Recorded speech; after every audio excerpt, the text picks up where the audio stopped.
morning, my little couch potatoes, and welcome to the comfiest courtroom on the internet. I'm your host, Llama, and it's time for some dramatic testimony, overruled objections, and absolutely unqualified opinions. So grab your snuggies, get some delicious snacks, and get ready to watch court with your internet besties. This is Couch Court with Llama. You guys, I just did that by memory. I only had to, do it like 100 times the other day because the lovely Amos is making a new intro video for us. But yeah, go me. Go me. Good morning, 80s. Good morning and welcome. Good morning, Lady in Gray and all of our other couch potatoes. Yes, I hope you all are having a great day. I am so excited for trial today. Is anybody else? It feels like Christmas. And I haven't even had any coffee. This is like my third sip of coffee today. That's how excited I am about court today. Because it is day 21 for the Karen Reed trial. We're about halfway over. So that's exciting. And today we get Dr. Judson Welcher. That's his name. I think so anyway. That's what we're waiting for. Thank you. Thank you for the applause. Thank you. Feeling extra silly this morning. Good morning, elbow feet. Who is in the next room? Good morning. Oh, I forgot to put up the little banner. Don't you guys forget that we have some new chat commands for our chatties. That's funny. That's right. You press exclamation point couch, and it should save you a seat on the couch in our chats. I don't know. It's just something fun and silly. I just like to be fun and silly around here. Good morning, Breeze. Or is it Breezy? I think it's Breezy. That's what I want to call you. I'm just kidding. Whatever you want me to call you. I will call you good morning. I'm trying to dox you. I know his location, everybody. Good morning, Terry True Crime. Good morning. Everybody scoot in for the couch. Oh, I'm so excited. We haven't had court since Wednesday. Can you believe that? Since Wednesday.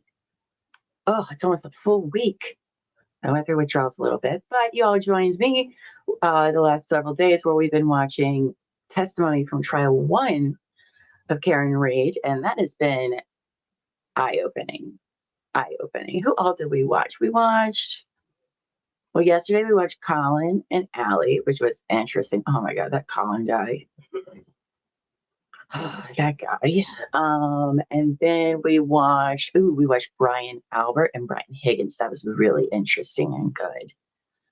And I forget what we did on Friday. So much happens around here. I don't know anymore. Oh, goodness. Oh, yeah, Terry, I heard that last night you guys were having like tornadoes and stuff in Texas. I'm glad you're okay. And hopefully everyone else is there too. It was some late night storms, I heard. So happy to have you here today. You didn't go to Oz, so that's great. I can't wait for the crazy to begin. Me either. I'm up, ready to go. Oh, now I understand Bang Bang. That's true, I do. Good morning, Tinkerbell. Oh, that's fun. I love that. You're watching all our videos? Well, thank you. Thank you. I'm so happy to have you here with us today. We will have a Couch Court After Dark video come out today because the Diddy Combs trial also took a vacation. So the court took a vacation. I did not. I was like, you know what? I just want to hang out with my internet friends. So that's what I did. I think this is because Good morning, Amos. Good morning. I'll be honest, it's a little hard to find the good mornings with the commands in between, but I love it. But good morning, Amos. Good morning, Buffy. Good morning. Look at us all gathering together, all excited. Oh boy, this Dr. Welcher guy, I saw a picture. And my first thought was that he looked like a news weatherman anchor. accident reconstruction guy, whatever he does. We'll see. We'll see how he holds up. Don't forget, you guys, he's the vice president of Aperture. They're not looking very great right now at all. At all. Hello, Virginio. We're back. This is a popular trial. Thanks for the replay first trial. You are welcome. I hadn't watched the first trial at all. So it's been very eye-opening to see the difference between the first trial and the second trial and who they're calling and not calling. Like, they're not going to call a lot of law enforcement or the people in the house. I mean, if you watch the first trial, you know why. But very, very interesting. Crossing your finger for Welcher. I mean, who else are they going to bring on? I don't know.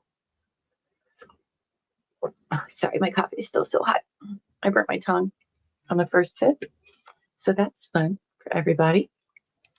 Yes, I can't wait either, Tinkerbell. I can't. Oh my gosh. Well, while we're waiting, because I do have court pulled up, maybe Bev might start on time today. I hope she does. Let me make sure I do have this pulled up first and foremost. There we go. We missed our ceiling fan. Yesterday, you guys, I did an interview with the lovely Terry True Crime where we talked about her jury duty experience. She got picked for jury duty last week, and we talked a lot. Terry and I can get to talking, that's for sure. And so it's about 2.5 hours, but it was just so interesting to hear somebody's experience on the jury. She was in a civil trial, so I recommend going to watch that. And I opened it up to if any of you have been on a jury and you would like to talk about your experience on Couch Court with Llama, Couch Confessions. You can definitely email me. I'm sure one of the lovely mods will put my email in the chat here, but it's at tara@tcwtmedia.com. And I would love to have you on the show to talk about your jury experience because they vary so much person to person and case by case. I can't wait to hear everybody's. So that was a great time. Let's see what else. I have Buffy. I don't know. We might have Buffy today, but we're gonna do Diddy tonight, and then tomorrow we have a members only. Me and Terry are gonna be on, and I have no idea what's gonna happen, but I've been told it's gonna be very, very great. It's fun. So that's tomorrow night at 8 p.m. Eastern. And then Thursday, they do True Crime and Wine Time. Terry and her special guest co-host, Kevin, will be on at 8 p.m. Eastern as well to talk about a dentist turned serial killer, Glennon Engelman, who I've never heard of, and I cannot wait to see what they have to tell us about that. Sorry, my little llama is getting ready to go off to school. He's almost done with school. I'm so happy. I'm so happy. It's Thursday or summer on Thursday. He just gets a field day today, I think, or something. I don't know. For some reason, all the schools around here, they don't get out until usually like right after Memorial Day, which is silly. They don't do anything. But anyway. Anywho, if you guys haven't yet, press the like button, please, and thank you. That lets people know that we're live, where the party's going to be at today, because I feel like it's going to be a party day, I hope. Oh, unless Lowry questions the guy. Oh, you guys, I had no idea. Y'all had told me that Lally was a snooze fest, but like, oh boy, even he's different the second trial. Just watching you for the first time, what do you think of the case so far? Is she a guilty or was it Albert and Higgins? Well, Eva, first of all, thank you. Welcome. Everybody make room on the couch for Eva. We have a very friendly chat and we're very excited to have you here. So, yes, this is my first time watching. So, and I don't really know much about the case before. Where I'm at right now, I do want to hear from this accident reconstruction guy, of course. My problem with this is I don't know if she did it or not. And to be honest, it doesn't really matter to me. Mostly because the investigation was investigated so poorly that a lot of the evidence I can't even really go off of, right? Because it wasn't collected appropriately the first time. But then there is definitely some shenanigans going on here, because we have a lot of things that are conveniently missing. We got phones disappearing. I don't understand why every witness is being super skeevy and dodgy. It's very weird. So I definitely, if I was on the jury at this point right now, my vote would be not guilty. And that doesn't necessarily mean that somebody is innocent, but it's the case. The prosecution has not proved their case beyond a reasonable doubt. The defense is the most amazing defense team I've ever watched. Oh my gosh. I'm a super fan of them. It's amazing. And I mean, I've never watched a trial where the lawyers were as just amazing, really. So I think it's going to be a hung jury. I think some people, put their weight on, oh, I forgot to show your guys' chat on screen. Oh, I'm so sorry, you guys. I do think it's going to be a hung jury. I think it would be hard for 12 people to say guilty for sure on this. And I think it'd be hard for 12 people to say innocent on this, because different people see, different things. I'll put it this way. I've watched a lot of trials. I can't even believe this was brought to trial in the first place at all. Can't believe it. And then a second time with even I don't understand. If they go for it for a third time, I don't know. Maybe I'll go camp in Canton, Massachusetts, outside the courthouse. I don't know. But yeah, in my opinion, I can't in good faith find her guilty. That's for sure. The prosecution hasn't done their job. So, and I hold a high bar with the state, because you're messing with somebody's life. I know somebody else lost their life, but that's a lot. We need to hold the government very accountable when they do things like this, because we want justice, right? But sometimes justice should not look like what's happening here. Good morning, RTC from Canada. Hope you've had a wonderful weekend. Yes, the truth is truth lies are evasive, dodgy, and forgetful. I mean, everybody there forgets the most basic things, including how to do their jobs, who they talk to. Why are you lying or hiding stuff? I don't understand. I've never seen anything like it. Anything's crazy. I think you got a good grasp of the case. Well, thank you, Eva. I'm glad you agree. And again, welcome. Oh, breezy girl. It's something. It's eye-opening, and it's not, I've said this numerous times, this hasn't just happened to Karen. This kind of shenanigans goes on all over the place. She was able to have a great team of lawyers, but most people aren't. It's very easy for the government to railroad you. Very easy. I mean, even those of us that watch trials all the time, like the nerds that we are, we thought Celebrate was reliable. This trial changed a lot of our minds about how we use that, who's interpreting that, and how many cases this could affect. Or ARCA. I'm sorry, not ARCA. I just also say ARCA. Aperture. That guy Burgess, who lied about attending school and his experience. I mean, he had testified on several other cases in states that I hope some appellate lawyers are looking into, because that's just not acceptable in my book. Eva says the feds, ARCA said he was not killed by a car. I don't know. We have not watched ARCA yet in this trial. They'll be with the defense, nor did we watch their testimony from the first trial. So I have no idea what ARCA is going to say. We did watch their voir dire, but it was more like Brennan being like, and you guys, you and the defense talked about your families. Are you guys best friends? You guys are on a first name basis and all that stuff. So they didn't really talk about what their testimony would be, but I'm very excited to see both sides accident reconstructionists, because then we run into the problem that they've pinpointed. The prosecution has said that it's around 12:31 when John would have been hit by the car, but yet he then takes 36 steps, which is like 84 feet, which would be to the door. So that can't be from being hit by a car, because if that's the case, his body would have been on the doorstep.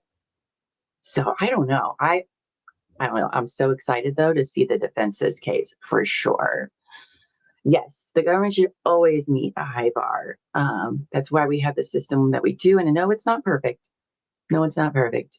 But that's also why you should hold law enforcement to a high bar, and they're collecting evidence and procedure.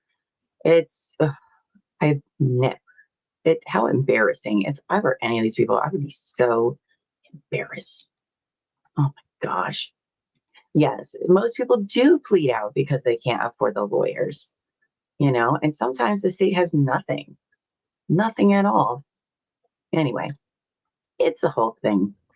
That is what they said that she would do, was plea, and that's what they were all hoping for. Oh, and I hope they call Proctor like so bad. That guy. That's true. The coroner, well, hers was undetermined, most likely not being hit by a car. And then they had the yeah. So I was most excited to hear from the ME, because dead bodies tend to tell a tale, right? And one of my first problems that I had with this case is that, to me, it didn't look like John was hit by a car. Why was there not broken ribs or a broken bone somewhere, or a fracture in his arm, or big bruises that I've seen by other people that have been hit by cars? The only internal damage from him seemed to be from when they performed CPR, which is normal. That's what happens. A lot of people don't know that. And I just don't know about that. And then the neurosurgeon guy was like, yeah, you could just be drunk and slip on the ground and hit the back of your head. So, I mean, maybe he just got out of the car and slipped and fell. Karen didn't see him and he just laid there. I don't know. But everybody's lying too about how much snow is on the ground and they didn't see his body. And that's another big red flag. There's barely any snow on the ground. I live in a place that gets snow. And for these people to sit up there and be like, oh, there was so much snow, we couldn't see anything. No, it wasn't. It was not enough to cover a grown man. Anyway. Let's see. Lady in Gray says, I think Dr. Wolf, the one with the dimples, is an expert on Toyota Lexus. Not confirmed, just reported by different people. Oh, we do like Dr. Wolf here. We do. Crazy Brady says, I'm thinking that the defense will present their case better than Brennan has. Bev should restrain herself if she has any integrity. Well, I've said all I need defense to do is put together a timeline, okay? A one that we can all easily understand, that's consistent and makes sense, because I've been so confused by Brennan and the order in which he's called witnesses, the timeline. It doesn't make any sense because everyone keeps saying different things that you're like, wait a second, though. I thought so and so. It's been a mess, an absolute mess, which I think might be on purpose.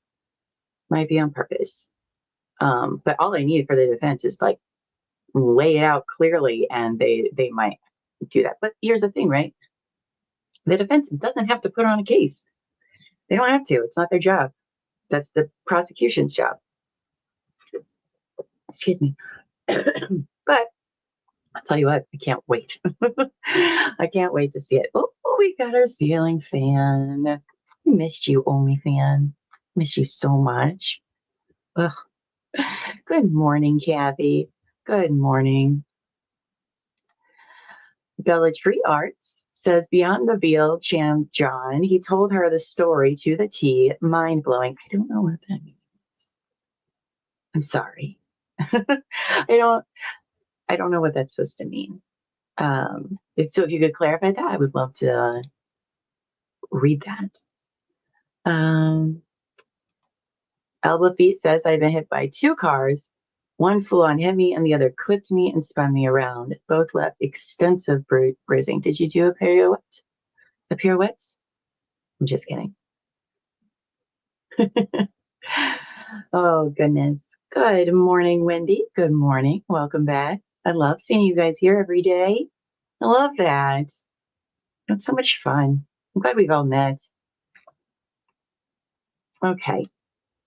Elbow Feet says, Brennan called witnesses like he was putting on a defense. Yes. Yeah, because he is a defense attorney. He's only a special prosecutor, which is interesting as well, because he is who he's represented before makes you be like, because he was a mob attorney.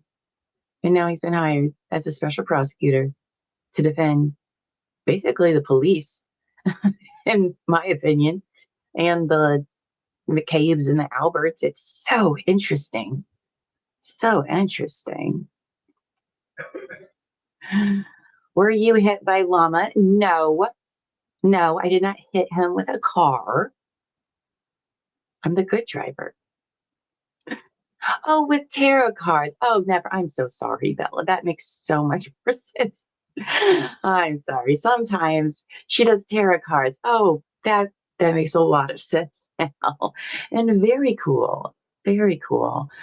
Sometimes in the morning, and not all cylinders are firing in my brain. So thank you so much for clearing that up for us. Yes, I see y'all claiming your seats. I love that. Oh, yeah, of course. I'm so happy to be here with you guys. She says, thanks for hosting this live today. I'm thrilled to be here to experience this with all of you and ready to learn good lessons. Yes, I do feel a little bad for people this is their first trial they've ever watched, because it usually doesn't go like this at all. So you might be a little spoiled going forward when we watch trials, but I find them to be very interesting. And even ones that you don't know much about the case, there's always surprises in court, like the craziest things. And I love it. I love watching them. I know we're looking to see what we're going to cover next after Karen Reed. So if anybody has any suggestions, that would be great. I do plan on covering Brian Koberger with the Idaho 4 case. Now, I'm not super up to date on that one either. I haven't looked into that in probably a year. So I'm not sure where they are going forward with that case at the moment. But I really, really want to cover that case, not because it's going to be a popular one, but because it's a death penalty one. It's not often that people get to see death penalty trials, and it is a bit different process. I mean, a few of them have been streamed before. Parkland, who was the other one? Oh, we had some here in Ohio, even though they ended up dropping the death penalty charge. But it's a different experience, and I think it's something that all of us should watch at least one time.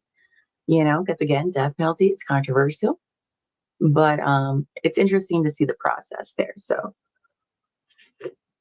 oh, I'm very excited about that. Good morning, Angie. Good morning. What I'm hoping for is a delay in Lori Vallow's attempted assassination trial, because she's representing herself again. And there's nothing I love more than pro se. Nothing I love more. It's always a train wreck. It's always a train wreck, but we'll see for sure. Good morning, Polly. Good morning. Good morning. Yes, thank you. Thank you very much for that, Bella.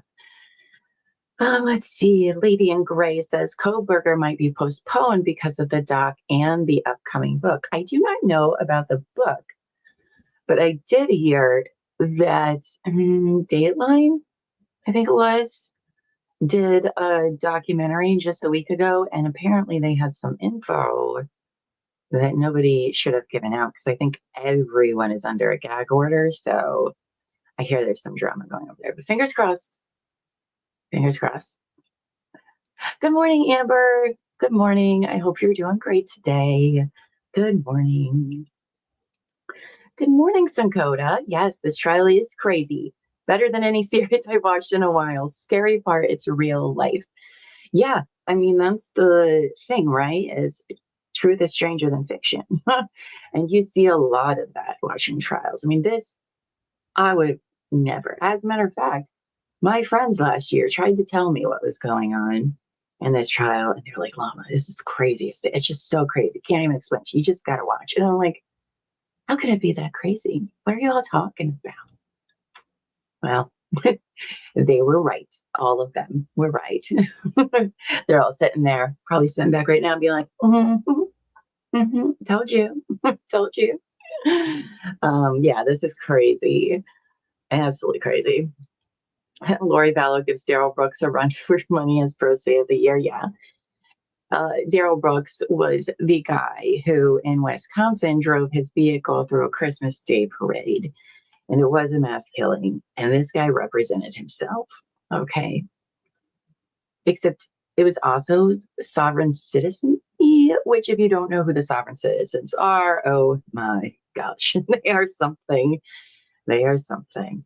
But yeah, I always find court to be fascinating because it does change in different jurisdictions with different judges, oh, with some witnesses.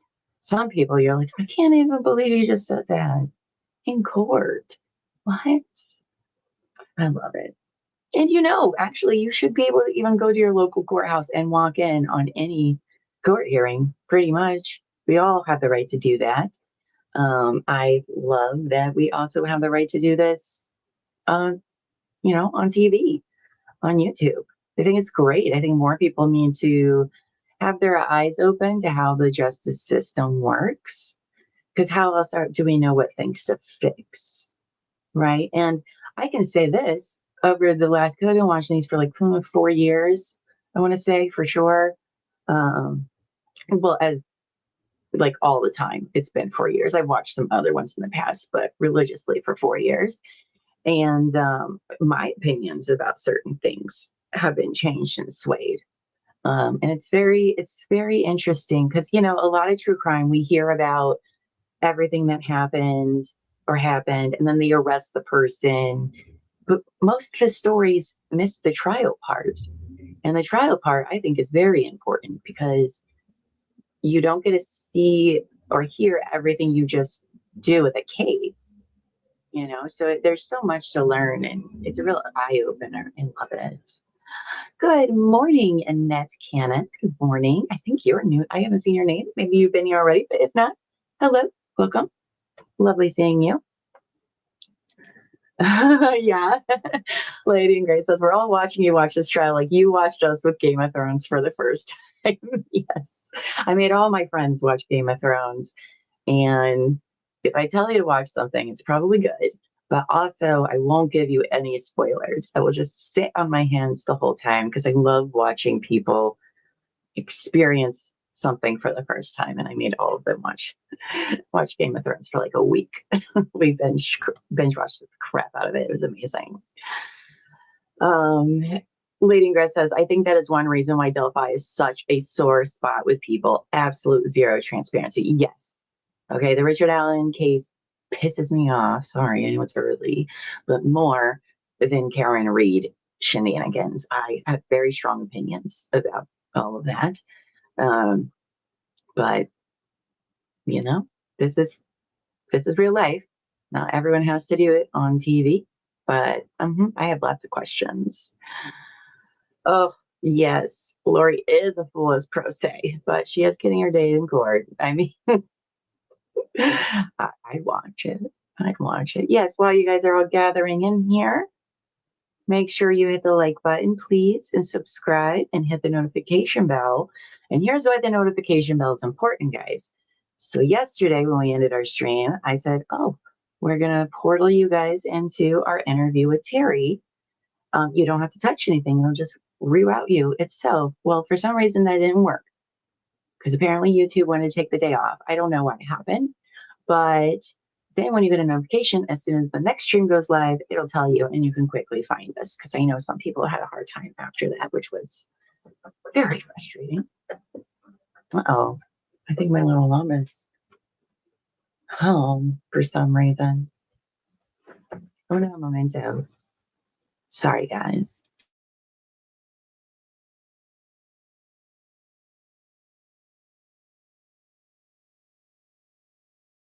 Okay, sorry, my kid's bus didn't arrive for some reason. So I think Olivie's going to have to take him to school.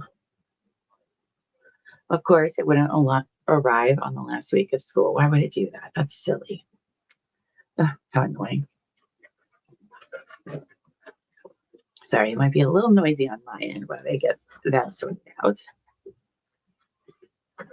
Okay, school. Love it. Anyway, I hope you all had a great weekend. I did. It was nice and chill. Oh, just a second. Hold on, guys. I'm so sorry.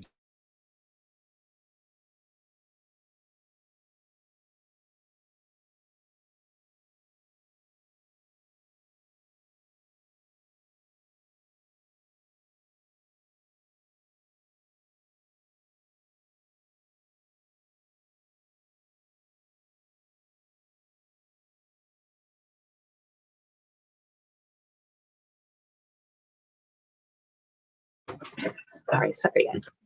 Thank you for being patient. Thank you for that. Oh, we got some movement in the courtroom. Let's pop this up and see what happens. Oh, I gotta put all my stuff up. Oh yeah, and if you guys haven't yet, one of our lovely co-hosts, Annie, she had her baby finally on Sunday, and he was so cute and adorable. You guys, we have our first couch court tater tot. How cute. How cute. Okay. You know what you're doing, Llama. Get it together. There we go. Look at that. You guys miss that ceiling fan? I have.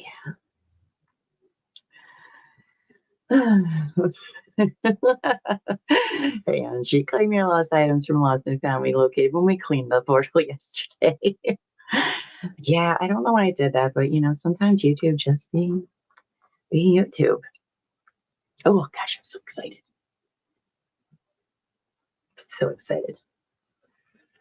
Oh yeah, you guys. By the way, since I have more time to promo stuff, July 19th, Terry, True Crime, and I are going to be right here in Ohio, well, Marion, Ohio, where we're going to be doing a live True Crime and Wine Time show. We're going to cover the case of Joey LaBute. She's an unsolved murder local to me that I've been following for several years. It is at the Seven Blends Winery, I believe. Yes. But tickets are on sale. You can buy them now. It's a small venue. We've already sold quite a few, so thank you, everybody that bought them. It's going to be a really good time. Can't wait to share that story with everyone. I'm going to be there. Terry's going to be there. Elbow Feet, Amos and her family. It's turning into a real party. So if you want, come see us. It's pretty affordable. We got a big vary of prices. So we want to make sure that it's affordable as can be for some people, just so they can come and see us. So definitely get those. It'll be great. Yeah. Yes, Amy will be there. It'll be awesome. I'm very excited about it. I've been talking to these people for like 2 years and I've never met them. I'm so excited. Excuse me. It's so hot. All right, Bev, it is 9:06, girl. Let's get it together. Oh, yes. Speaking of ceiling fan, we do have a thing going on. I kind of forgot the last couple of days, but I do know someone on the team is working on making it cuter to display. But we decided like a week or so ago that we're going to try to match up the OnlyFan and, find a date for the OnlyFan. So if you have a fan in your home, ceiling fan, maybe it's a stand fan. I don't know, get creative. We have some that are outdoor fans. We got one with a disco ball, a party fan. You can send those to me. My email, Tara, Tara, at TCWTmedia.com. And we're going to put them in and we're going to vote on them. Maybe do a little giveaway to the winner. I don't know. We're still getting it together, but just something fun and silly because I love fun and silly. All right. I know that trials and all that are very serious, and we are serious when we need to be, but sometimes you just got to do fun and silly because things are just so serious and dark. You're just like, ugh. And that's what I'm all about. I very much very much love shenanigans. Anyone will tell you that. Excuse me. Yep. That's right. There's our emails right there. You can send me a picture of your fans. Fans only. Okay. Nothing inappropriate, please and thank you. I don't want it. Nobody's done that yet, but please don't be the first one. Okay. I just want to put that disclaimer out there, though. Blend of 7. Yes, there we go. There it is. I'm very excited about that. Very excited about that. Oh, thank you, Kathy. Thank you, Kathy. And Kathy, I also want to say another thank you for leaving all the comments on our videos. It is very appreciated. It helps the video get seen and put out there. And I just want you to know I really appreciate that. And everyone else that's been putting comments on them as well. Just super awesome and cool. A lot of new things have been happening for us on the channel the last couple of days. And it's just, it's been really awesome to experience. And I love having you all here. My court besties. Ceiling fans only, guys. Ceiling fans only. Please and thank you. Oh, yes. Thank you. Thank you, Kathy. Okay. Can we start court sometime today? I gotta go to the bathroom. It was shaking a little bit, and I thought, oh, we might be ready, but no. I do have my chat open too, so we can try to do some polls. Well, wait a second. Why did it take away my poll option? That's weird. I'll have to open it up on a different one. Close that out for now. That's weird. I'll pull it back up later and then we can do something. It's rough after a long weekend. Yeah, it was nice. It was a lovely weekend. Elbow Feet was in Tennessee for most of it. And that was interesting because I kind of forgot. We're very opposite. He's very, he has a presence. Okay. So like, when he's around. Where I'm a lot quieter, I can have nothing on in the whole house. I'm fine. But without him being around to just, make noise and chaos, I forgot like my dogs were here. I forgot my kid was here because the rest of us are all, quieter people. My son scared me like 3 times. It was very funny. But yeah, I did relax a lot. Hung out with some people. And then, of course, Annie had her baby, which was so exciting. Oh, it took her so long. It was very inconvenient for me, just waiting all day. But no, we're so happy for her. It was her first time. So, and he's just adorable. Excuse me. Oh, boy. I should call Bev and be like, Bev, the longer you take, the more I have to improv, and I'm not the best. I know our baby's amazing. Oh, by the way, actually, I plug something else. So this week we all run a Discord server. A lot of the Blue and Chat, myself, called the Courtyard. You can find a link in the chat. And that's where we all usually hang out. A lot of people usually hang out after when we're not live. We go in there, we hang out, we can see pictures, and we talk about trials, and we have court documents and all that stuff. We watch stuff together and play games. But Sherry Papini, if you guys don't know who she is, oh my gosh, look her up. Anyway, she has a documentary coming out tonight and tomorrow night. I think later this week, we're going to stream it and have a stream party in the Courtyard. And I don't think you want to miss it because we're very snarky. If you think we're snarky on here, we're definitely snarky on there. So yeah, join our Discord. If you don't know how Discord works or you're having problems figuring it out, just go in there. Anybody will help you figure it out. Okay. I know at first it looks a little intimidating, but I promise you somebody will help you get through it. And new people come in all the time and we help them out. It's nothing wrong with being a noob. No, Kathy, I cannot play music. Well, I'm sure I could play some music that we have copyright for. But music, like, it's very questionable. It can get you copyright strikes real quick. So, nope, nope. I thought about making like a little video of fun things, but I only got so much time. Oh, look at that. Polly already said that she posted a banner for us for Panini. For Panini.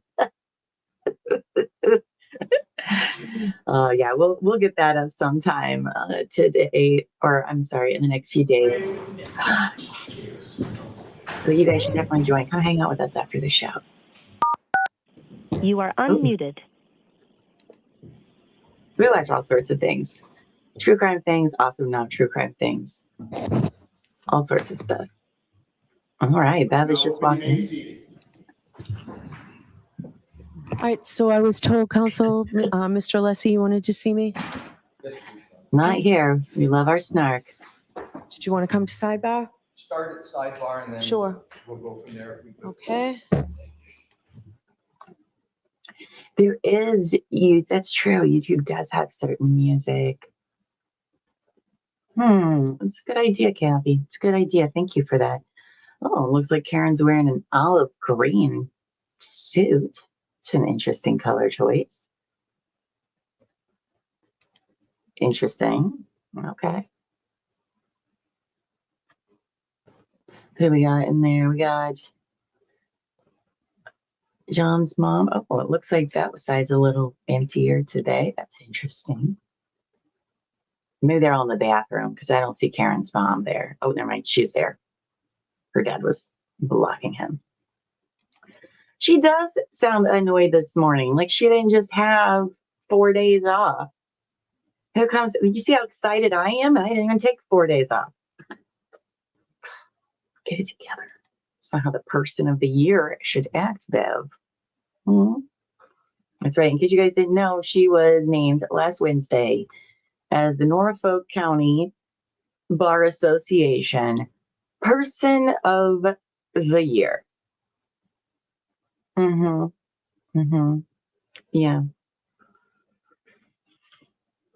Digest that, because I would probably strongly disagree. I've seen some interesting judges. She definitely takes the cake on a lot of them, that's for sure. Her whole questioning the witnesses, like, well, did you know that? Did you hear that? Very, never really heard a judge do that before. They usually don't interfere at all. So it's very interesting that she does all the time. Because I don't know. I feel like she talks too much. I've never seen a judge really talk that much to witnesses before, so thanks picture on it.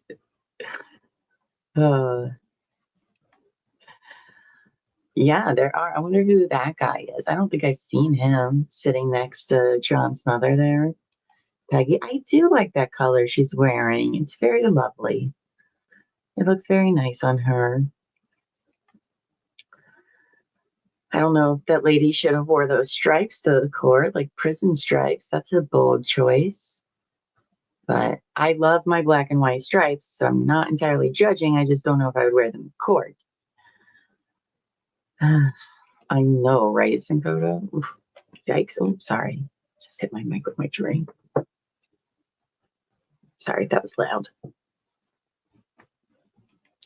Yeah, she does kind of, yeah, it's so weird. Everything about Massachusetts is weird, I'm learning. Sorry for all you that live there. I mean, I live in Ohio. Ohio's weird too, okay? They just do things a little bit different in this county that, like, she didn't voir dire any of the experts and qualify them. What? Like, that's why I'm so surprised Burgess was allowed on the stand. And then when I found that, I was like, what? Are you serious? Morrissey got the same award after a couple weeks after John O'Keefe's death. Oh. What? Interesting. I mean, all these people got promoted. I mean, I have never seen so many inept investigators ever. Ever. My own son was asking me, he'll be 14, but he was asking me what this case was about, and I told him, he was just like, why would they use solo cups? Why didn't they take any pictures? Even my kid, it's just like, that doesn't check out to me. I mean, don't get me wrong, it's weird everywhere, you guys. We're all in our own little pockets of weird, and I love weird, but good morning, Polly. Oh boy, man, sidebar, should have known.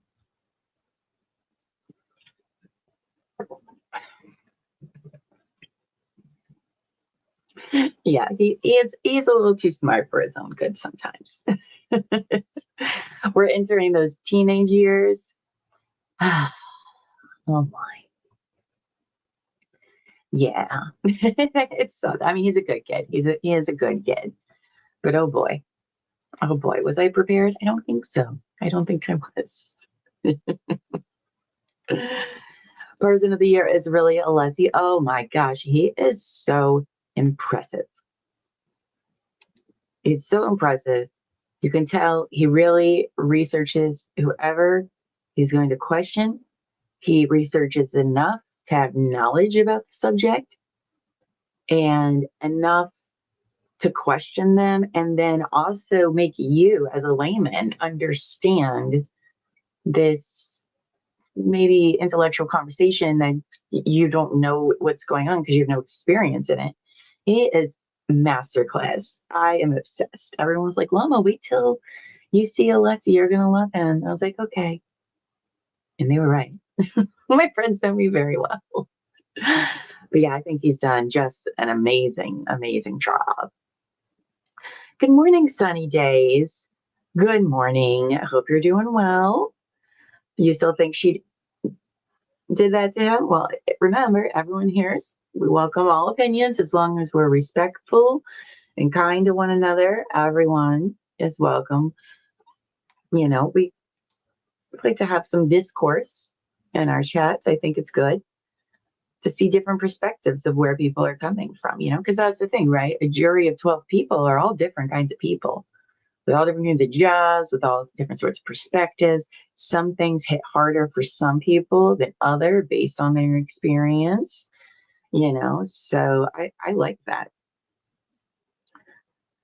Our Discord link's not working. What? Why? That's weird. Okay, well, don't worry, they'll put a different link in for you guys. I'm not sure why that one pooped out, but let's see. Judge Bev's sponsor was the company Burgess's works for. So I might have misunderstood. They did, okay, so Aperture did donate a bunch of money to the Massachusetts Bar Association, I believe. I don't know about the dinner because somebody pointed out that the tweet that it came, I don't even know if that's what we call them. I don't know. I don't have social media, but it looked like two separate things. I guess either way, Aperture did donate money to one of the bar associations on May 8th, 2025, which is also the same day that Burgess put in and submitted his new report. And I find that very interesting. Very interesting indeed. Shenanigans everywhere, you guys. Hello. It is an amazing trial. Either way, it's amazing. And good morning again, Ishka. Good morning. Okay. Leading Gray, thank you for clearing that up for me. Aperture donated to the Massachusetts Bar Association. Bev's award was from the Norfolk County Bar Association, which I imagine is like kind of the same thing. The proof is in the pudding, and chocolate is the best. I do prefer chocolate pudding, though sometimes I like a vanilla. I don't know. AJ and Alessi has this trial with all the whipped cream. I mean, it is impressive. Impressive. Even if you're on the Karen is guilty side, you cannot deny how good these lawyers are at doing their job. They've literally, for me, taken almost every single prosecution witness and turned them into a defense witness, which is impressive. Because normally, maybe you can get one person that you can turn into a defense witness. No, what an amazing team. I am sure law schools are being like, watch these guys. Just really, really interesting to watch and see them do their work. It's very, very interesting. Two totally different but related organizations. Okay. Yes, you guys, if you haven't yet, please hit that like button. That way it lets people know where the party's at. A party that doesn't seem to be starting anytime soon, but whatever. We're here. We're having a good time. I like how the press, it looks like they have comfier chairs than the pew people. Excuse me. I don't know, my throat's a little scratchy today, so I do apologize for that. I'm not sure what that's all about. Well, besides streaming all the time, I guess that's probably a big contributor to that. Oh, goodness. Let's get the show on the road, people. We don't go on morning. We've waited since Wednesday. And then the jury will come in and she'll be like, I apologize to the jury. When you're not in here, don't worry. We are taking care of important stuff that we couldn't have emailed or talked about at any other point in time. But no. Aw, Ishka, loving your channel, totally hooked. Watching from Dublin, Ireland. I love that. Thank you. That is so cool. I did see last week we had a really big view on one of our videos, and I went and looked at all the places that the views came from, and it was like 25 different countries. And I was like, what? That is so cool, right? Like, so hello over there in Ireland. I'm in Ohio. I also hear that a lot of people who live around the world enjoy watching American trials because this doesn't happen in other countries where they get to see what happens. So I always find that interesting. And I like to learn how the legal system works in other countries as well. It's very interesting. I am such a nerd. But yeah, I love that. Welcome from Ireland. Good morning, Mary Beth.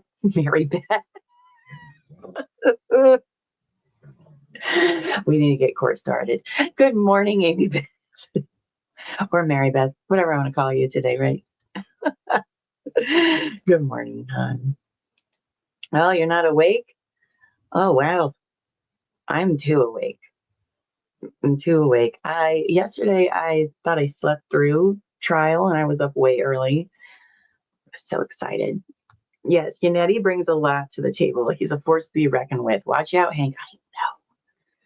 I know. He's so good and smart.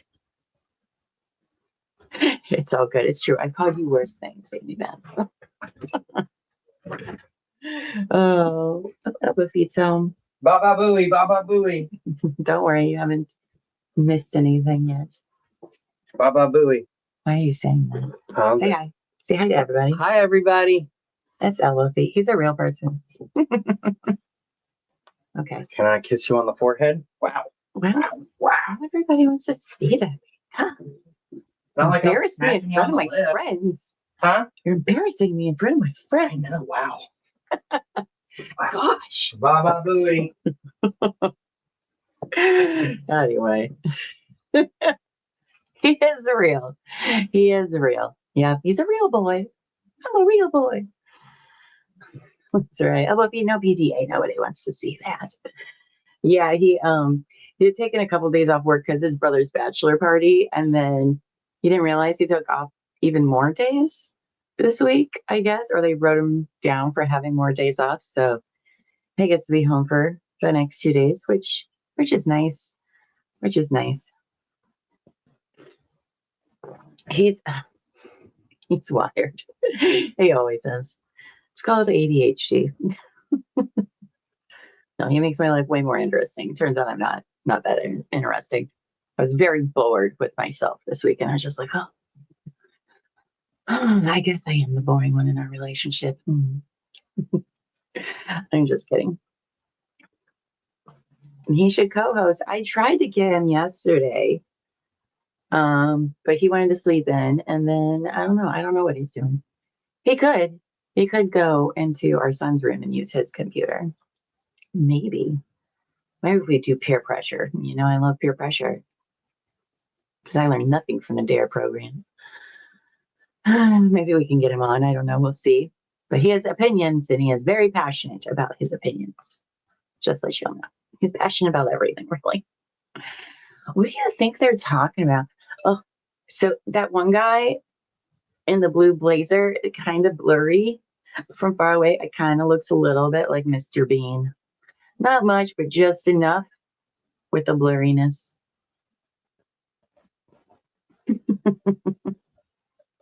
And get demonetized, probably. No, no. Yes, guys, we have a members only tomorrow night at 8 p.m. Eastern, and we're going to be doing more members only too. I had a little brainstorm sesh last night, and we're trying to, come up with some new ideas to hang out with you guys even more because we love you guys. You're the best. You're funny and so supportive. It's awesome. So don't miss out. It's going to be a lot of fun. I'm sure secrets will be spilled. I don't know what's going to happen because Terry's in charge of planning the whole thing, but it sounds good. I think Amy's working on some visuals that I'm also not allowed to know about. Nobody tells me anything around here. Oh, geez. Good morning, Shanka. Good morning. Oh my goodness, you are up early today. Good morning. I was gonna say, court hasn't even started yet, and you're here. Usually you're in here a little after. Well, nothing has happened. So, it's like Bev knows we were all excited about it. And she's just like, I'm gonna punish all of you. Look at those two security guards. They look very, very different. I feel like they should be in like a buddy cop movie.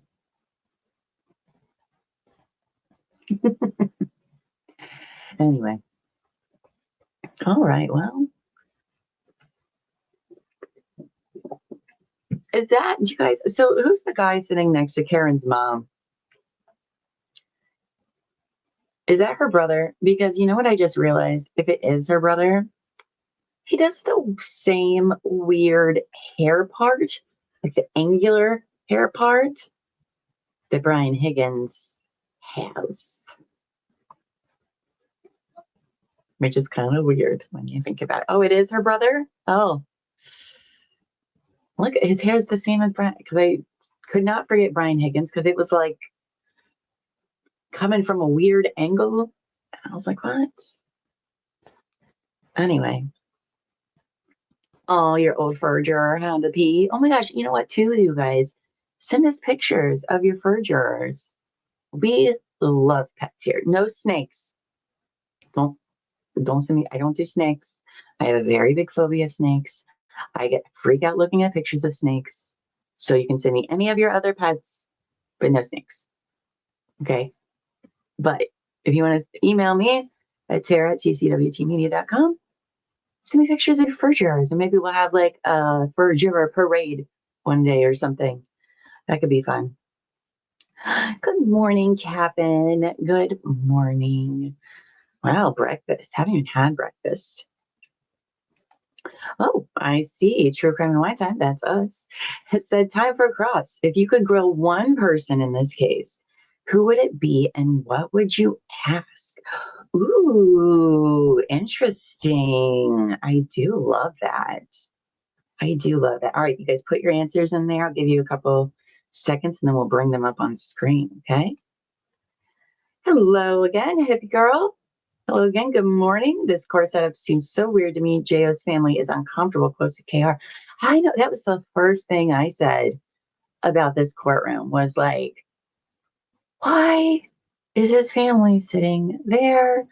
I guess it's so they can see the jury because the jury is literally right across from them.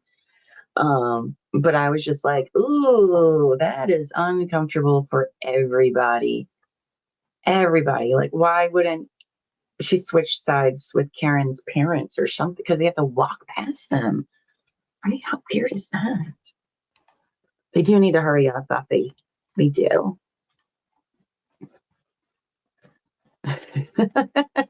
Call the waterfall to cater the feast they're going to have after the acquittal. Send pandas. I mean, you can send pandas and not snakes. So I have strong opinions about pandas, and that is they are the worst. Right? Pandas are stupid. The worst of all the bears. Oh goodness. Let's see. Kathy says she wants to cross Higgins. Hi, that's a good choice. That is a very, very good choice. Oh gosh. I'm still thinking on who I would want. Oh, Breezy says Jen McCabe. Oh, that'd be so good. But I don't know if I could keep it together because she is so annoying. Oh, that's a good one. Oh, good morning, Bells. Good morning. I don't know what that noise was. That was weird. Good morning, Bells, and welcome. Proctor. Oh, boy, do I hope defense calls Proctor again. I don't know. I think Proctor might be my choice because he's such a POS. Such a POS. Ugh. Good morning, Savage Cashew. Allie McCabe, no questions, just stare at her until she broke. That's a good answer. That's a good answer.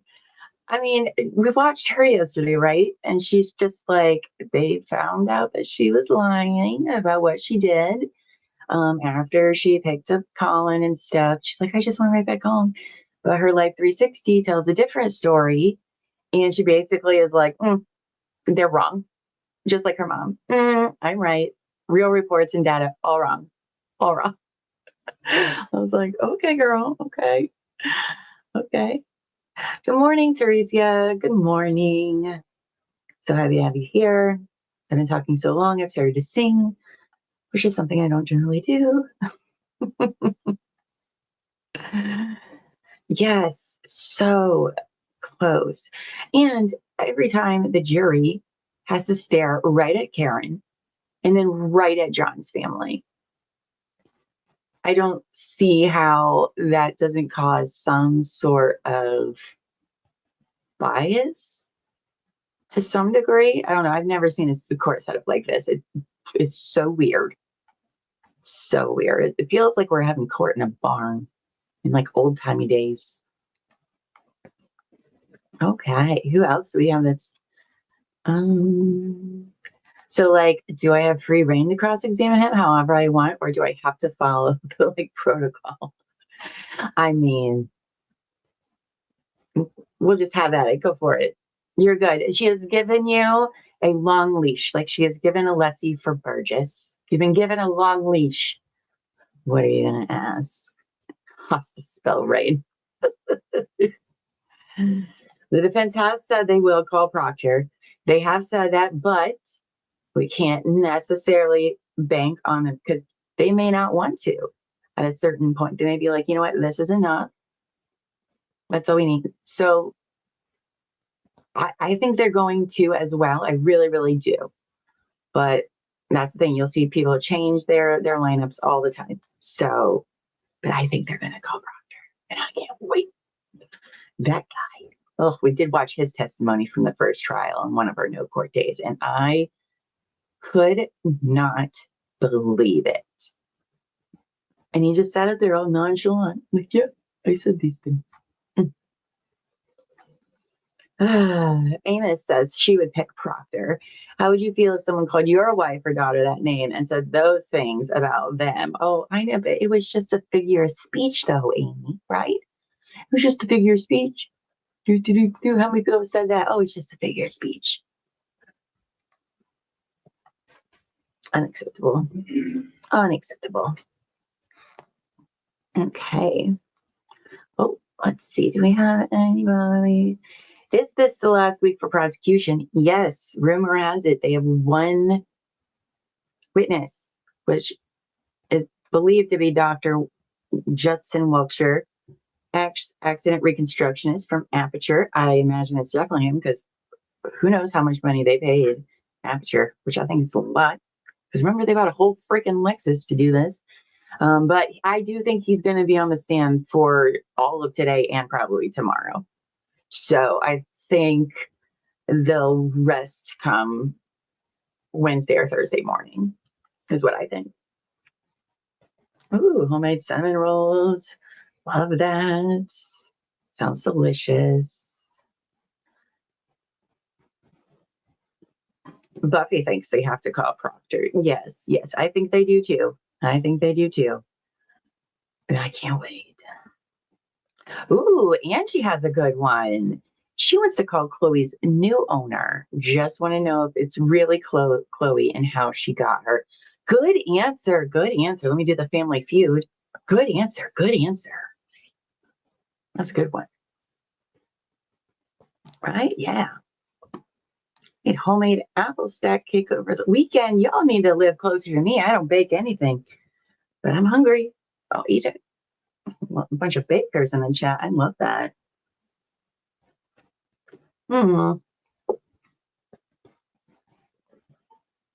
Excuse me.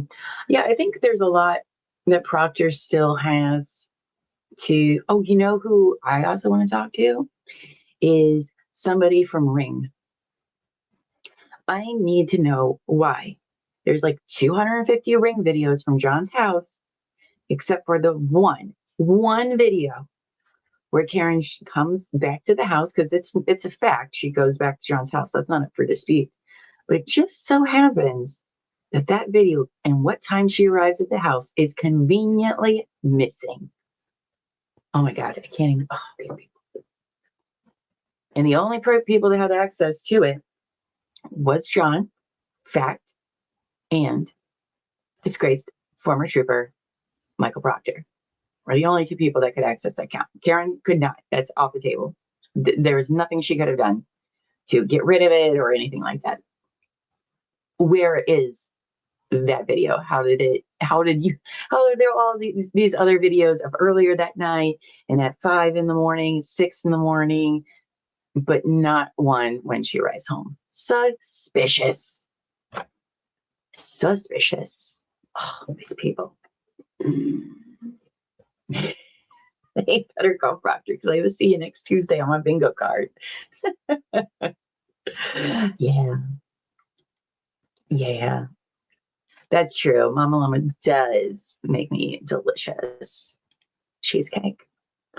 For the outcome of this case, this whole thing with the Commonwealth should really consider how justice is being served. Is justice truly blind? I think people's egos are bigger. I think people's egos are bigger, and this is a political trial. And I don't mean like politics as most people think of politics, but like law enforcement, judge, prosecution. They don't want egg on their face. I mean, they've been investigated by the feds. Ugh, I don't know. There is definitely some corruption going on up in this place. That is for dang sure. If Chloe were on the stand, she would swear to tell the truth, the whole truth, and nothing but the truth. Oh, that's great, Teresia. Is it Teresia? Am I pronouncing that right? Or is it just Teresa? I think it's Teresia. I'll try my best with y'all's names. Oh, yes, everyone put a heart in chat to welcome Annie's Tater Tot. Yes, one of our co-hosts had her baby finally on Sunday. That's why she hasn't been around much these last week and a half. I think they finally get to go home. Healthy baby, healthy mommy, healthy family. We love them. Oh, so great. This is the longest. It is 9:42, Bev. It is 9:42. What is happening?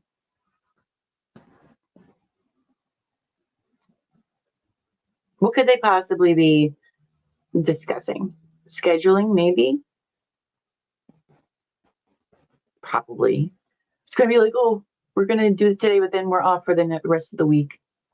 I'll be like, oh, what am I going to do?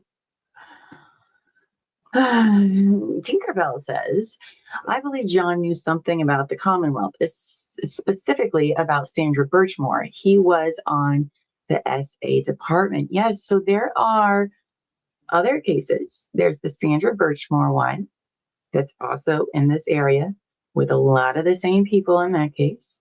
There's Brian Walsh, who is from this area with a lot of people in that case. As a matter of fact, for Brian Walsh, they just had a hearing the other day wanting to get out the worst Google searches I've ever seen somebody make after they've killed somebody, allegedly, where they're trying to get that stuff thrown out because of Celebrite testimony in Karen Reed's trial.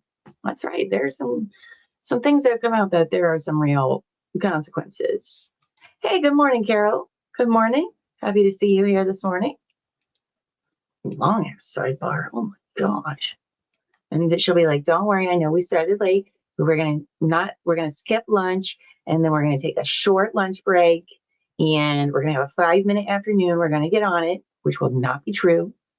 They'll be like, oh, we're gonna have like an hour and a half lunch break. And we are gonna do it. Ugh. I don't know. I'm gonna go with probably scheduling. Oh.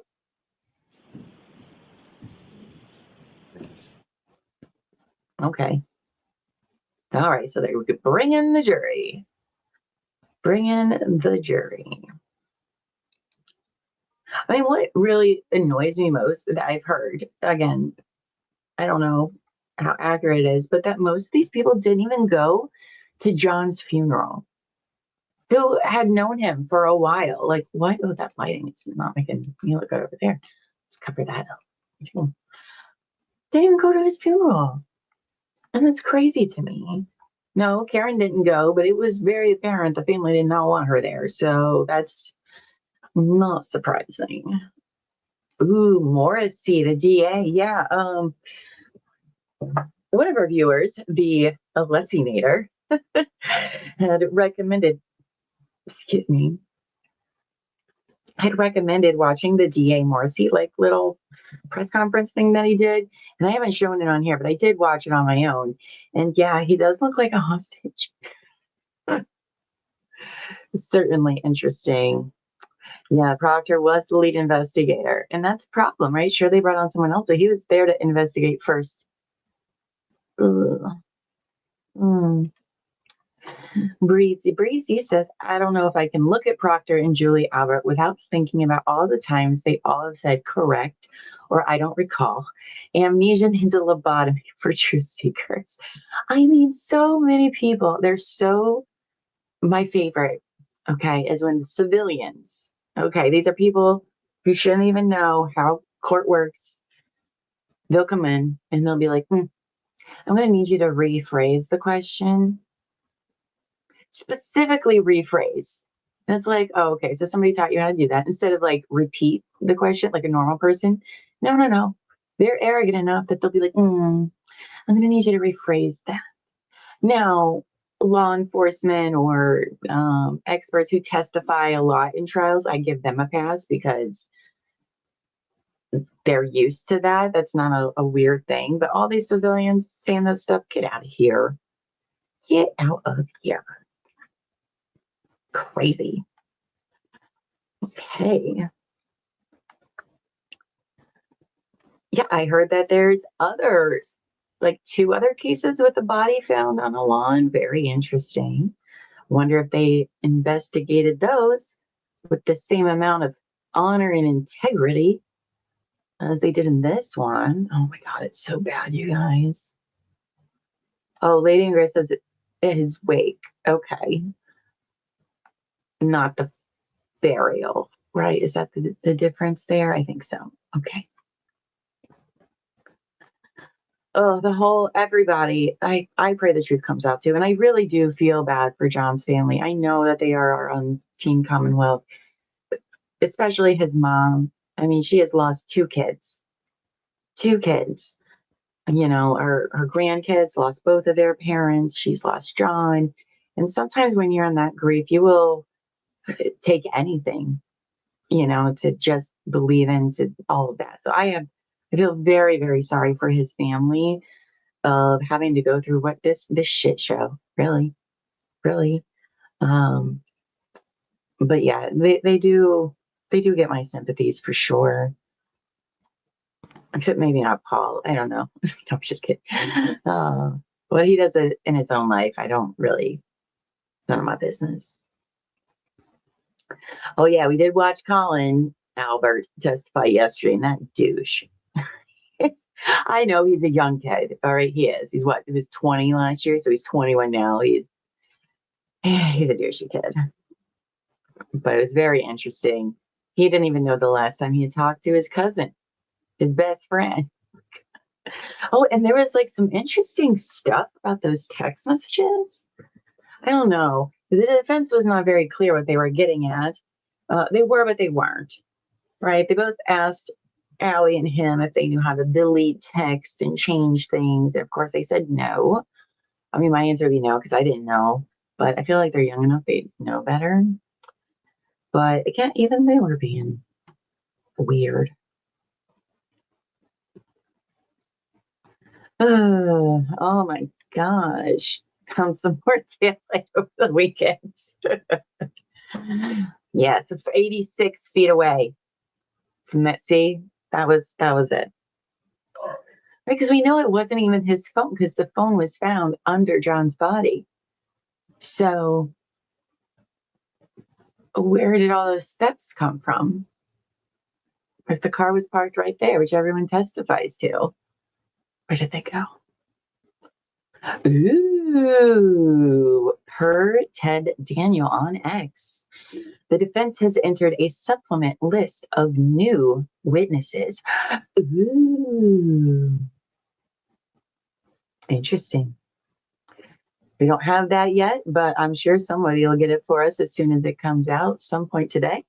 You can join our Discord server where it will definitely be posted for sure whenever it does come out. Again, if you don't know how to use it, that's okay. More than enough people will help you. It's okay to be a noob there. We were all noobs at one point. Also, if you guys haven't yet, please like the video. Let people know where the party's at. Boost us in the algorithm. The jury should be coming in, by the way, for those of you that just got here. Good morning, Nikki T. So happy to see you here again. Good morning. Good morning. Oh, I bet they were busy. I bet they were. I don't think they ever take a day off. I don't know how they can, really. Because Jackson is from California. Alessi is New York, Jersey. He is East Coast, I know that. And then Yannetti is local, if I remember right, Boston. So, pretty crazy. Did you guys watch the Karen Reed documentary on HBO? Well, it's from the ID channel. It's the one that they keep showing clips from. It was very interesting because it was filmed and made during their first trial. So if you haven't seen it, you kind of get like behind the scenes of Karen and the defense team and like in real time of the first trial. And it is very interesting to watch and see. So, you know, it was like the staircase when Michael Peterson had his whole thing filmed the whole time. You should not have done this. Should not have done it. But they did. They did. So there are 4 witnesses, all for sole purpose of authenticating records. The new ones, like the new witnesses they were talking about. Okay. Well, and look at that. Our lovely moms are, I just saw something pop up for Discord from Angie. Where did that go? Karen Reed. Okay. Let's see who's on it. Okay, we got, now comes the defendant, Karen Reed. Oh, that's not the right thing I want to move, my bad. All right, let's see. What matter provides a supplemental list of witnesses the defense intends to call at trial for the sole purpose of authenticating records. We got a Matthew Coleman from Quincy, Massachusetts, Michael Erico from Canton, Nicholas David White, Milton, Massachusetts, and Jonathan Diamandis for Milton, Massachusetts. Okay.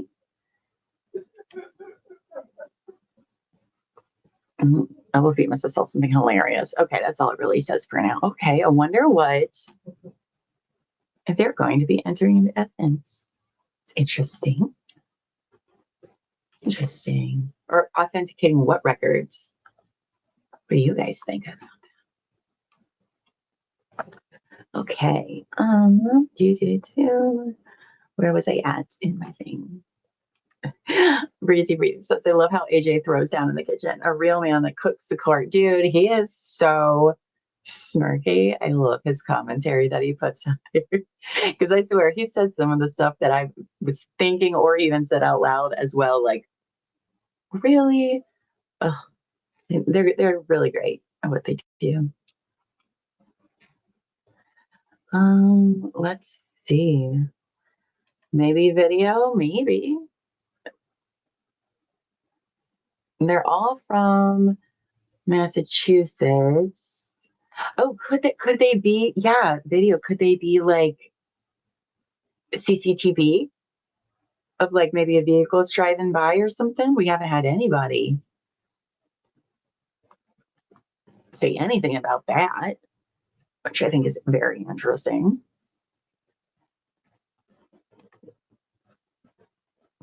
How long does it take? How long does it take the jury to get to the courtroom? Oh my goodness.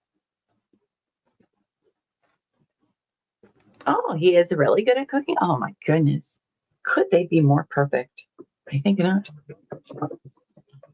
I think not. Cooking and smart. Man.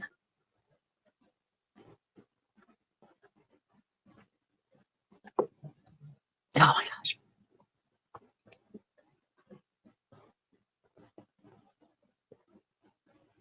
I don't know why this is happening today.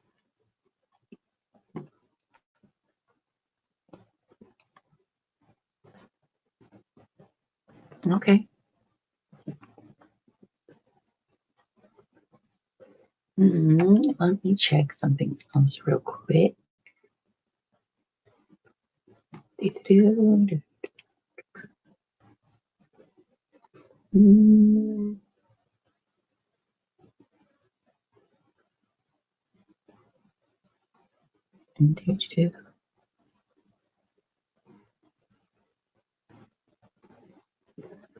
Anyway, okay. Where are we at over here? Sorry, guys. Got distracted reading things. How's long till court starts? I know, right? Why? It's been an hour. It's been an hour. Let me see. Pull up the short break while jury enters is what Court TV says we're doing. So, I don't know, maybe somebody got lost or late. I don't know. I don't understand why it takes so long. AJ versus beat Bobby Flay. That'd be great. That would be great. The contrast between sides is funny. Alessi flexing with the glare. Lally chain smoking outside court during the last trial. Is he a chain smoker? Oh, okay. That's interesting. I wouldn't have guessed that about Lally. But okay. I know. Maybe we just all need to manifest together the jury taking their seats. So let's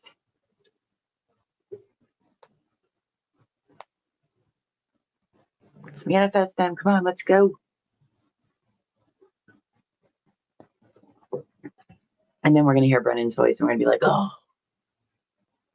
okay. You guys were right as we were watching Suffering Child 1. You guys are right. Lally really did say what, if anything, who, if anyone, every single sentence was facts. I was like, oh, wow, they're okay. Okay. Yes, I think they got lost as well. They're like, oh, the trial's still happening? I thought it was over already. Case closed.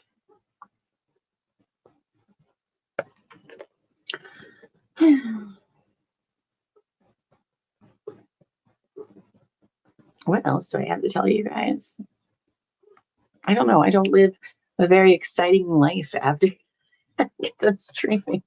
Oh, I did start watching Silo. This has nothing to do with true crime. But BB, Elbow Feet and I started watching Silo the other night. We're like on episode 6 or 7. Very interesting. Interesting, weird, but good. For some reason, every episode somebody dies. I don't know. I don't know what's going on with it, but started watching that. It's pretty good. Well, I'm sure the jury's annoyed too. And as Terry told us in her interview with us yesterday, when they would send them away for sidebars, they too found it very annoying. Very annoying. Did the jury get rehomed to a farm in Vermont? Oh, that's funny. Brennan is going to drone on all day. All day. As much as I am looking forward to Dr. Welcher, I'm dreading Brennan. And I think he is going to spend like 2 hours going over this guy's resume and accomplishments. And we're going to be like, oh, there's books for Silo as well. Interesting. Interesting. I've enjoyed it so far. I hear the second season's a little slow, but maybe it won't be because I'm binging it. Like maybe it was a little slow week to week. I don't know. We'll see. But so far, we like it. We like it. It's very weird. And Couch Critic Llama, tell us all the shows. That's true. I do make my friends watch like everything.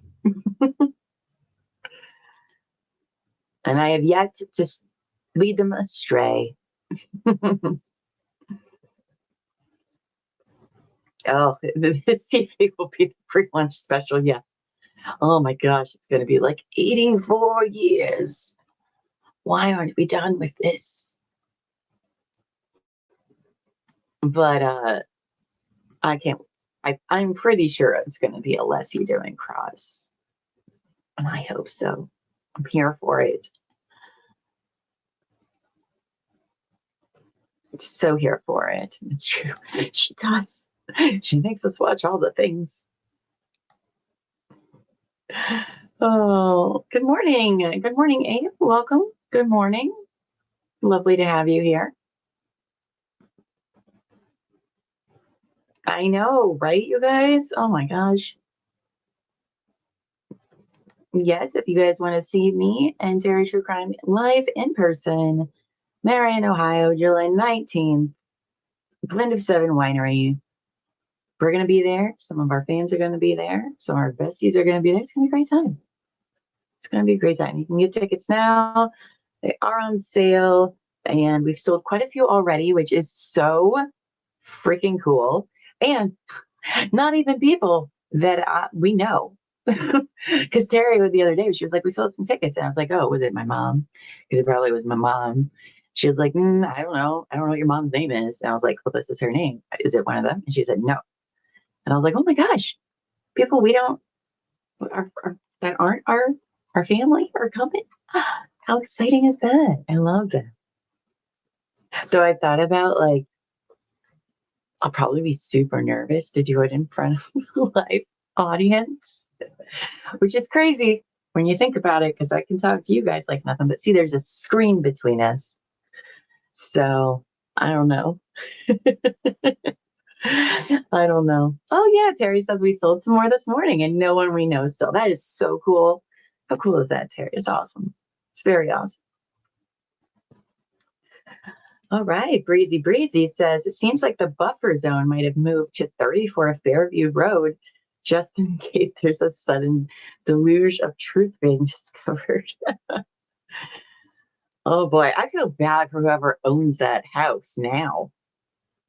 Oh my gosh, could you imagine if they had like no idea and they got sold the house and then they're just annoyed by people driving by like all the time and they're like, I don't even know what happened here. Ugh. But it is weird that Brian Albert decided to sell his childhood home. What? Why? That's weird. Like months after this happens. Suspicious. Hey, babes. Will you get me some more coffee, please? No. It's Bev's fault. She hasn't started court for an hour. No, not gone. I'm going to make chat throw potatoes at you. I won't. Nope.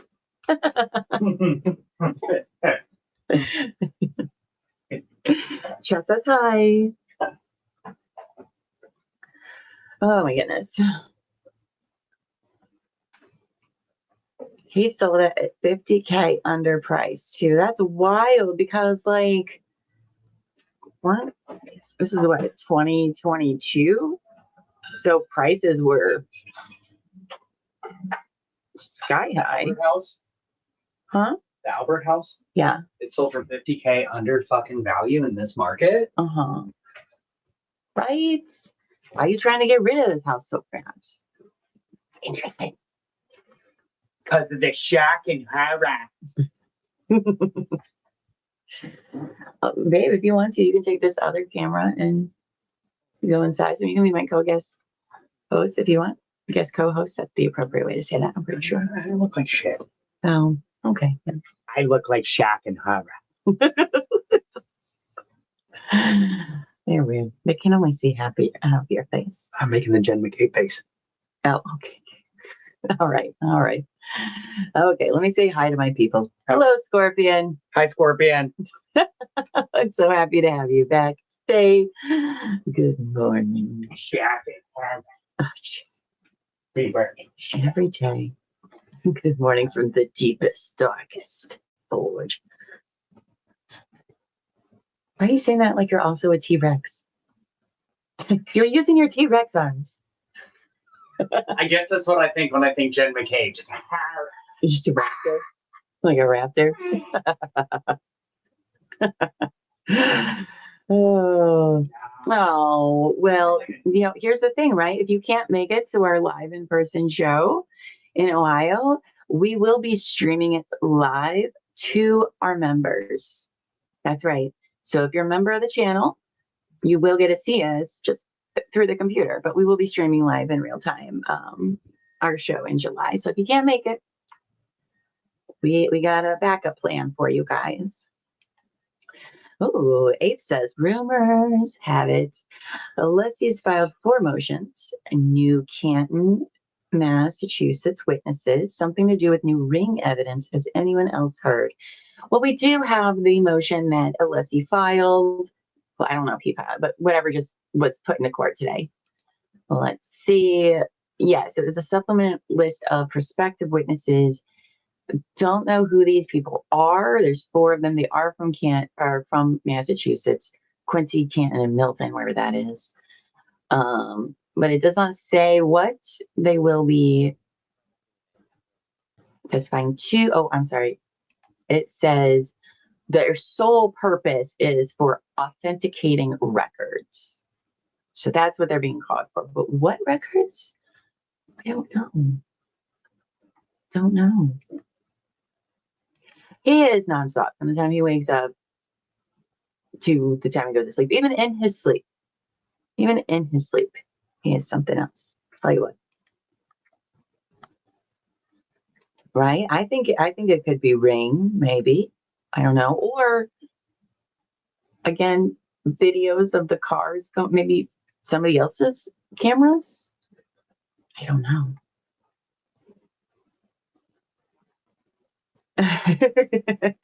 Yeah, everybody's a big fan of Elwoofy. Yes, he has his own fans. Gosh. No, it turns out I like him, so, Can the defense call Turtle Boy? I mean, yeah, they can. Yeah. Because I think he's on both of the witness lists. Hold on, let me pull up the witness list. Go. All right, let's see. What's his name? Adrian Kearney, right?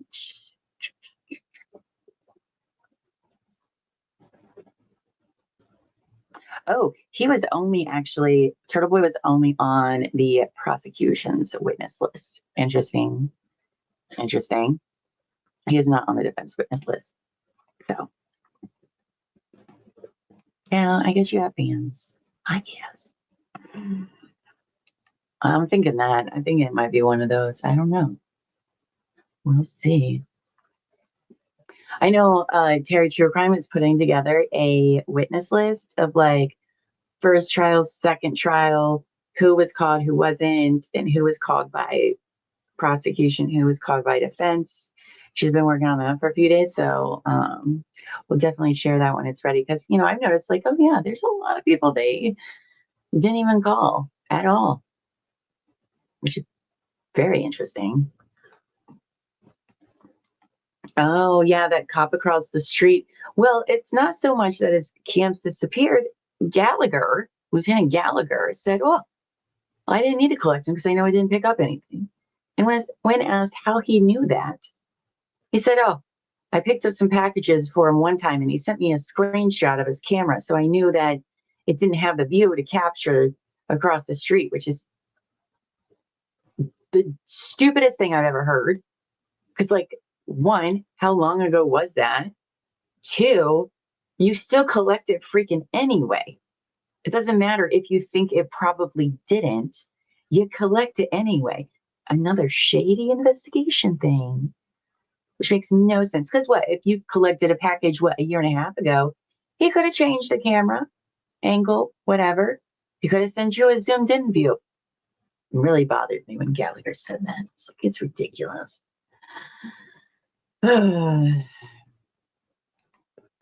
It's from Alternate Corner channel. Oh, okay. I think I know that channel. Yeah.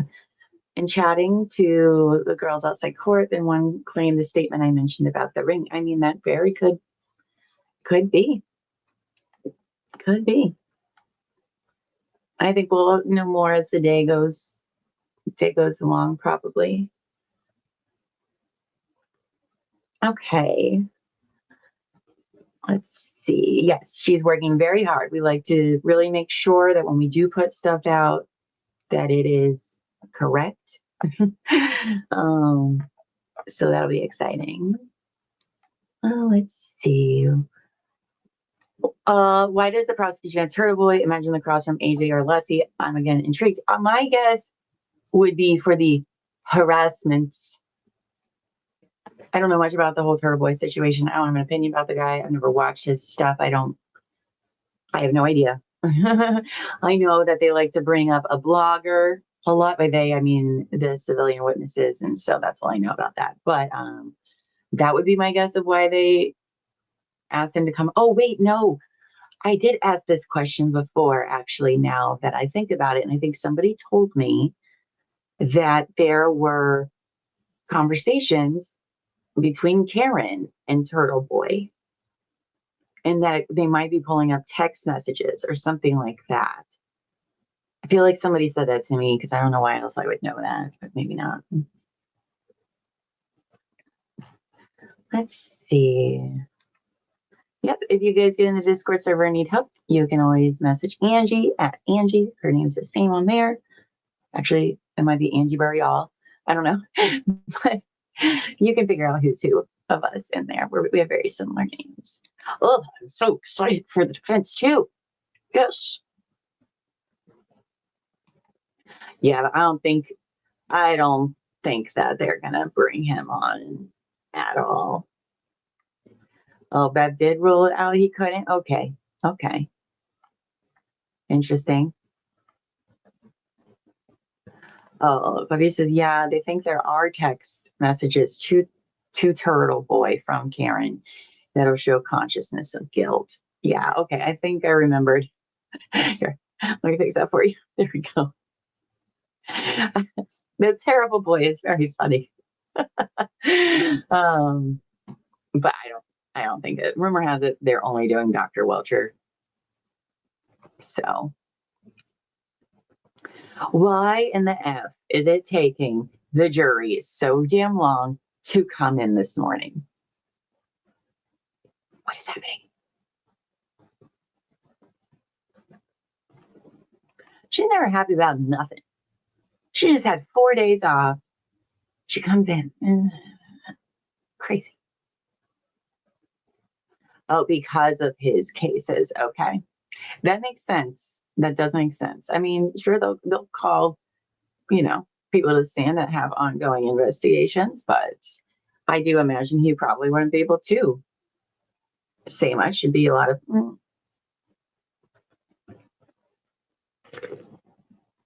excuse me.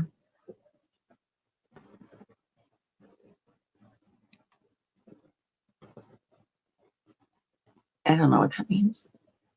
Interesting. Okay. Okay. I know, Tank. I know. Mine too. Like, oh, what's happening? Let me check to see if Cortez has done any updates. Oh, no. Now they're not even saying the jury's coming in. Just says live court is on a short break. Normally it says breaking for the jury to come in. So, fun. I will say, I know the fan drives a lot of people crazy, but I like the fan because then we know that her feed isn't messing up because it's still spinning. So that helps me out some. Okay, let's see. Oh, good morning, Mama Llama. Good morning. You've missed nothing. Court hasn't even started. We're just here. We're hanging out. So super fun. Make sure you like the video when you guys come in. So that way people know that we're live and that we're trying our best to have a party. If you had, Angie, this is a good one. If you had to deliberate today, put a 1 in chat if you'd find not guilty, 2 for guilty. Okay, that's good. Let's do that. You guys put them in and then I'll pull them up. So 1, not guilty, 2 for guilty. They sure are taking a good old time this morning. I don't understand what's going on. Over it. Bev's about to get an angry email from somebody, not me, because I hate sending emails. Somebody. All right, so Shanka goes, not guilty. Angie, not guilty. Lady in Gray, not guilty.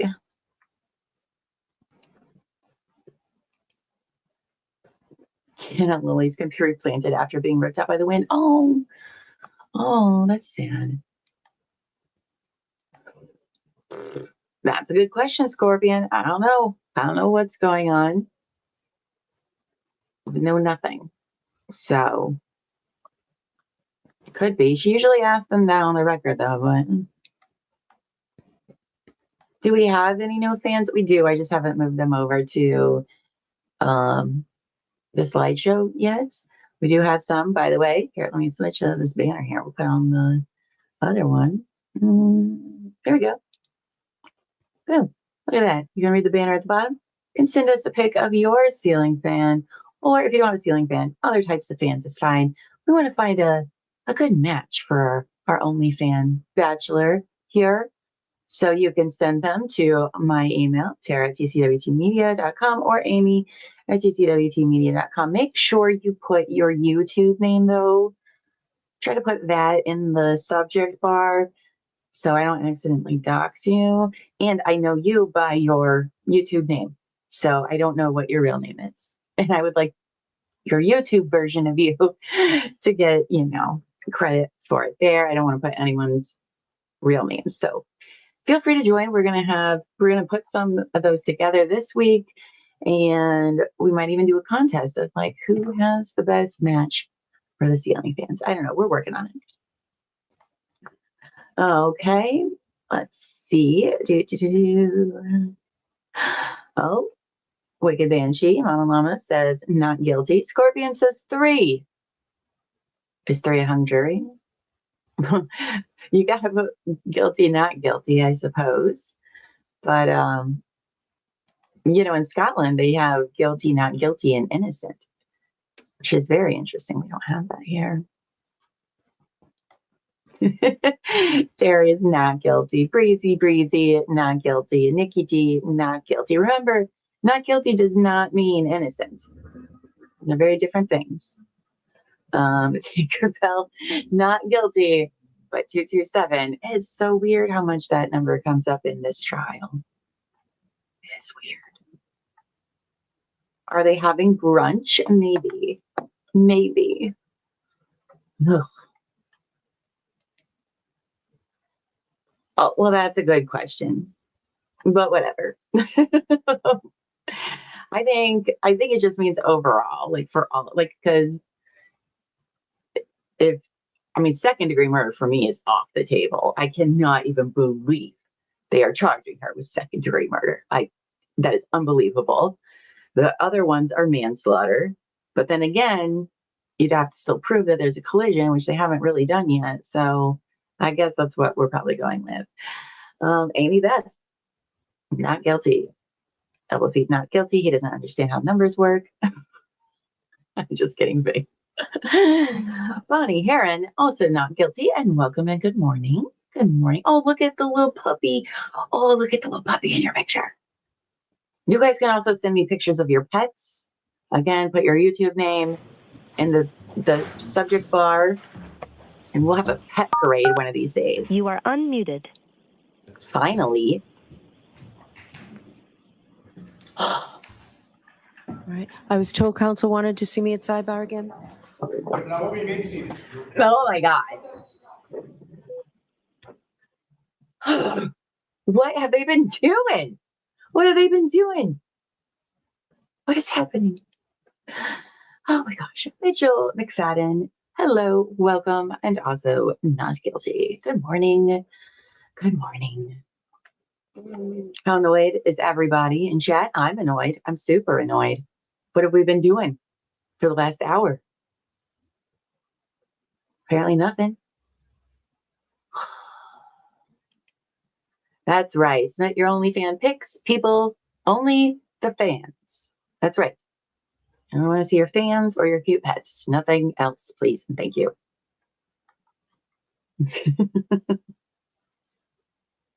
I can share Elbow Feet's address.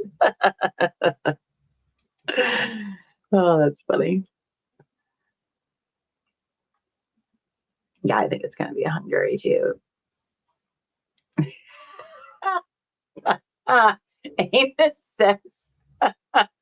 Amos says, by the time this sidebar ends, Shannon will have his bachelor degree.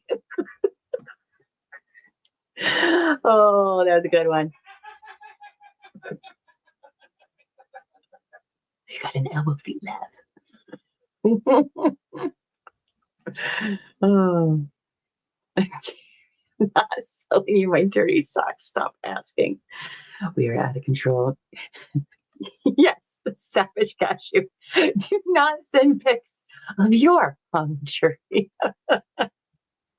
I was on Reddit the other day, and there was this comedian who's also a lawyer, and he was talking about how he had to do like pro bono cases every month, like they have rotations or whatever. And then one of the clients he got was in charge or was in there for like fraud or something like that, from like, you know how you can send pictures of the checks like to your bank now. Well, apparently he was sending pictures of his hung jury front and back, and that's what he was in court for. I don't know how true that story is, but I don't know. I thought it was hilarious. Well, so Alfie says if she's convicted of DUI, then they need to lobby DUI charges to every single person. But that's the thing, is that she does not actually have a DUI only charge. I think they tied it in with the manslaughter of like being under the influence. Because I thought she had one too until I was corrected by our wonderful chat. Because they are great. And she does not have just a DUI charge, is what I've been told. So, yeah. You guys are so funny. Dave McGuire, good morning. Good morning. Welcome in, everybody. Make room on the couch for Dave. Please, thank you. Eventually, court's going to start sometime today. I don't know when, maybe this afternoon. I don't know what's happening. None of us do. Based upon the options given in the verbiage of the court's jury instructions and after AJ's soliloquy, not guilty across the board. I mean, yeah. Yeah, me too. Suncoda, also not guilty. Okay. Oh, we are getting closer. You did get a full belly laugh from LOP. That you did. That you did. Oh, I thought I saw a message up here. No, I did not. Well, whatever happens, Jackson's just sitting there on his computer being like, do. I would be so annoyed. And just think, everybody in there's just been sitting around for an hour. Oh, the most uncomfortable pews.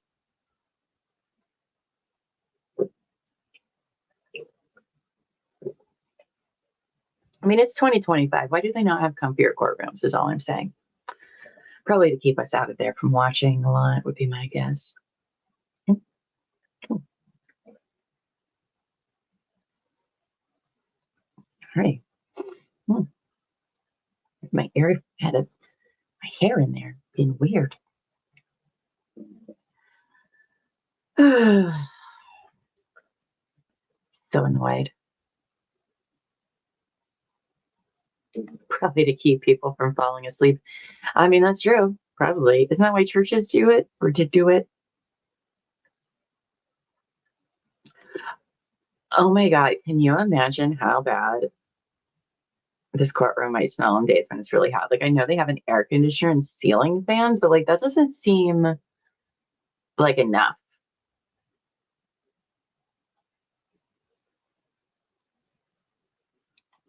Oh, totally. Right. It's very interesting for sure. Okay. They're going back to their seats. We're going to bring the jury.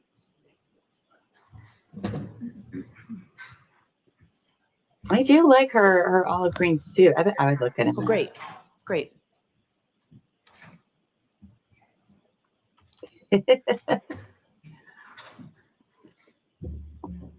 Maybe that's why everybody's forgetting everything. Maybe that's why their memories are bad.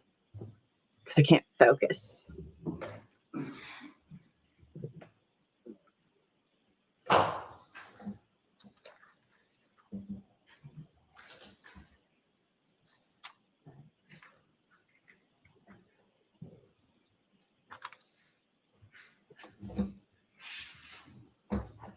What's going to happen?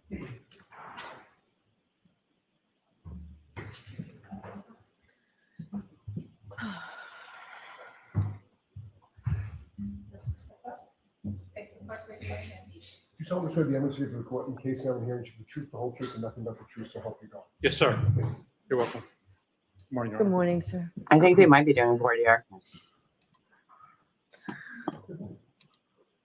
So we're going to have a short voir dire. Oh, yep. Okay, so Mr. Lessie? Thank you, Your Honor. We're going to finally do that, huh? Thank you.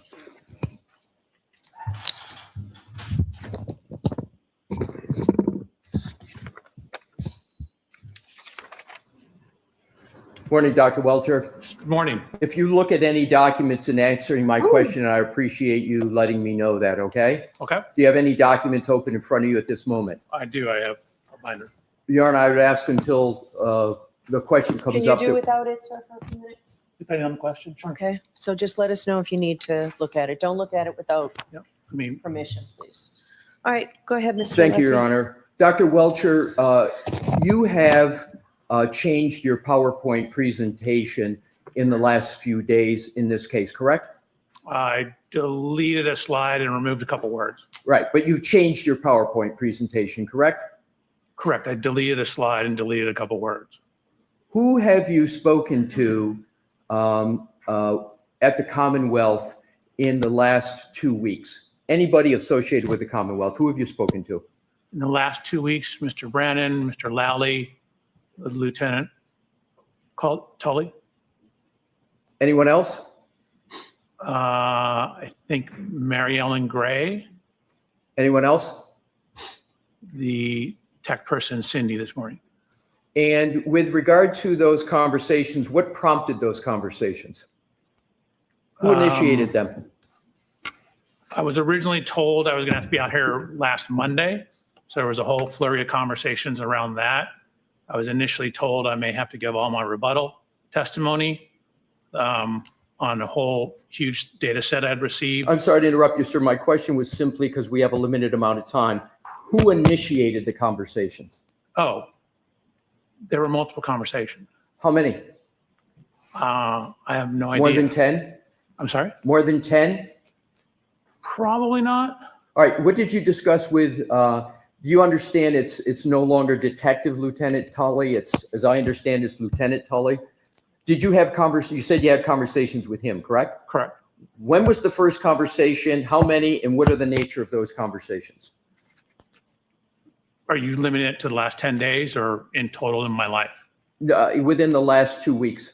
Last 2 weeks. I believe it was when I got here on Saturday night, I informed them I'd landed.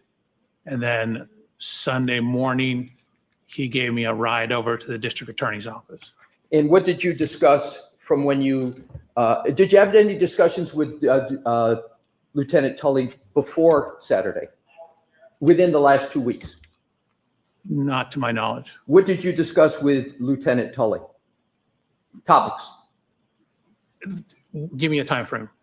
I keep saying the last 2 weeks.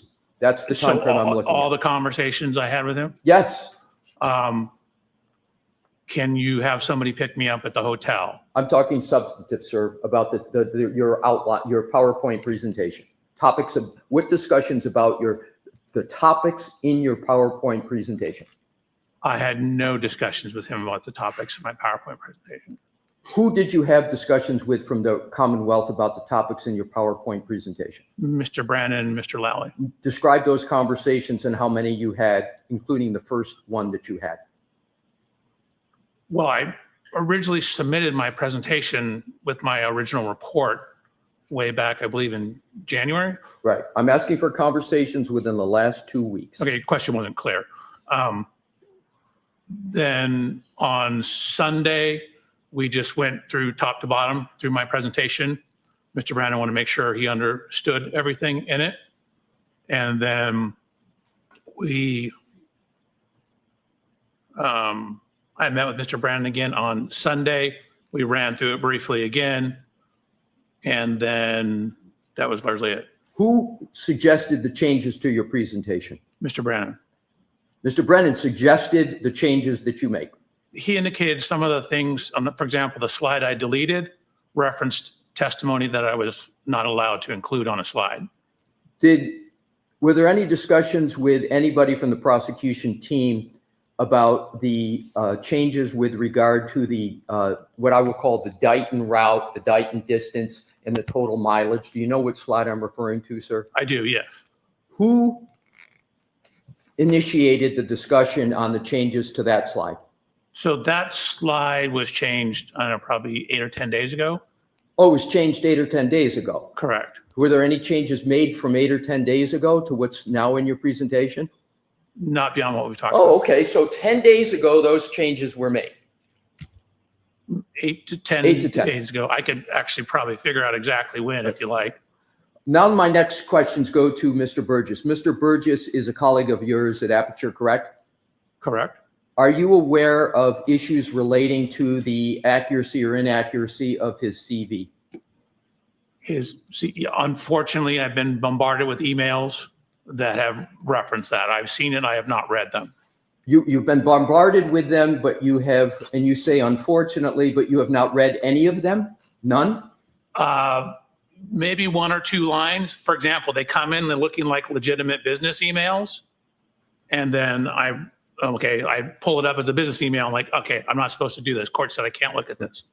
Now, I want to go back to your slide presentation. I understand that you intend, subject to our objections at the court's ruling, you intend to present testimony with regard to your PowerPoint where you are going to elaborate on your 1231-38 to 1231-43 trigger 1162-2, and you're going to add to what has been in your presentation a verbal discussion with regard to Mr. Burgess's change that he made in his May 8th report with regard to the variance time window. Do I have that correct? No, you don't. It's not based upon a verbal discussion. It's based upon his report. Okay, so you're going to make, you propose, what you're intending to do is you want to add the change from Mr. Burgess's May 8th report to what you're going to testify to on your PowerPoint. Do I have that correct? That is correct. And the only reason you're going to testify with regard to altering the 1231-38 to 1231-43 window is because of what Mr. Burgess has done on May 8th. Is that correct? It's better data. So I'm altering it and correcting it with better data that I've received from Mr. Burgess. Right. But my point is, if it weren't for Mr. Burgess's change, you wouldn't be making any changes in your testimony, correct? It's only because of what Mr. Burgess did on May 8th. Is that correct? Only from his report, correct. Correct. So, and you understand, sir, that that change has significant effects on the very issues in this case with regard to the timeline and the collision you allege occurred, and comparing it to human volitional conduct of Mr. O'Keefe with regard to his manipulation of the phone. You understand the consequences of that change, do you, sir? I do. I would disagree with your assertion that it's consequential. Again, my original data, which is in my PowerPoint and has not changed, that data is still there. The timing was extremely close within the error of the measurements, which Mr. Burgess ultimately showed in his subsequent report that was within the variance associated with those timing devices. I understand, but my point, sir, and I want to understand if I have it correct, is that is going to move the time that you assert the 1162-2 trigger occurred, correct? Correct. He's fired up. You would agree that's a substantial change given the issues in this case when seconds matter, or do you think it's an insignificant change? I wouldn't say it's insignificant. Again, I haven't modified my PowerPoint at all. I was happy with the data I had and satisfied with the data I had. Again, once presented as engineer would with better data, we use better data. It brings it, I'm sorry. Please, Vervoidier, let him finish. Yeah. It brings it closer in time to Ian Whiffin's last contact point data. But even if we don't have that, given what I knew about the variance in the cell phones, my time was still within that window anyway. Sir, you've just answered my question, which is you agree that it affects the timeline in the activity of Mr. Whiffin's report. You said brings it closer. Did I have your words correctly? Correct. What I was concerned about was your word about significant change. It brings it closer. It doesn't necessarily bring it significantly closer. My original timeline was very close, within the range of the accuracy of those types of cell phones, infotainment system data. So even if I didn't have Mr. Burgess's subsequent report, the data is still within that time window. Sir, isn't it a fact that with the variance of Mr. Burgess that you're now you want to testify to, that there is a change because your 1162-2 trigger 1231-38 to 1231-43, you know that there's a device lock event on the phone of Mr. O'Keefe after that time period. You understand that, correct? So again, there's a window of plus minus on that. Technically, those timestamps on that are, as you indicated, again, there's literally, I wrote that on my slide. It includes my slide where I have that exact comment. But my question, sir, is the change means now that with the Mr. Burgess variance moving, you now have part of the moving range that occurs after the device lock, whereas before your change, the device lock occurred after every bit of your range of 1162.2. I have that correct, don't I, sir? You do. Okay. Okay, so Your Honor, that's it. that's all I needed. Thank you. All right, so we're going to bring the jury in. Oh, you guys. Leslie Cross inside is the going to be door. fired. He's so fired up You right may as now. well stay right there. Thank you. Okay? It's fired up. I'll see you at sidebar. No, they can come in. Oh boy, this guy. Uh-oh. Yes, it does seem like they're changing it. But then again, I don't even understand what the full prosecution timeline is because it's been all over the place with this trial. But yeah, congrats to all of our new members. Thank you again, Amos, for the 5 gifted memberships. Congratulations to our new members. You can join us Wednesday, 8 p.m. Eastern, as we do our members only. It'll be fun. Oh, I loved Outrage Alessi, right? Alessi is the man. He is. He is like ready to go. All right. That was worth waiting 2 hours to see. I'm pleasantly pleased. Oh boy. That he does. So this guy based his report off of Burgess's information, which is off of his new information that he submitted on the 8th. He made some changes to the presentation PowerPoint. Since that, he wanted to know who he's been talking to, which is interesting. Yes, he changed his report after Burgess changed his, which is interesting. Hello, Haley Wood from the UK, Wales, UK. We love our Welsh friends. Good morning to you. Good morning. Dr. Welcher, are you the sponsor from the award dinner for Beth? You know what? His picture that I saw the other day, he looks a little bit different in person still. So we took up a lot of your time this morning. I think the coffee and donuts and muffins was probably a hint that we were taking longer than what we ordinarily I didn't get any. do.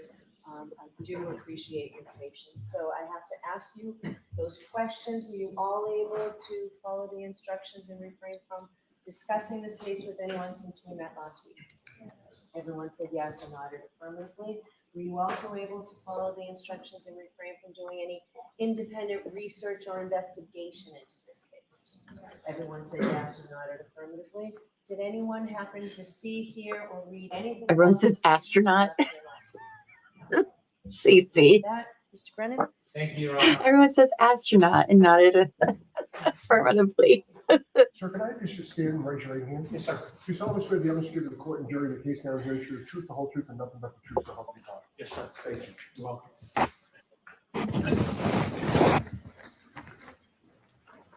All right. May I refer to my resume? May I refer to my resume? All right, Mr. Brennan, Thank whenever you. you're ready. Good morning, sir. Morning, Mr. Brennan. Could you please introduce yourself to the jury and spell your first and last name for the court reporter who's next to you? Absolutely. My name is Judson Welcher. My first name is Judson. Last name is Welcher, Welcher. Sir, what do you do for a profession? I'm an accident reconstructionist and biomechanical engineer. I'd like you to explain to us a little bit about what an accident reconstructionist does. Sure. You can think of accident reconstruction and things such as this as the physics and engineering that happens in car crashes. So accident reconstruction tends to deal with everything that happens to the car and outside the car, skid marks, vehicle damage, the electronic recording systems in the vehicle, things that have to do with the motion forces and how the physics of everything occurred and how that affected the motion of the vehicles. You said that you were an accident reconstructionist, but also a biomechanical engineer. How is your work as a biomechanical engineer different than an accident reconstructionist? So simply, you can think of biomechanics as similar, but to everything inside the car. So biomechanics is looking at how the effects of physical forces are applied to the human anatomy. When I'm trying to explain to somebody what I do, I say, hey, it's like a civil engineer who's designing a bridge. So many trucks and cars on the bridge. Are that going to cause the beams in the bridge to fail? Is that going to cause the cables to fail? So a human body is governed by the same laws of physics, just like the bridge. Obviously, it's made of a lot of different materials, but in a human body, my beams are bones. My cables are the muscles and ligaments. Different material properties, but everything's governed by the laws of physics and principles of engineering. So I'm looking at how physical forces, the outside of the car, when people are inside the car, seat belts, airbags. The first seat belt was patented by an engineer. It's engineers who quantify the force of the crash and what kind of injury damage there is to the body. So it is force that causes damage like a fracture. And so we're looking at how the physical forces are applied to the body and what that means in terms of what happens to the body. Dr. Welcher, I want to ask you a little bit about how you became a biomechanical engineer and an accident reconstructionist. Could you tell us? Sure. So when I was getting ready to go to college, my father, who was a physician, said, whatever you do, do not go to medical school. Because I was getting ready to go to medical school. So this was 39 years ago, I believe. Cool story, bro. 35 years ago, 39 years ago. He said, it's just not worth it. So I said, okay. So then I entered into the mechanical engineering. I grew up riding motorcycles, taking things apart, frequently pissing my parents off when I couldn't put it back together. But I like taking things apart and figuring out how things worked. So I went to university and got my undergraduate degree in mechanical engineering. From there, I happened to be at a Thursday meeting of the American Society of Mechanical Engineers. A group came in from a company that did this type of work, and they showed some examples of how you apply engineering concepts that you learn in mechanical engineering to the human body. And so I was like, man, that's a great job. That's the perfect mix of engineering that I have and my desire, to learn the medical side of things as well without becoming a doctor. So I talked to them. I actually applied to the company and was ultimately hired as a biomechanical engineer. How long did you continue as a biomechanical engineer until you went back to school? So I actually, very quickly after I started the job, I took a human anatomy class at a community college. I quickly realized that wasn't enough. And so in around 1993, I went to the USC Medical School and enrolled through what's called concurrent enrollment, which means you can take the class, but you're not actually in medical school. It's a medical school class. But I took gross human anatomy. So it was me and 160 or so other doctors. I took the same human anatomy that first year medical students at USC took. So it began in 1993. Did you continue to work as you pursued your higher education? I ultimately started my own company, continued to work, continued to do research, had a wonderful opportunity to have 2 beautiful children, and continue to this day. Tell us a little bit about the company you started and when. Sure. So in about He's gonna do this October for of like 2 1994, hours. I started my own company. Me and the guy who was my immediate supervisor said, hey, we can do this better. We can do more research, more testing. And so we started our own company. What kind of company was it? And it was an action reconstruction and biomechanical engineering company. We also early on did a bunch of testing and design work for amusement park rides. The same concepts for car crashes applies to roller coasters, basically anything. So we worked and had some contracts on improving ride safety. And I was also on the ASTM committee that looked at amusement park ride designs. Did that company grow from 2 people? Correct. We took it from 2 to about 25 people. And then we ultimately sold it in right around January 1st of 2022. Before 2022, did you obtain a master's degree? I did. And what was that in and where was that from? So again, I was working full time. Actually, while I was doing my master's degree, I was also teaching classes at Texas A&M through their law enforcement training division. So it was extension classes. But I ultimately completed my master's thesis in December of 2001. That was from USC, University of Southern California. And I received my master's degree in biomedical engineering. I wrote my thesis. It was basically on automotive seat design, but it was titled Whiplash-Associated Disorders, Related Anatomy, Biomechanics of Injury, and the relationship between injury potential and automotive seat design. Okay, cool. Pardon the interruption. If Dr. Welcher reads from this report, which I think he just did, can we know when he's doing that? Sure. Dr. Welcher asked me if he could refer to his resume, and I said yes. So if you read, just let us Thank you. And it's my resume, not my report. know. Your resume, did I say? No, you did. He said report. Yeah, no, it's his resume. You share with us that your company continued to grow until you ultimately sold it in 2022. During that time, did you continue to pursue higher education after you obtained your master's degree? I did. So again, ever since 1993, I've been slowly pursuing higher education, both obtaining my master's degree as well as my PhD. During that time frame, I also published 20 peer-reviewed scientific publications. I taught for 5 years at Texas A&M and served as a peer reviewer for both the Society of Automotive Engineers and for a short period on the Archives of Physical Medicine.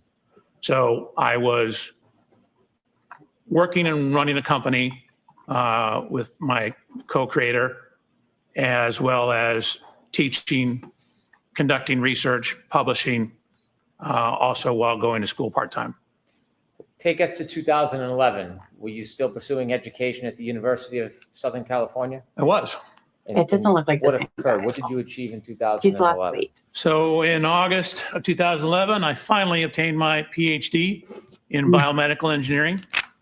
I wrote my dissertation, reading from my resume, titled Development, Validation, and Testing of a New Sensor Array for Intra-Articular Pressure Measurement, In Vitro Human Lumbar Spine, Intra-Articular Facet Testing, which is a lot of big words to say. I was testing cadaver spines, looking at the loads inside the spines associated with various motions of the spine. Did you achieve your PhD in biomechanical engineering? It's actually in biomedical engineering. Biomechanics is within the field of biomedical engineering. So you have a PhD in biomedical engineering. Correct. You mentioned that you have published many articles. Have there been articles that you have published that are relevant to some of the subjects that you're going to talk about during your testimony? I mean, I have a number of, again, peer-reviewed scientific publications. Peer review just means you submit it to a journal and they have other people review it, give you comments, your peers in the field. I do believe there are a number of them that could certainly be relevant to both the physics and, for example, pedestrian injuries. If I could mention a few. You wrote an article on sideswipe collision dynamics. What's sideswipe collision dynamics? So I was actually an invited speaker at the World Congress, or sorry, not the World Congress, the World Reconstruction Expedition. They asked me to give a presentation on the theory, science, and mathematics behind sideswipe or side impact collisions. That would include side collisions, glancing collisions, shallow angle impacts, such as like a corner of a bumper goes into the side of a car, any kind of glancing or clipping type impact. Similarly, in many of the articles that you wrote, is one of them about methods for quantifying the impact severity of low speed side impacts at varying angles. It is. Tell us a little bit what that. So that was a Society of Automotive Engineers paper. Again, another peer-reviewed paper that we worked on. It was kind of an extension or continuation of all that research, where we just looked at the physics and the mathematics basically the reconstruction of glancing or sideswipe type impacts. Similarly, methods for quantifying the impact severity of low-speed side impacts at varying angles. Is that similar to the other papers, or was that different? Yeah, I thought that was the same one.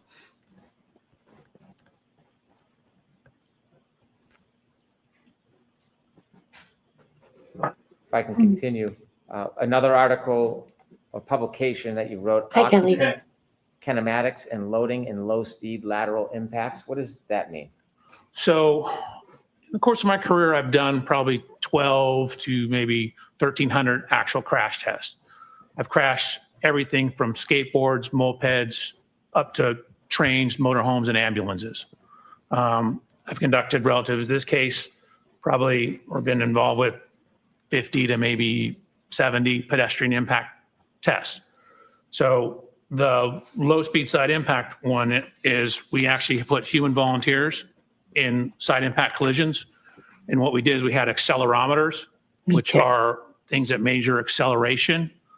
If you had physics or memory, Newton told us force equals mass times acceleration. So knowing the acceleration of something, you can get an idea of how much force is applied to it. So we have various sensors on the body. We have various sensors on the car for the reconstruction aspects of it. So that study was the biomechanics portion. And the first paper you read about the reconstruction was the reconstruction portion.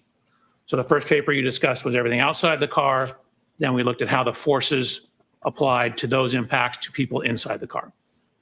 Have you had a lot of publications and studies about the force applied to people outside of a car?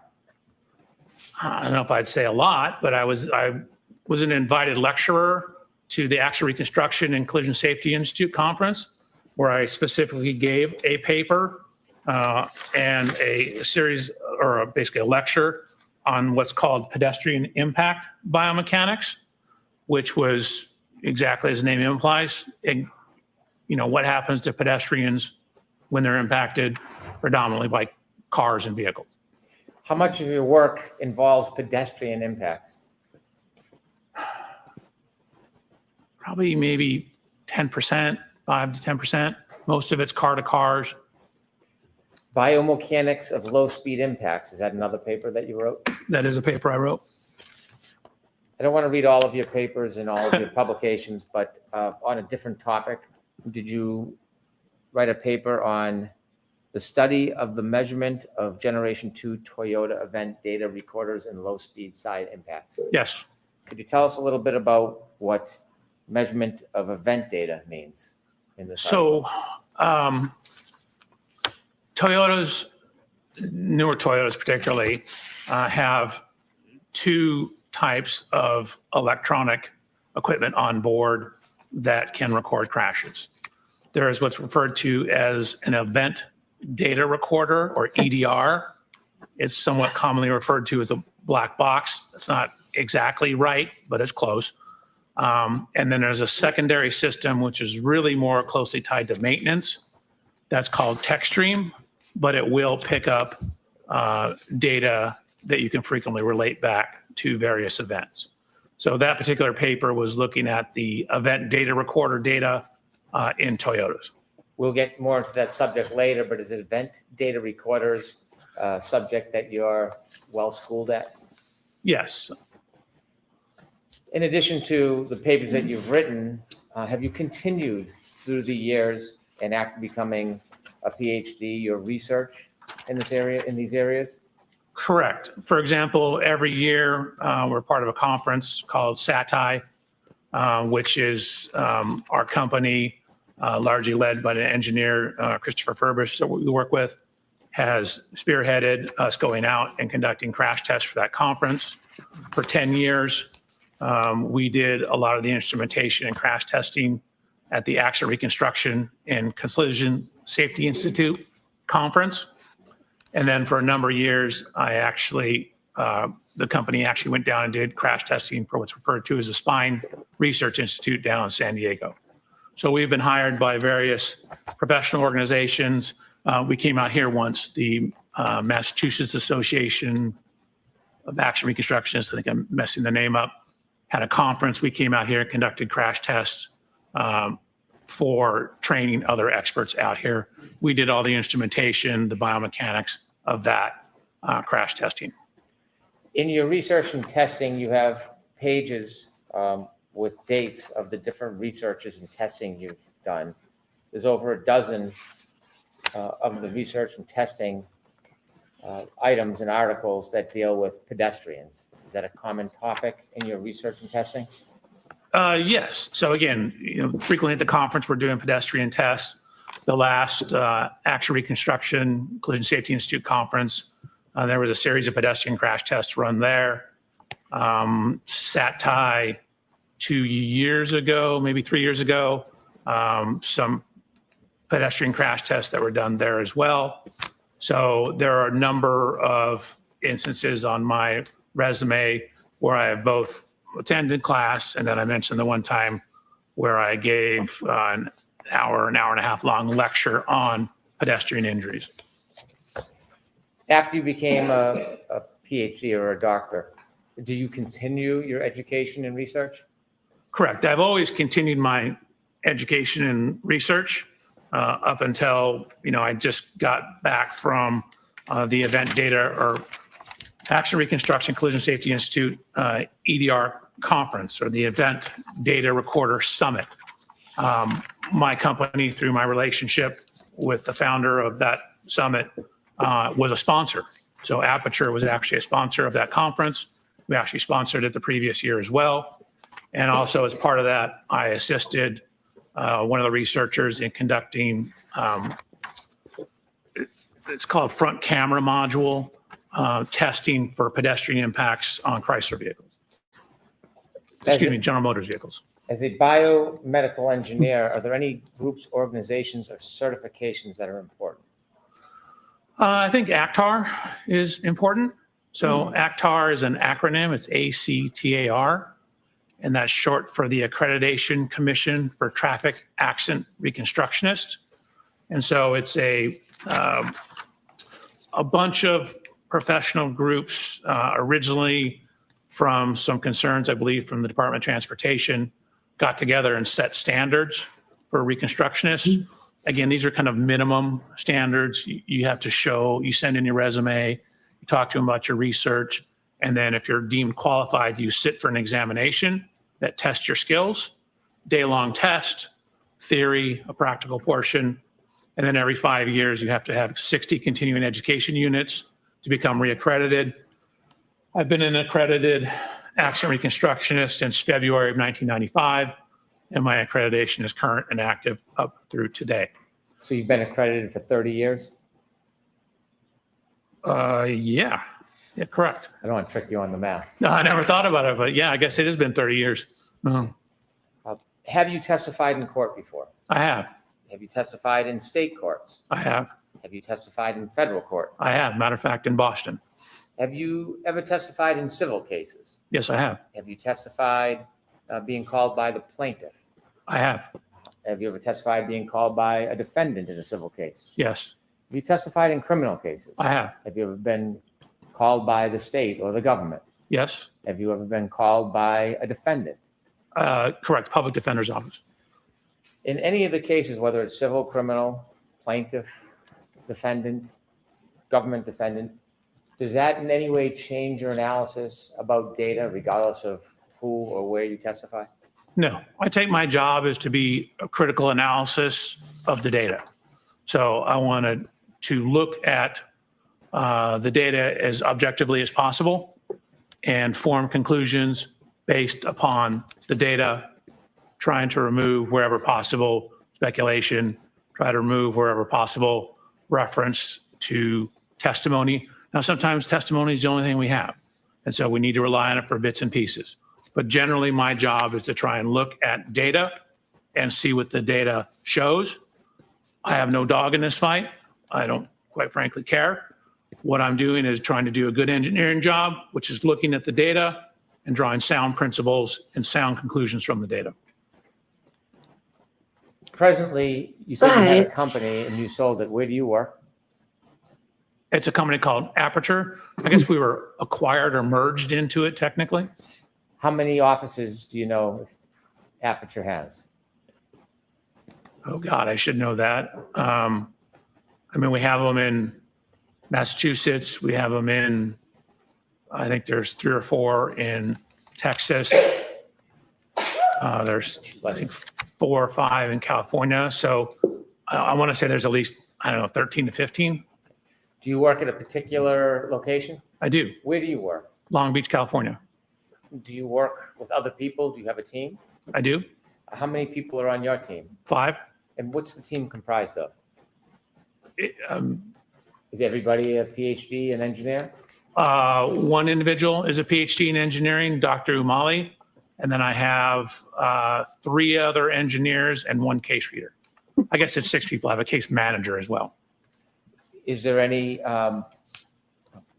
do you work interchangeably at the different branches around the country, or do you have your own team in California that you work with? 99% of the time, it's my own team. Case in Occasionally, we'll California. get a case from another office. I've worked on a couple cases out of the Texas office and maybe a couple out of the Nevada office. Interesting. Were you asked to look at any data or information relative to this case? Yes. In looking at data and information, do you try to look at a narrow or broad range of information? So I definitely cast a very broad range. We try and get as much information as possible. And then, weed it down to what is important, weed it down to what is consistent with the data. So start off very big and then get down to sort of the meat and potatoes of it, the important information. Do you necessarily rely on everything you look at? No, I certainly consider everything I look at, but I frequently don't rely on everything because sometimes it's not reliable or it's irrelevant. In this case, can you share with us materials generally that you Not look enough, at in in your my review? opinion. Sure. Your Honor, may I read from my report? Yes. Thank you. So, Mr. Reporter, I apologize. It's a lengthy list. Slow? So I have police reports, including the Canton PD incident report, and I have 8 other reports, also the 34 Fairview Road Rams final report or cars report. I have the ring video from Mr. O'Keefe's residence. I believe that's One Meadows. I have the cruiser cameras, which are the police vehicles, onboard cameras, both front and rear cameras from 1, 2, 3, 4, 5, 6, I believe 10 different videos. I have photos and videos of the scene from Sergeant. I have photos of the vehicles, 140 photographs of the vehicles lined up together.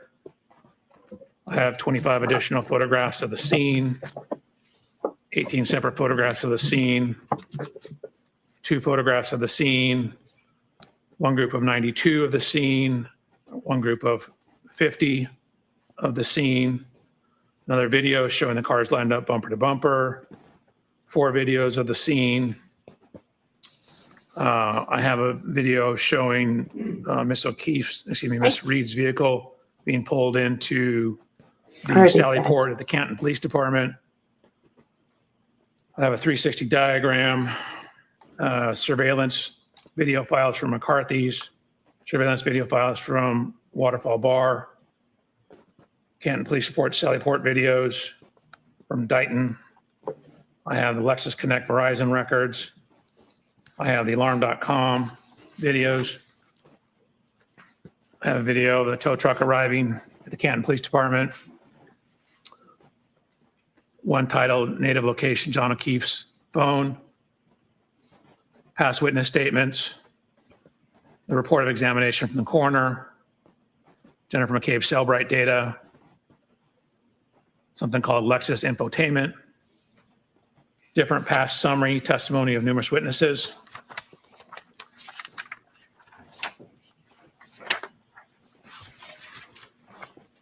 Have earlier summary testimony of numerous witnesses. The Boston Magazine interview with Miss Reed, a Dateline interview with Miss Reed, a 2020 interview with Miss Reed, lab reports from BODE, the Crime Scene Response Unit Boston, Crime Scene Service Section Maynard, Crime Scene Service Section Southeast, the Criminalist File Folder, Trace File Folder, UC Davis Veterinary Report. I have Verizon records, GPS location records, John O'Keefe GPS points, Axiom cache location, weather reports, medical records, including the Canton Fire Department run report for both Mr. O'Keefe and Miss Reed, medical records for both Mr. O'Keefe and Miss Reed from Good Samaritan. I have 2 retrograde extrapolation reports, one, and a serum plasma conversion report relative to Miss Reed. I have the neuropathology report. I have the Orange County Medical Examiner's report, the diagrams, the postmortem toxicology report, and a second same autopsy report, more pages. In addition to the information that you reviewed, did you on your own go out and obtain information that you thought might be helpful for your review? I did. So first what happened is I asked for all the information on the case. So I received some information, and then what we do is we start doing our homework. So we start doing the groundwork. So once I received some of the information, what I did was, modern cars have what's called a VIN number or vehicle identification number. It's a unique 17-digit number. So what we'll do is we'll decode that VIN number, and that gives us information about the vehicles. So I did that for Miss Reed's 2021 Lexus, as well as Mr. O'Keefe's 2019 Chevy Traverse. So ran the VIN numbers, use the VIN numbers. It tells us year, make, model, safety equipment, things like that. I then got dimensional data from a program called Expert Autostats. And then I have complete parts diagrams for the vehicles. So I have literally bumper to bumper parts diagrams from something called the Mitchell Collision Estimating Guide. And what that is shows parts, involved in the vehicle. So for example, in Miss Reed's vehicle, I have bumper to bumper. I certainly have all the parts around the rear bumper and tail light of her vehicle. And then of course I started additional work on top of that. After you began your study, sir, did you have an opportunity to personally look at items that were involved in this case? Yes, I did. And what did that include? That included looking at Miss Reed's vehicle, looking at Mr. O'Keefe's vehicle, going to the scene of the incident. I ultimately purchased a 2021 LX 570, the exact year, make, and model of Miss Reed's vehicle, and conducted testing with that vehicle, as well as doing a whole bunch of research and compiling data for my report and slides. You mentioned slides. When you went through your investigation analysis and ultimately led to whatever conclusions you have, did you provide and create a PowerPoint presentation that could assist you? I did. I provided a PowerPoint presentation on January 30th. May I approach, Your Honor? Yes.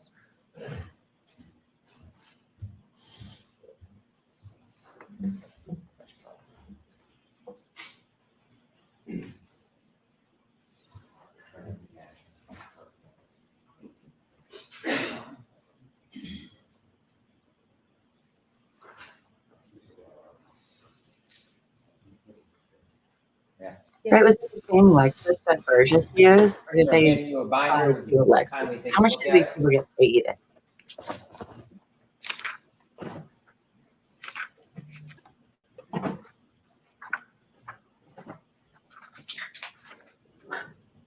Could be.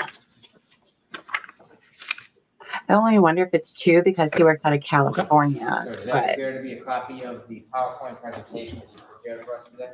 It appeared, right? 141 pages. Didn't look at every page, but it looks right. 141 page Back to presentation. markers for identification. Okay. It's gonna be a day. God love y'all. MMM for identification.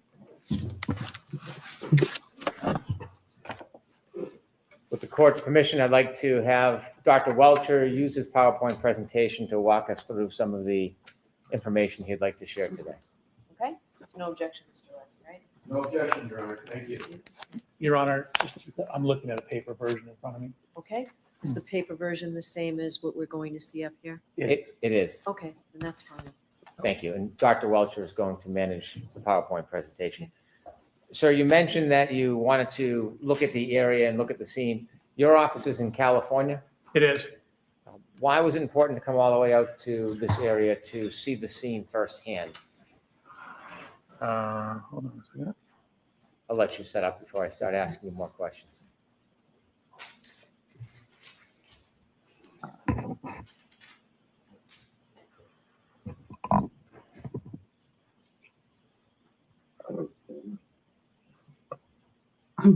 We went through this, had it working perfectly. There we go. Okay.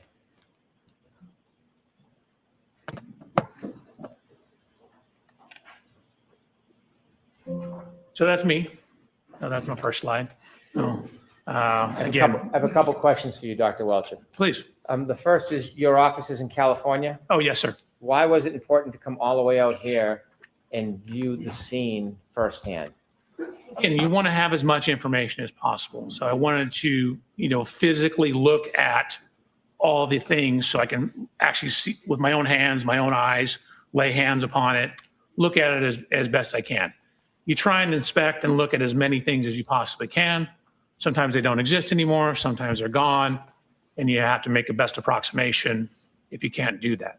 In this case, I was able to look at the scene in both vehicles. Was that an important part of your study, Doctor? I think so. Again, it's always good if you're going to talk about what happened to the cars or what happened to the people to look at what happened to the cars, meaning to actually look at the cars, not just look at photographs when possible.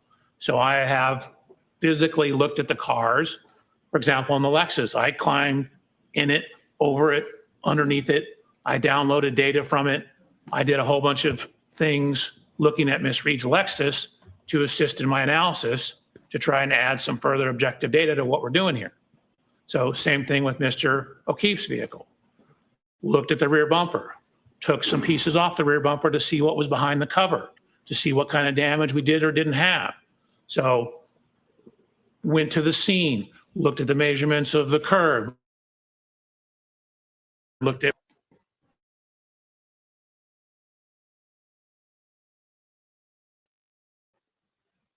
some of the lines are on the road because you can see them in some of the photographs. Again, it's Are we okay? always good My when computer possible bugged to out. inspect everything you can inspect. If you could now begin and tell us how you started your investigation. Sure. So on September 23rd, I had an opportunity to come out. Mr. Brandon, was the first time I ever met you on that day, I believe. And I had received material before that. And what you see here is, this is my inspection of Miss Reed's vehicle. In the upper left photograph, you'll see, oh, this doesn't work very well. Upper left photograph, that's Miss Reed's vehicle. That's Mr. O'Keefe's vehicle, the Chevy Traverse. And then what you see here is a laser scanner. You can see it on the ground here. Laser scanner is creating a 3D model of the vehicles. So I use that to create a 3D model of the vehicles. You can see me in the upper right photograph.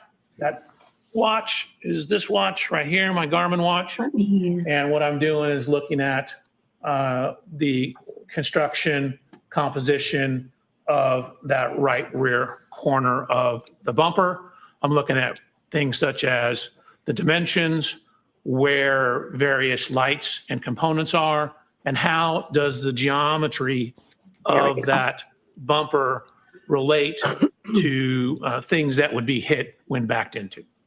Dr. Welcher notes this is 9/23/94. Is that an accurate date of when you came and first started looking at the vehicles in the area? You said 24, correct? I did. You said 9/23/24, correct. And then on the slide, what I tried to do is underline what I'm doing. So this is inspection of the Reed Lexus. And as noted, I'm only showing you a couple. I actually took 445 photographs. Do you remember when you began this case? The month or the date? No, it was obviously before this, I had material before I came out to look at the vehicles. You think it was months before this? I don't think it was months. No, it was maybe a month, if not less. So you began your work in the fall of 2024? Correct. And I just want to ask you about the picture in the middle. You see the right taillight housing is missing. Did you Correct. understand that had been removed prior to you looking at the car? It was, yes. Thank you. You're welcome. However, some of the evidence stickers, these white stickers here, were still on the vehicle. You did not place those. Did you place those stickers on yourself? I did not. Were they there when you first saw the car? Correct. They match what I'd seen in other photos. Thank you. So just continuing on. So what you see is, again, I mentioned looking underneath the bumper. So we wanted to see what, if anything, was damaged on the corner. So I'm putting my hand to show where the frame rail ends. This is me looking up underneath to the back side of this taillight. If you can see, this red taillight actually sticks out. And so I'm checking the front here for damage. I'm checking the back for damage. 1 second, please. Fine. Sirens time. Okay, Doctor, when you were looking for damage on the previous slide, did you find any damage to that lower right red taillight? No, there was no damage to the taillight. The middle picture is from the inside, looking at the inside of that taillight. Was there any damage to the inside of that taillight? There was not. Thank you. You're welcome.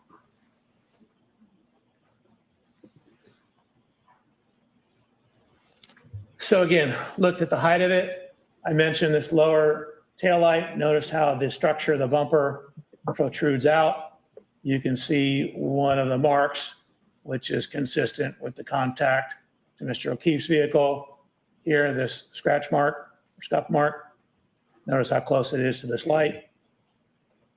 Again, some of the evidence, stickers. Just a better view of those, then going down the side of the vehicle. So with all that information, I mentioned a laser scan.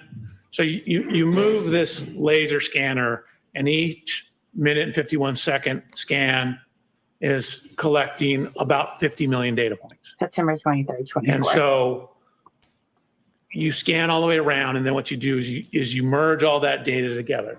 So even though this looks like a poor photograph, what you're seeing is hundreds of millions of hundreds of millions of points. And so you literally can figure out, if you wanted to know the distance from this lug nut to where the lighter is on the ashtray, you could probably do that to an accuracy of about 2 to 3 millimeters. So really, taking tons and tons of data. So it knows the exact position of every one of these millions of data points, and it knows the color associated with those data points. Why is that data imaging so important in accident reconstruction? You want to have an accurate model of the car. So, you probably don't need literally that many points to get an accurate model, but that's just the nature of the way the science is going. Computers are getting better and faster. Scanners are getting faster. So you get an enormous amount of data when you use these scanners nowadays. So then, as indicated on the underline here, I did a CDR. That's a little different than what you heard me say before. CDR is crash data retrieval. So that's the hardware and software that you use to download or actually copy or take an image of, which means you're just taking an image off what's on the vehicle, the EDR, which is the event data recorder.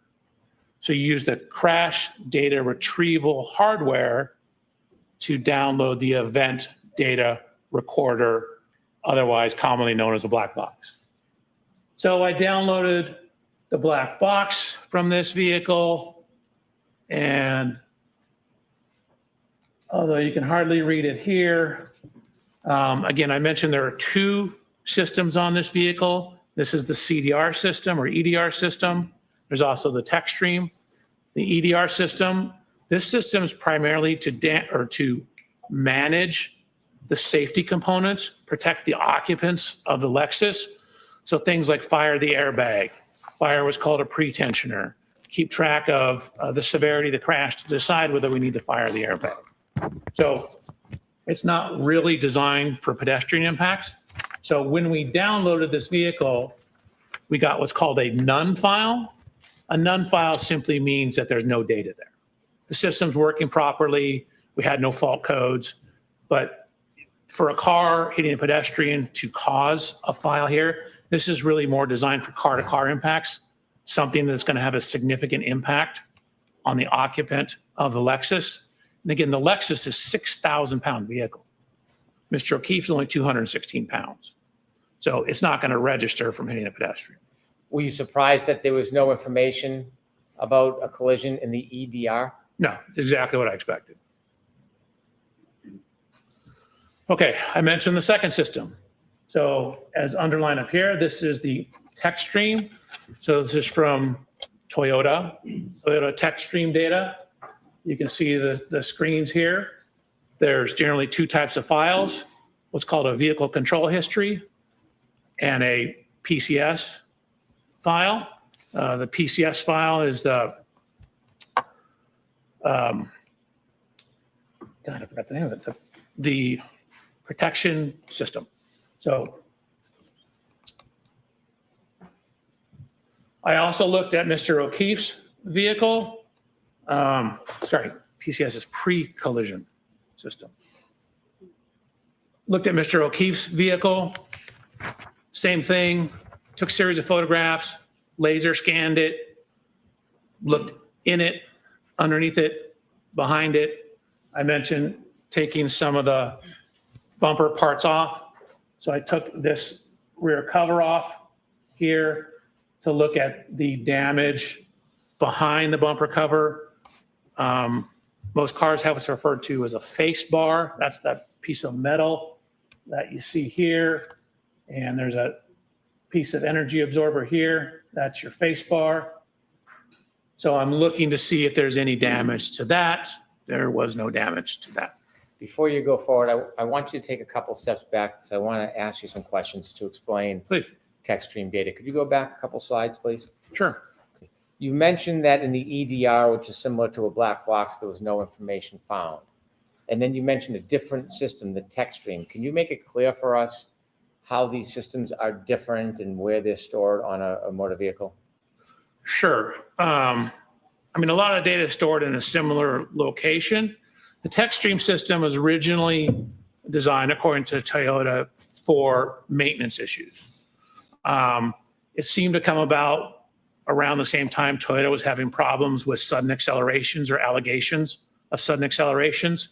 So the text stream data or vehicle control history will give you information when there's, for example, excessive acceleration or rapid shifting of the vehicles or rapid steering of the steering wheel. So the statements are that that's designed to help the maintenance people, if you come in with a problem with your vehicle, to diagnose what that problem is. It has a lot of utility in accident reconstruction because if you jam on the brakes before a crash, frequently the text stream data will record the crash. You mentioned Toyota a number of times. Could you share with us the relationship between Toyota and Lexus? Yeah. Sorry, in my mind, they're the same thing. Toyota and Lexus, obviously a little different, but Lexus is basically made by Toyota. So Toyota and Lexus has the Lexus safety system. Toyota has the Toyota safety systems, which you both read with the text stream data. The text stream data, in this case, does it play an important role in your analysis? I think so, yes. The text stream data, did you independently download that data yourself? So I independently downloaded it, and then I also ran a test with Miss Reed's vehicle, and I created a new text stream file so that I had a stamp in the ignition cycles of what the current ignition cycle was. So I did a sudden acceleration test of the vehicle. On the Lexus or on the exemplar vehicle? On her Lexus. When you did the downloading, why did you do it yourself? Again, you, whenever possible, want to be the one that does it, make sure it's done correctly. and be able to say, hey, how do I know that's from that vehicle? Well, I know because I was the one who did it. And so if I get it from someone else, then they frequently have to bring that person into court to say the other ones that did it, so then I can use it. So if I do it myself, it eliminates that problem, and then I have no concerns over where it's coming from. So then I know hey, I did it. This is the right car. This is the right program. You left us at slide 10 when you were inspecting Mr. O'Keefe's car. Correct. So again, simply a blue arrow indicating that I looked down behind all this stuff, took measurements of it, and then similarly, I have a 3D point cloud of Mr. O'Keefe's vehicle. So part of the reason we're making these 3D point clouds, and we'll touch on this further, in addition to the scene, you can then basically put all these things back together in the computer. So instead of having to drive the cars to the scene, for example, or to Mr. O'Keefe's residence, you can take these computer models and additional data and put it back in the computer and reconstruct everything on the computer. So before we had the exact angle of impact, again, this is for looking at when Miss Reed contacted Mr. O'Keefe's vehicle, backing out of Mr. O'Keefe's garage at One Meadows. I lined them up just to generally show the approximate location. A couple things, notice how, again, this lower portion of the Lexus bumper sticks out. Notice how the side of the Chevrolet slopes in as you get higher up. So this portion sticks out more than this portion. And this is where you would expect any contact damage to occur, assuming there was an impact. So again, looking at the measurements up the height of the vehicle, of course, as you indicated, Mr. Brennan, the taillight's gone. And then went to the scene. So same thing, went to the scene, took, again, 297 photographs of the scene, had our people scan it to create a computer model of the scene. So, literally, if you wanted to know the distance from this window to, say, some manhole cover on the road, we have the data to figure that out, down to a couple millimeters. In addition to going to the scene and doing the digital mapping, you mentioned other review of materials. Did you have an opportunity to review dash cam footage from Canton Police Department police vehicles to see the general location of where Mr. O'Keefe was when first responders were assisting him? Objection, Your Honor. So that's just a yes or no? Yes. Thank you.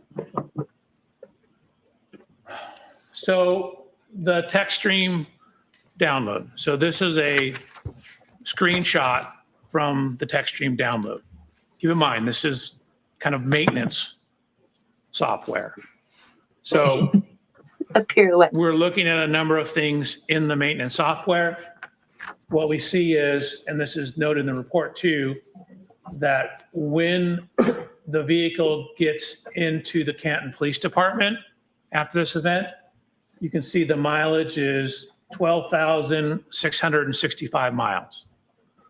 So that shows up in Trooper Paul's report. Bobby, It shows up in the where have you photographs, been? We missed you. and it shows up as matching the mileage in the text stream data, both at triggers 1164 and triggers 1167. I'd ask you if you can enlarge the data on the right and break down what it actually means, the different columns and the... Is it possible for you to enlarge that?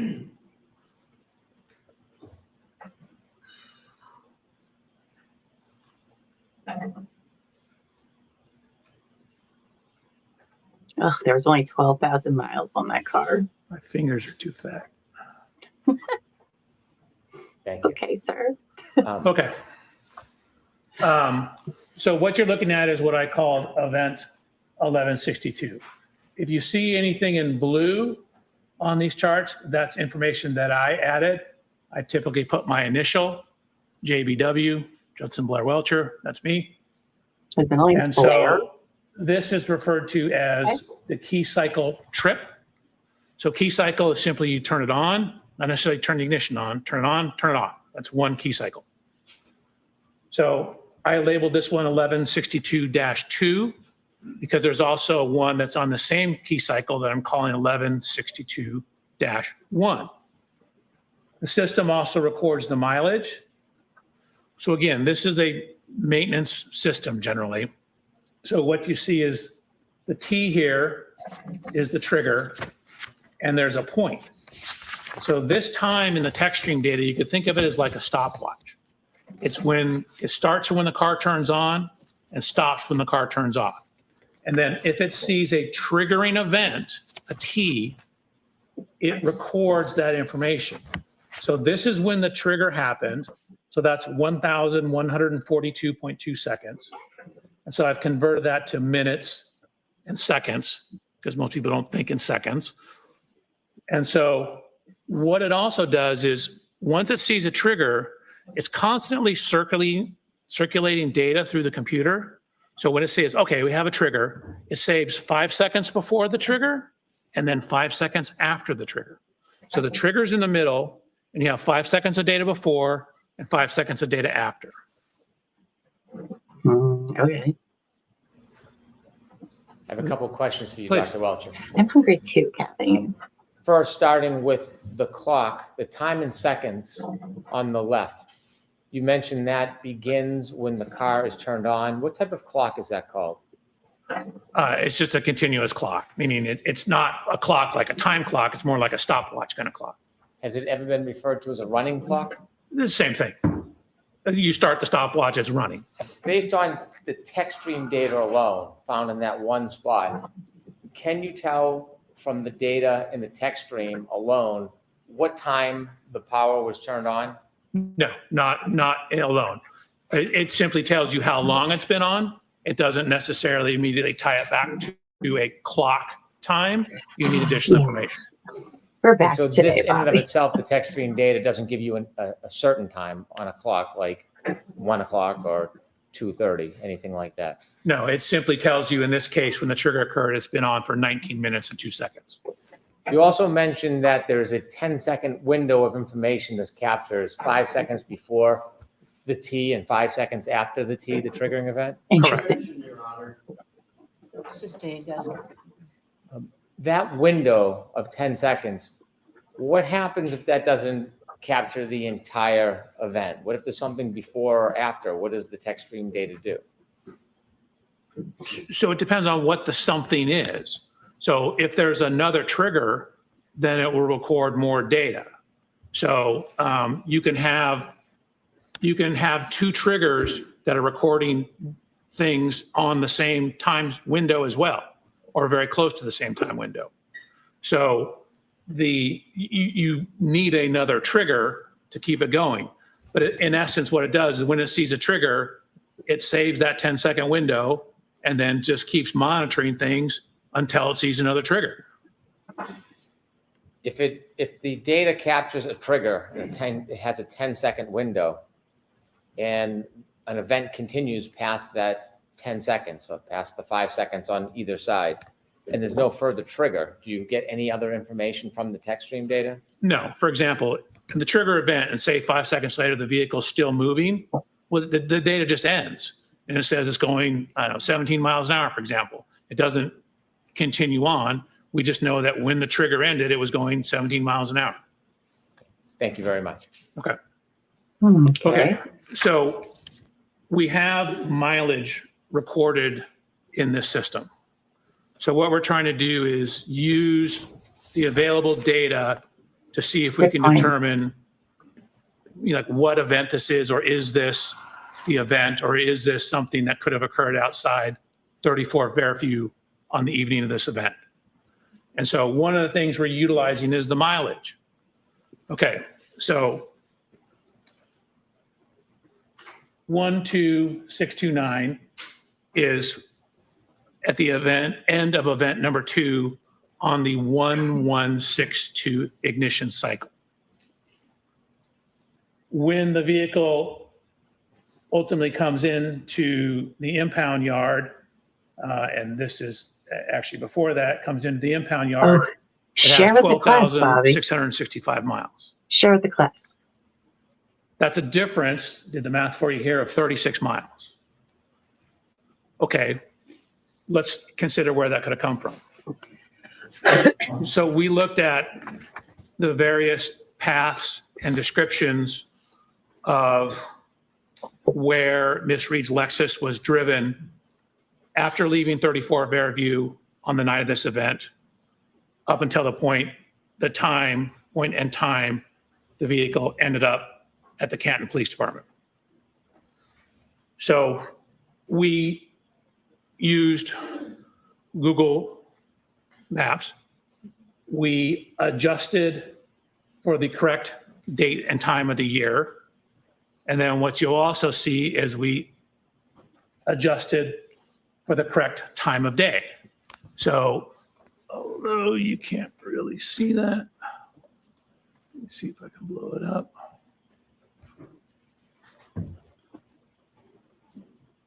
So you can see that's looking at the mileage and time. Again, really didn't use the time, just used the mileage on Saturday, January 29th at around 12 a.m. That, of course, does not take into account the weather. And what are the addresses? It's hard to see on the top from where to where.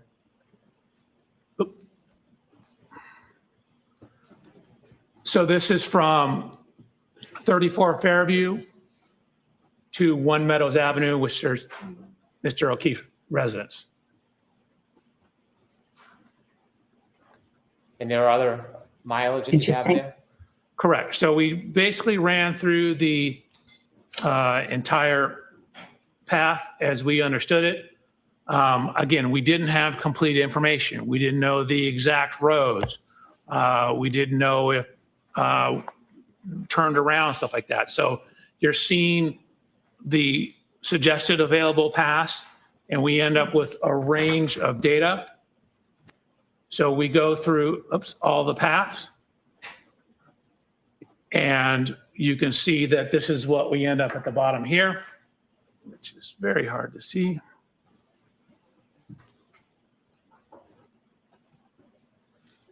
So the minimum suggested route is 36 miles, 36.1 technically. You have a range of 37.9 to 39.7, but again, that's right in the range of the 36 miles. So that's a data point that's starting to build our confidence in what is in the text stream data being related to our event.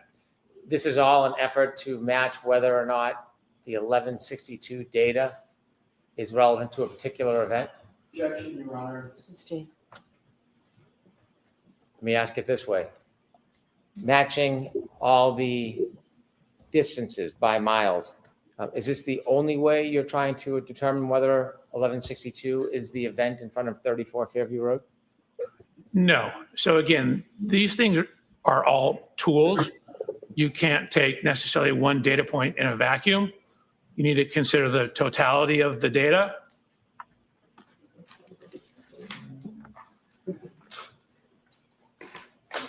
Which is what I did. So we mentioned the continuous clock that was in there, or the running clock that was in the vehicle.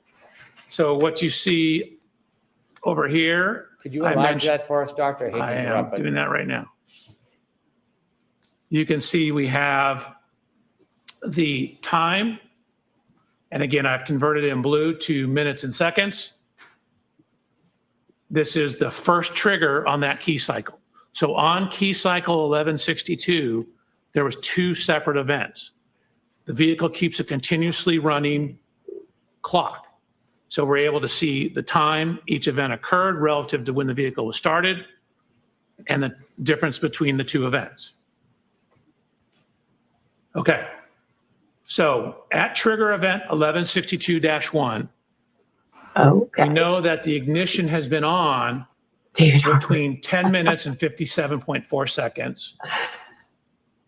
Or that's when the Good trigger try. is, sorry, 10 minutes, Interesting choices, 57.4 Bobby. seconds. Again, thank the you for trigger sharing. has plus or minus. So that's from 10 minutes, 52.8 plus 10 seconds, which gets you to 11 minutes, 2.8 seconds. Or as I wrote here, 10 seconds total. So again, the text stream data indicates at the time this event was written, the trigger occurred, again, at 10 minutes. You see we have the T, 10 minutes, 57.4 seconds. Dr. Welch, if I could ask you a couple of background questions. This block of time that you're reviewing that mentions two triggers, can you tell whether those triggers are immediately related or two separate events? So you can tell they're separate events because there's a separate amount of time between them. There's about 8 minutes between the events. And so they're on the same ignition cycle, meaning the vehicle hasn't been turned off in between. And we have this continuously running clock that records when these things occurred. So it tells us when event 1 occurred, when event 2 occurred. We know it's on the same ignition cycle. So if we have some idea of when the car was turned on, we can then tie that back to clock time or real world time.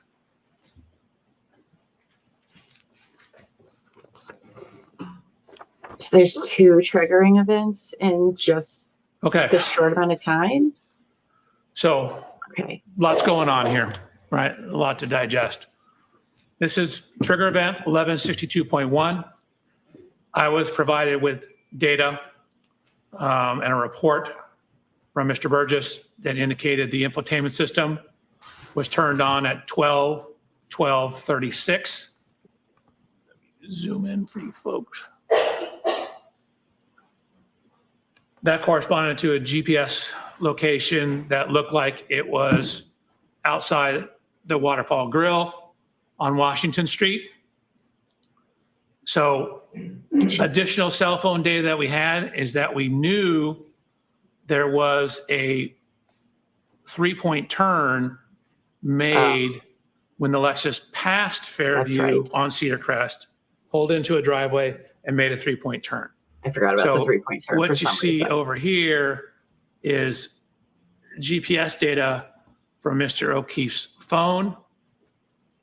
And with that information and knowing when the system turned on, we're able to now tie the text stream data to a real clock, meaning what time of day did that text stream trigger occur. So we're going from the running clock to a real world clock. So if you take when it was turned on for Mr. Burgess's report, you can see that the Lexus was turned on at 12:36. You add in the text stream information, you get it at 12:23:38. And now we have a cell phone data point at 1:54. So at the time my report was written in these slides back in January, that was all the information we had in terms of data point 154. That was the one that was closest in time to it. So we had since received additional information. Dr. Welch, let me ask you a couple questions, and if you can zoom in a little, we might be able to see it a little better from here. Where would you like it? If we can start at the top when you explain in text.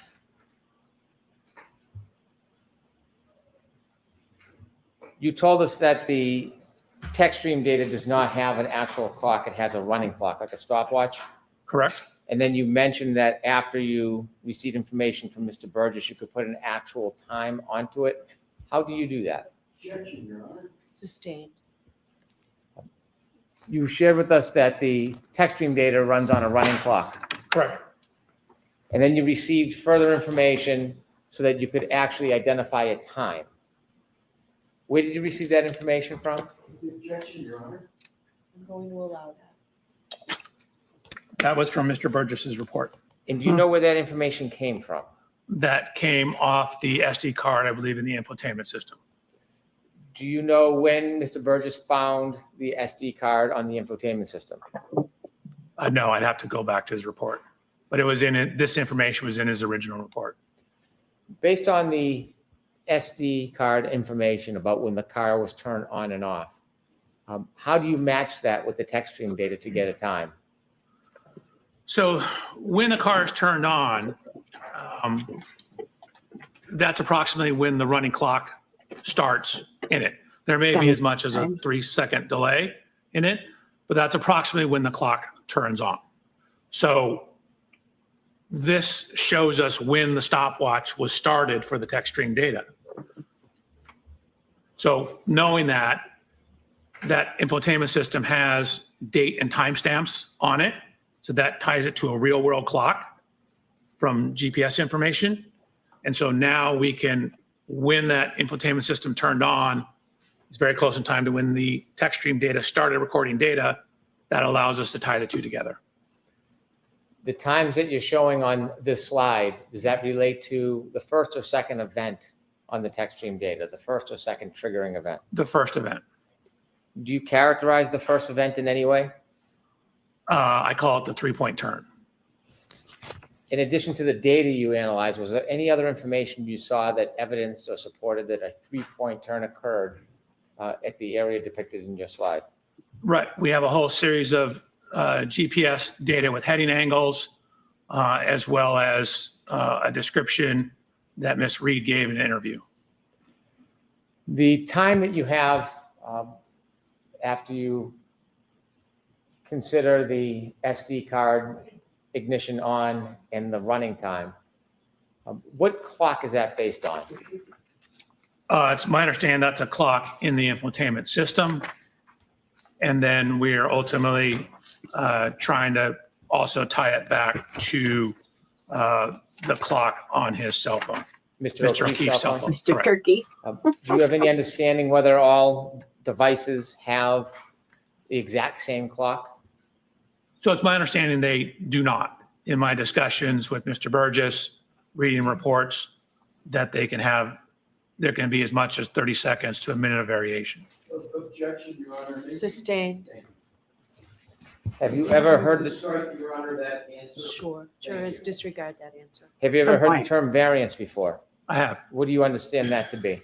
That means differences from the answer, I'm sorry, differences from what? from typically the correct answer. Like meaning that a given data point has variance in terms of how it's measured, when it's measured. So different measurement device can have a different variance around the actual true number.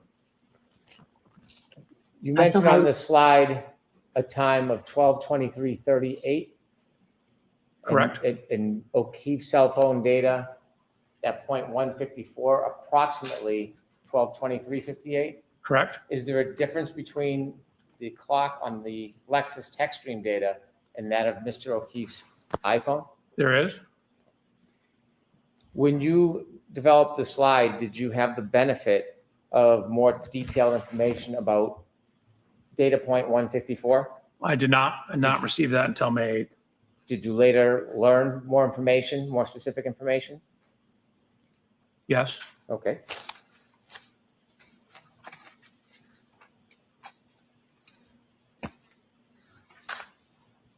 Your Honor, I'd like to show an exhibit to Mr. Welcher that's already been admitted. Okay. It's 192A.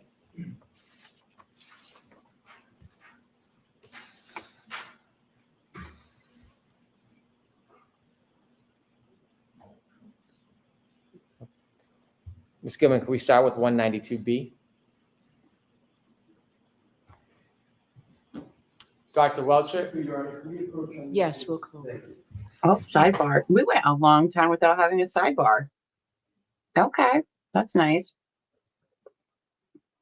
You guys, this is so boring. It's just pretty much going over everything Burgess had went over. I probably should have waited to have that coming back. Now that I think about it. How are you guys feeling about this guy so far? I feel like we have spent so long on his CV. I'm just like, oh, I don't even care what else you have to say. So I just meant I should not have had that coming back.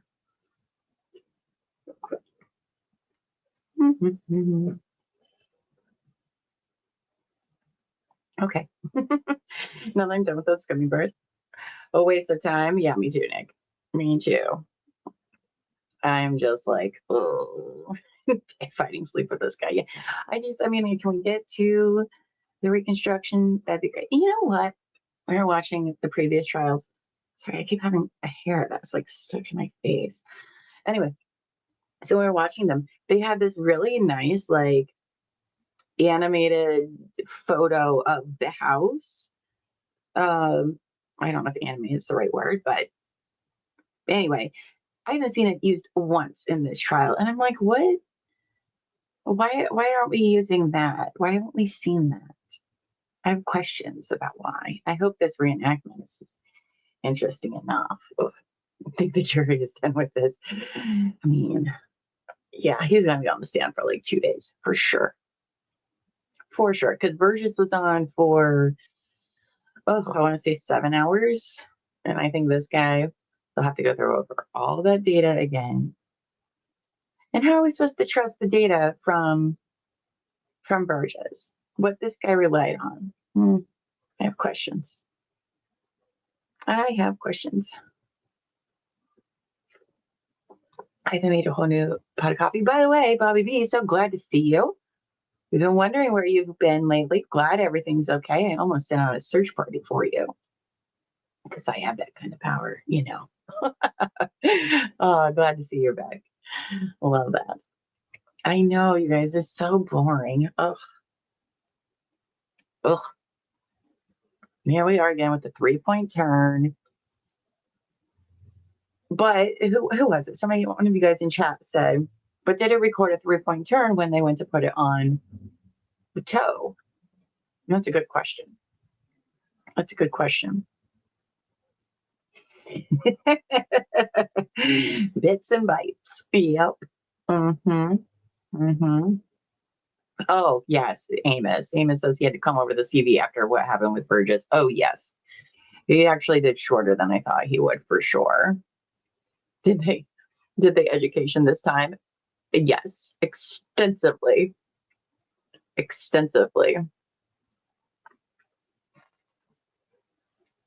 Plus, he is disregarding the guys who made a whole glass cannon. Right? Did he mention the ARCA report and seeing that? I don't think so. Chloe ate the purchase papers. Oh, justice for Chloe. Fine, Chloe. Where is Chloe? I don't see how you get rid of a dog for 7 years, but they got rid of a dog, a house, all got new phones. Like, everybody in this case got new phones. Like, are they all on a giant family plan together? Or I don't know. I'm one of those people, like, I only get a new phone when mine breaks, and I don't buy very expensive phones. I barely use my phone. So I just find that all very interesting. We made you hungry? You had to eat? What did you eat? What are we having for lunch, kids? I don't know what I'm having for lunch. I got some gummy bears. Probably have some chips. Can Terry do a midday missing for Chloe? Well, I mean, maybe.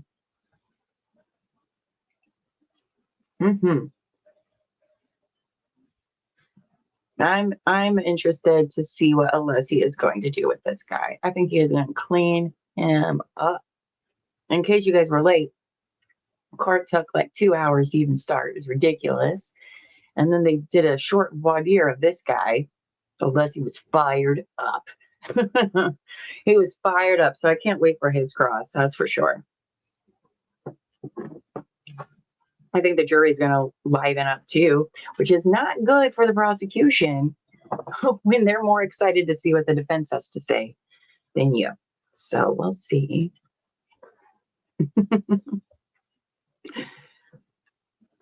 Oh, don't choke on the llama gummies. Yeah. These are just the regular gummy bears. My llama ones are in the bedroom. I did not eat them all yet, but they were so good. Luffy got me llama sour gummies, and they were so cute and delicious. Okay. And chips and dip. Okay. I just have like regular Lay's chips. I don't know. Oh, if he's home, somebody will want to go get us some lunch.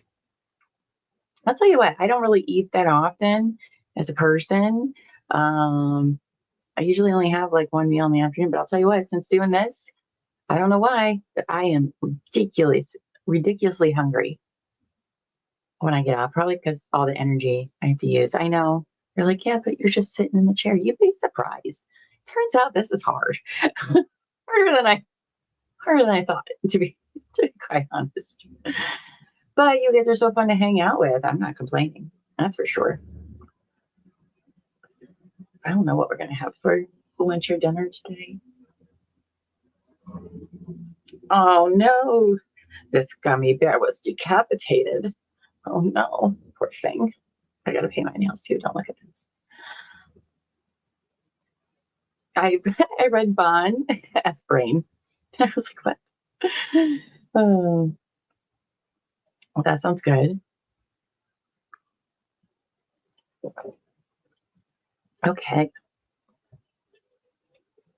Do you guys think we'll even get to Alessi today?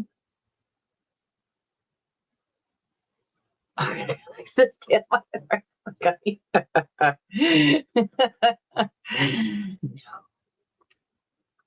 Good one. Good one. You guys are great. Fun to chat and all of you too, for sure. I just ate the decapitated gummy bear. Yes, midday missing. So normally on Mondays and Wednesdays when court's on break, we redirect you guys to Midday Missing, which is Terry True Crime Show, where it dives into missing person cases around the states, particularly ones that don't get a lot of attention because the people are quote unquote not perfect victims. That doesn't matter to us. And so every Monday and Wednesday, she goes live to tell us about some cases. This Wednesday, we're covering 2 Massachusetts cases of missing people. So I know we get a lot of viewers in here who are local to the area. And so hopefully you guys can watch and help spread the word and flyers. The missing persons show it's really good. I mean, it's sad. Yeah, it is. And it's tough sometimes, but you know, sometimes we have family come on and it's so interesting how different, again, jurisdictions do different things and help different kinds of people. And, you know, their first thing is like, oh, so-and-so just probably ran away. And it's like, yeah, but no. Anyway, so we do that every Wednesday. We got members only tomorrow night as well. Oh man, I have a busy day tomorrow. I got a very busy day tomorrow. We're going to be here all day and then midday and then back in the afternoon and then Diddy. I got to record Diddy for 10 nights. Can't wait to see that trial. If you guys haven't listened to my After Dark, wow. Wow. Wowzers, indeed. Alessi looks fired up. Dr. Welcher, if you could take us back to slide 30.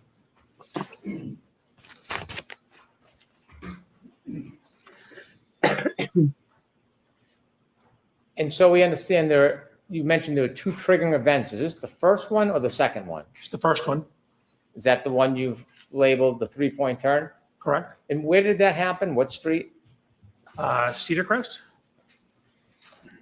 At this 3-point turn triggering event, there is a time in red, 12:23:38. Correct. Where is that time taken from? That's coming from the cell phone of Mr. O'Keefe at 0.154. Okay. And is there another time on there? I mean, I do the math between those two. Okay. Could you make that a little larger? Could you zoom in so we Sure. can see it better?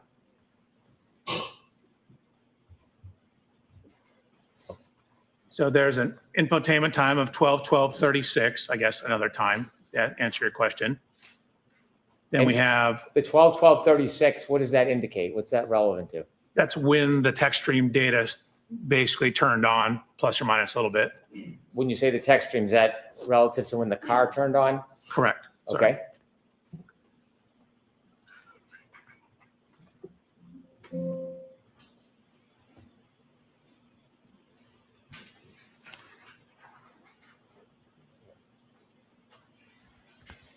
So when the car turned on, then we add the time for the trigger. So what we have is we have data in the text stream that shows the speed, the position, the steering of the vehicle on that trigger. And so we're trying to match the timing and the description of what the vehicle was doing with the text stream, the infotainment, and the cell phone data. Is the data that you analyze regarding the speed, the direction, and the timing to determine whether this was consistent with a 3-point turn? Yes. Okay. Continue, please.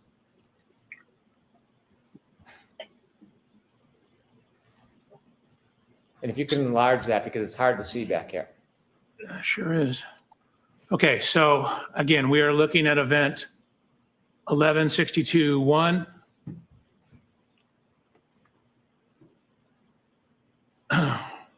The information in blue is speed. It comes out of the text stream in kilometers an hour, converted to miles per hour, feet per second, looked at the total distance traveled, shift position. So in the text stream data, a shift position of 1 indicates you're in drive. A shift position of 2 indicates you're in reverse. There's no zeros. What would a zero indicate? 0 is usually neutral. And I believe 3 is park. So there's also data on the acceleration of the vehicle. So basically, what is the effect of whatever you're doing in terms of stepping on the gas or not stepping on the gas? And then there's also information on the steering of the vehicle. So again, there's trigger 5 seconds before, 5 seconds after. So over here, a positive number equals a leftward steer. So you can see we have in the forward velocity or forward motion in drive, goes forward with leftward steer, stops, shifts into reverse, and then continues with the rightward steer back. Could you take us over to the left of that data?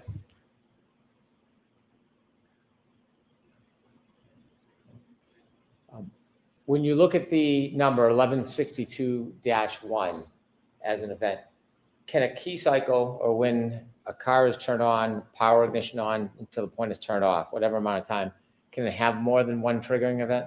Yes, you can have lots of triggering events. In this case, it has 2. On a key cycle 1164, there's 11. On 1167, there's 10.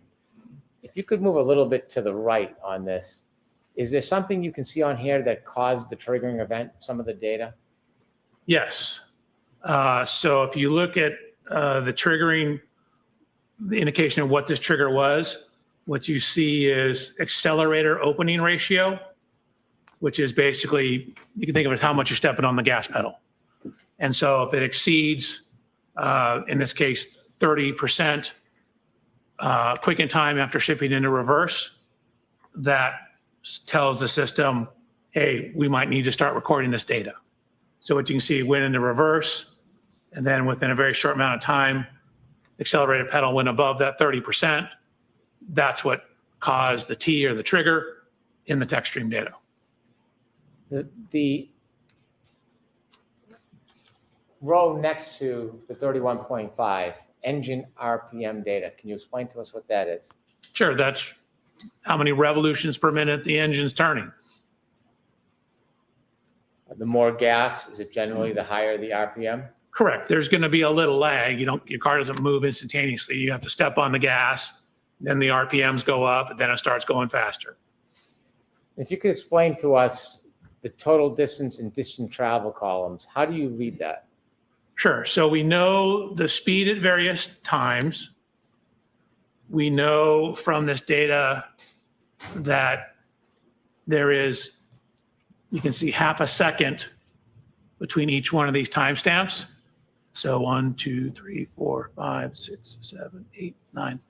10 data points at half a second. That's the 5 seconds of pre-crash data. So if you know you're going so many miles per hour, again, I converted it to feet per second. Feet per second, you're going so many feet per second for half a second, for example. You just multiply those two together and it tells you how far you went. Math. So We're what I'm still doing getting- is looking at speed traveling during the interval. That's during this short time period. And then I add it all together here for total distance traveled. You mentioned that when the data is captured, it's limited to 10 seconds. When we look at the top row of JBW vehicle speed MPH, it's 9.94. Is that 9.94 miles per hour? It is. Can we tell whether it was going faster or slower before this data? We generally cannot. I mean, you might have some, it looks like it's slowing down. And then you see right here, this brake switch application. So you have two things relative to braking. You have the brake switch, which is simply whether the brake is on or off, just enough pressure to make the brake light come on. And then you have brake oil pressure, which gives you some idea of how much pressure is in the system, which is a rough indication for the braking. But then what you see here is the longitudinal acceleration or deceleration. This gives you some idea of how much the vehicle is speeding up or slowing down. So generally a minus sign is a slowing or accelerating in reverse. And for the bottom of those columns, I'd asked you whether or not the beginning of the window, if you had any other information, is it the same situation for the end of that window that's captured? Correct. So at the end of this window, you can see it's still going about 8.7 miles an hour when the trigger stopped. So after that trigger plus 5 seconds, the system said we no longer need to monitor it. Things have returned to an okay state. And so then it stops monitoring the system. Based on your analysis and review and looking at this data, did you come to a conclusion to a reasonable degree of engineering certainty whether That or Mealy's when hard. this event occurred as it is portrayed in the data? Yes, I did. And could you share with the jury, to a reasonable degree of engineering certainty, when did this occur? So this, you want time-wise or location or both? Start with location, then time. So it happened on Cedar Crest. It happened between cell phone data points 154 and 155. And it's a 3-point turn on Cedar Crest. And it occurred, according to the text stream data, about 12 minutes, 23 seconds after the vehicle was turned on. So And do you have an understanding of the variance between the Lexus clock and Mr. O'Keefe's cell phone? yes, And what is that variance time? 21 to 29 seconds. And so the Lexus clock at 21, 23, 38, what time would that put Mr. O'Keefe's cell phone? Objection, Your Honor. I'm going to see counsel at sidebar for just a Oh, minute, for please. Pete's sake. Oh, God.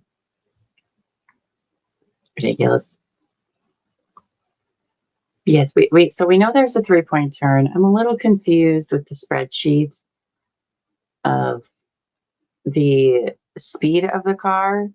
And so I think they were talking about how it shifts, right? So then it shifted to a 2.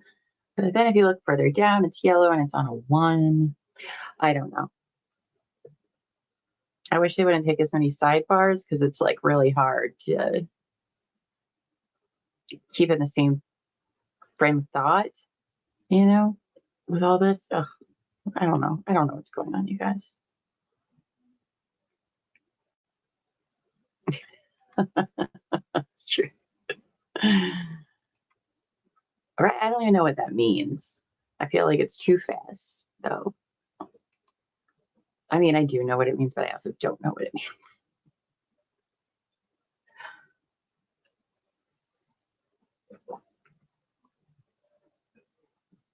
Oh boy. Well, I guess at least the jury's paying attention and taking notes because I'm not. Oh, you got a ceiling fan back. Excellent. Excellent, excellent.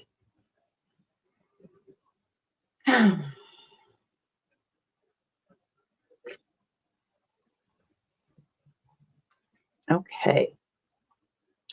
Well, we got a sidebar. What do y'all want to talk about? I don't like when it goes all white, then it's just like on the face. I mean, it is very confusing all the way around.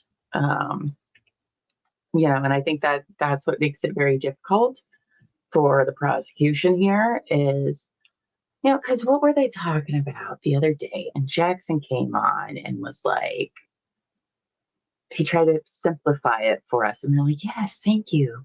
Thank you. I forget. Email Amos your casting ideas for the players in this trial, and we will create a fun visual for you all. Yeah, that's right. Email Amy at amy.tcwtmedia.com. We love doing silly things. That way, then we have something to show you when times are done like this. Oh, but yeah, send her that. Send her pets, your fans. We got a lot going on. Let's see. Sorry, someone's asking me a question. Okay. Oh. Nope. They psyched this out. Rude.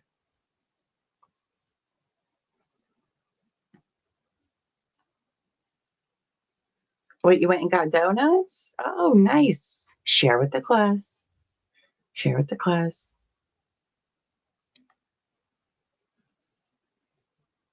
Oh, I can't wait to see what Amy does either. She's pretty good at doing silly things. I love it.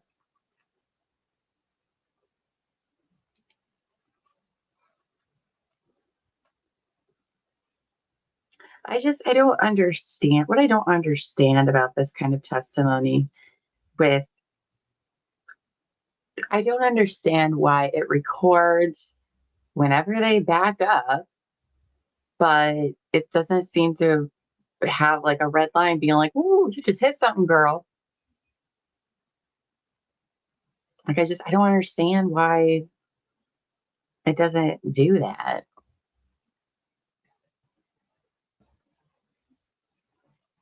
Maybe we'll get some answers today. I don't know.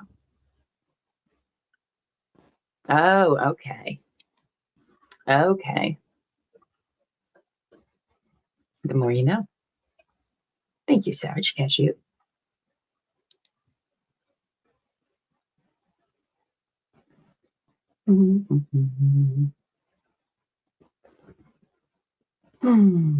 Goodness. Okay.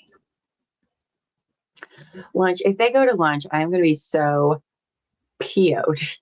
All right. I'm going to be so mad. We're going to be so mad. We're going to have to come up with something to do for lunch break. I don't even know what we're going to do. Oh, goodness.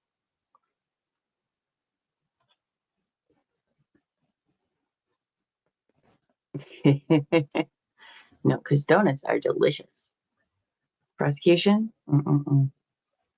They leave a bad taste in my mouth.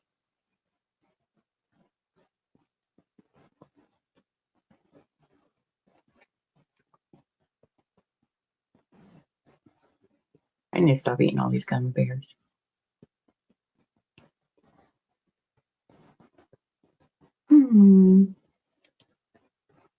If you watch the last trial and are like, WTF, fair. If this is your first trial and are like, WTF, also fair. It really is. I mean, this is crazy. Craziest thing I've ever watched, that's for sure.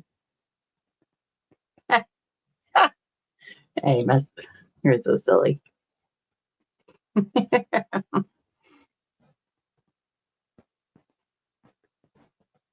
I mean, imagine whatever. I mean, unless he's the one who called for a sidebar, so it must be pretty important. By the way, if you guys didn't get a chance to, please hit that like button. here's your little reminder to like the video so people know that we're live. Lets everybody know where the party is. I'm gonna give you Share on social media. Went right through a 10-minute break and then we'll go again. Sure, it's right this way. Please rise for the jury. Bev. So over her today. So she's giving the jurors a 10-minute break, and then she said they'll go until 1, and then we'll have lunch. Dr. Walton, we'll be back in 10 minutes. We'll be back in 10 minutes. Oh, over it, you guys. I'm over it. Chat, how many of you, this is the first trial you've ever watched? I'm curious. I would like to know. How many noobs we got? How many, are like, yeah, I've watched a few, but just curious. I cannot wait for Cross either. Oh, you haven't done trials before except this year. This is still new for you. Awesome. Awesome. Well, I'm glad you're here. I'm glad you're, I don't know about this one, but glad you're getting into it.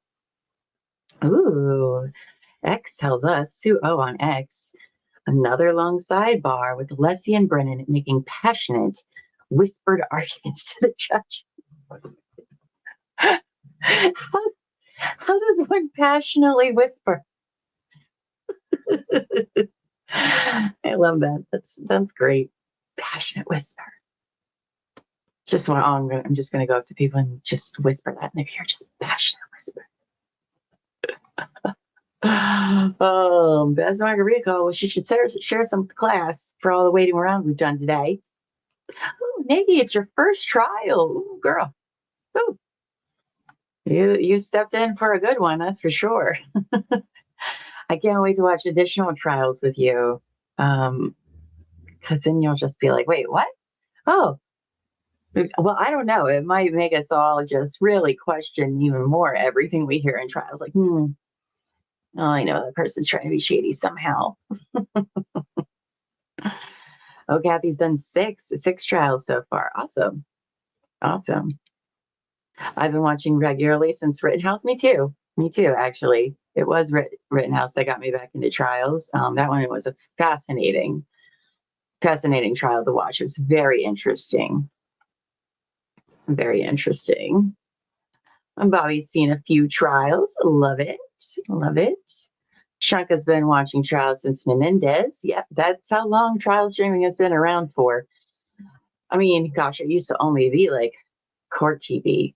And then Long Crime, I want to say they came, I feel like 2010, 2011 maybe. I remember back in the day seeing a job with them on Craigslist. It was before like they were a whole network in our area, and was like, hey, how would you like to run a camera in a courtroom? And I was like, oh, you put cameras in a courtroom? How interesting is that? I never asked for the job because I don't know shit about audio and video. But as I've learned from this trial, you might be more qualified for a job than you think you are, is what I've learned. I've learned I'm overqualified for MSP. I may be overqualified for Aperture. I don't know.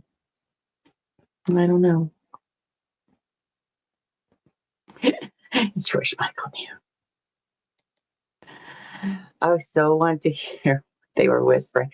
Was that a careless whisper joke? I think it was. Anyway, yes, I do. I bet Leslie sounds sexy. Your Honor. Probably. Oh, too many to count. I know, including the ones we've watched together. I don't even know how many we've watched together in the last couple of years. A lot. Yes, breezy. Yes, always have a tinfoil hat available. You never know when it's going to be busted out. Ooh, we should have a tinfoil hat contest. Look at us coming with all the fun stuff you guys can send us. One of my people write that down.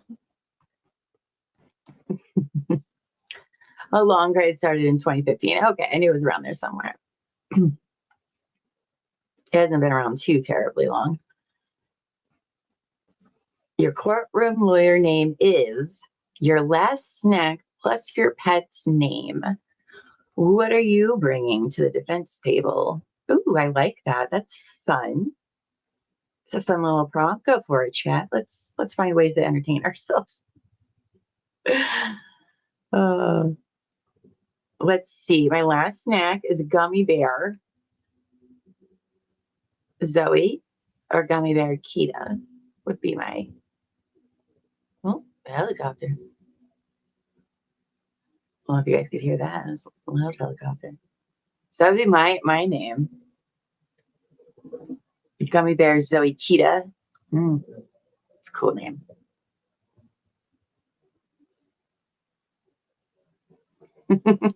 Nice.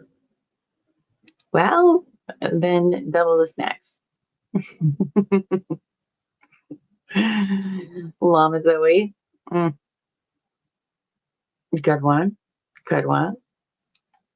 Peanut Benny. I like that. Attorney Peanut Benny at law.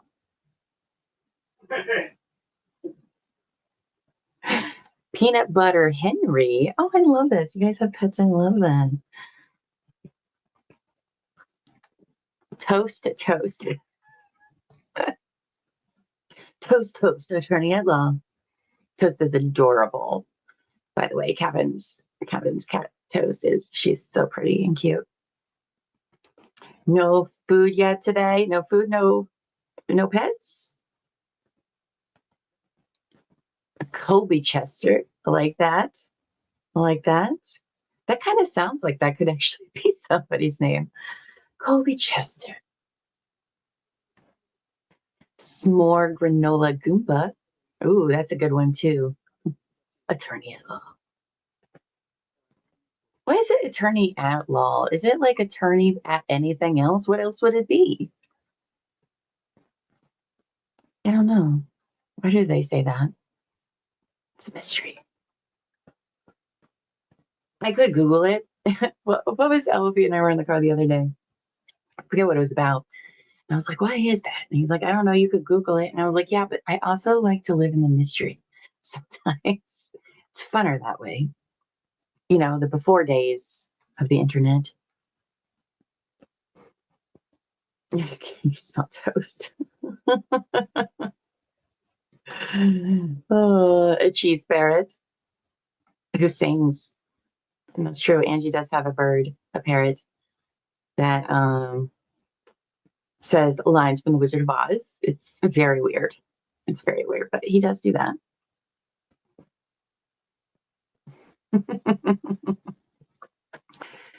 Oh, goodness. So 10 minutes, which should be in 2 minutes, but we all know how they are, so probably not. Should probably just go back and be like, attorney, counsel, would you meet me at sidebar? And then she'll have 5 minutes and it'll be like lunch. And I'll be like, great.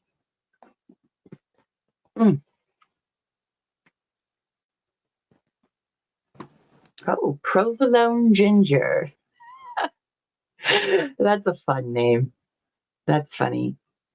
Yes, babe. People can't hear you chuckling. That's why I tell you all the time, hey, Mike picks up everything, babe.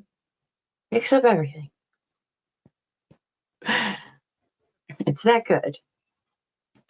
That's right. I also do Couch Court with Llama After Dark, where I've been covering the Sean Diddy Combs trial and you guys. And it's so weird. So weird. We were talking, when did they head to court last?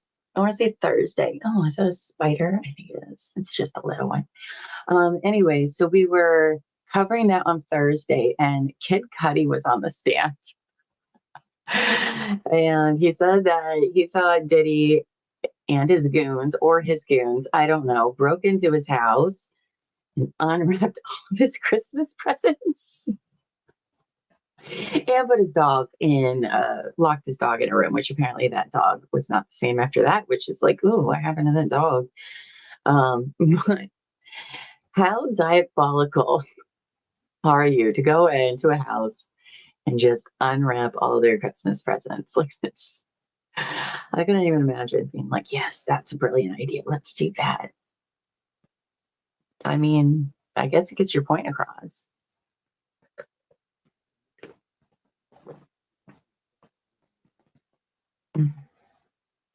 Kid Cudi. Did I say that right? Nobody's corrected me. Yeah, I don't know. I kind of guess I don't even know who he is, to be honest with you. I don't know. Amos listens and edits my Diddy videos, which I think she's put together a bloopers reel for members only this Wednesday at 8 p.m. Eastern. And I'll mispronounce people's names repeatedly, even though I just practiced. It's very, very great. Yes, yes. All right, so I did pronounce it right. Awesome. His last name is Miscuddy, which is an interesting last name. I didn't realize that was part of his last name. But yeah, I think he was on the stand Thursday was his testimony about all of that. And, you know, Diddy blew up his car. Well, allegedly, he totally blew up his car. Yeah. Apparently they like cut a hole in the top of his car and dropped a Molotov cocktail in there. Could you imagine? My daily life is a blooper reel too. I know. Who does that?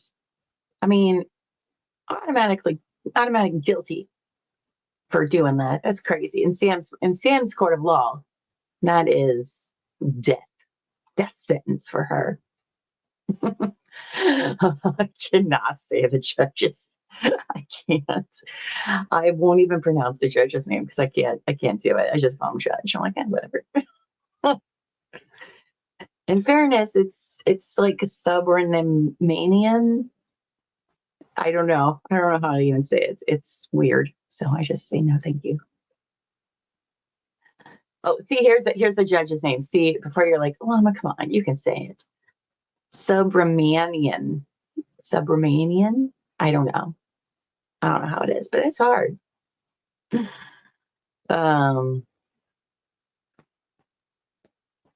Lying. Oh, okay.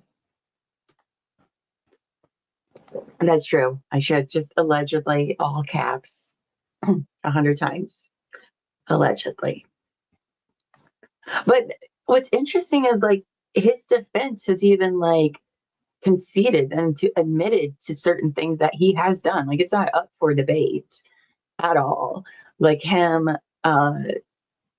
hustling Cassie's parents and being like, I need you to give me $20,000 because that's how much I spent on her and I want my money back. Like they are like, yeah, he did that. And then he ended up sending it back to her. But the poor mom had to like take a mortgage out on her house to like, I was trying to shake down them. It's crazy. It's crazy. Oh my gosh. Every day, just the weirdest, strangest stuff comes out. It's very interesting. The rule of Christmas law. He is guilty just for that. That's right. Directly to jail. Going to jail. It is so hard to keep up. Actually, I feel like the trials are kind of slow right now compared to how they normally are. Like there was one period where for like 3 months I was watching 3 trials and barely got any sleep because it was the Parkland shooting, which was a really good trial. Super sad. You'll cry the whole time. I did.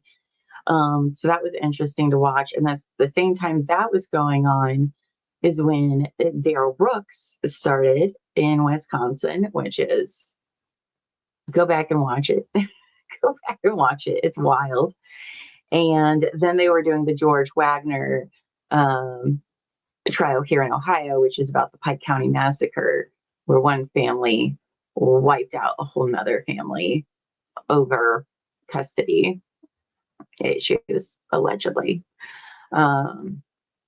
But yeah, so some days there's so many trials going everywhere. Subramanian. Subramanian. Is that how you say it? It doesn't matter. I'm not saying it on the show. I don't care. I'm not doing it. I'm gonna be a diva. Amy. 2 big trials started today. Who started today, Ange? Ooh, did that Maxwell Anderson one? Excuse me. Did that one start today? That's a Wisconsin case. He met the girl online, like Tinder or something, I think, and he ended up killing her. And what's the word I'm looking for? Oh, dismembered her body and laid. Dude, there is something about Stephen Lawson. Who's Stephen Lawson? Is that Crystal Rogers? Is that who that is? I think so. There's something about Wisconsin. It seems to have a lot of dismemberment trials. Like every time there's a case coming out of Wisconsin, it's like, what is happening? What's happening in Wisconsin? Okay. Oh, nice. Is it televised? Yeah. House, yeah. And that's a very interesting case. If you guys aren't familiar with the Crystal Rogers case, she's the victim. They still haven't found her body, but there's like a really good documentary about it because it's not just like her. There's other stuff that happened in the small town, like an officer who was basically assassinated. Lawson's not televised. Boo. Get it together, Kentucky. And so that cop died on the side of the road, which was definitely an assassination, like very much so. Then Crystal goes missing. She had a kid, I think, with Brooks Houck, whose family well-to-do in the area. And she ended up going missing, believed to be dead. They haven't found her body. But then her dad, who was trying to get answers about where his daughter is, he was then assassinated. Yeah. Yes. Somebody off the highway takes him out while he's like hunting for deer with his grandson. Okay. Crazy. And then in the same area, there was a mom and daughter who were brutally murdered as well. Now, whether or not they're all related, I don't know. But this is a small town. And so there is some stuff going. I can't remember the name of the town in Kentucky off the top of my head. Anyway, it's very interesting. Look for the documentary. It's weird. It is weird. And so they finally arrested like 3 people. Yes, you can join our Discord server where we have all of the information there. Articles, court documents, all sorts of things, social media stuff. If you don't have social media like me, the lovely people that do post a lot in there for us. See, Bardstown, thank you. Thank you. That's what it is. Bardstown, Kentucky. Brooks was not a cop. His brother Nick was a cop. Who may have done things as well. It's very interesting. Very, very interesting. Yes, this is Amos's like case. I don't really know what you don't want to call it favorite because that's weird. I guess maybe like pet case, maybe. I don't know. We each have our ones that we're very passionate about. Oh, guys. I hear noises. That was 20 minutes, Bev. Not 10 minutes.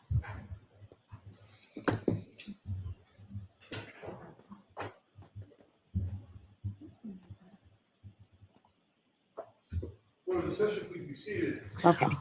All right, so Mr. Brennan, you can continue. The objections overruled. Okay.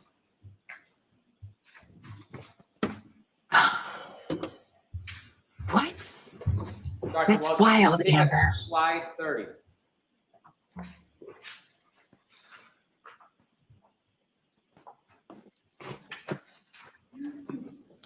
Could you zoom in a little bit on the right photograph and the text under the right. Mm-mm.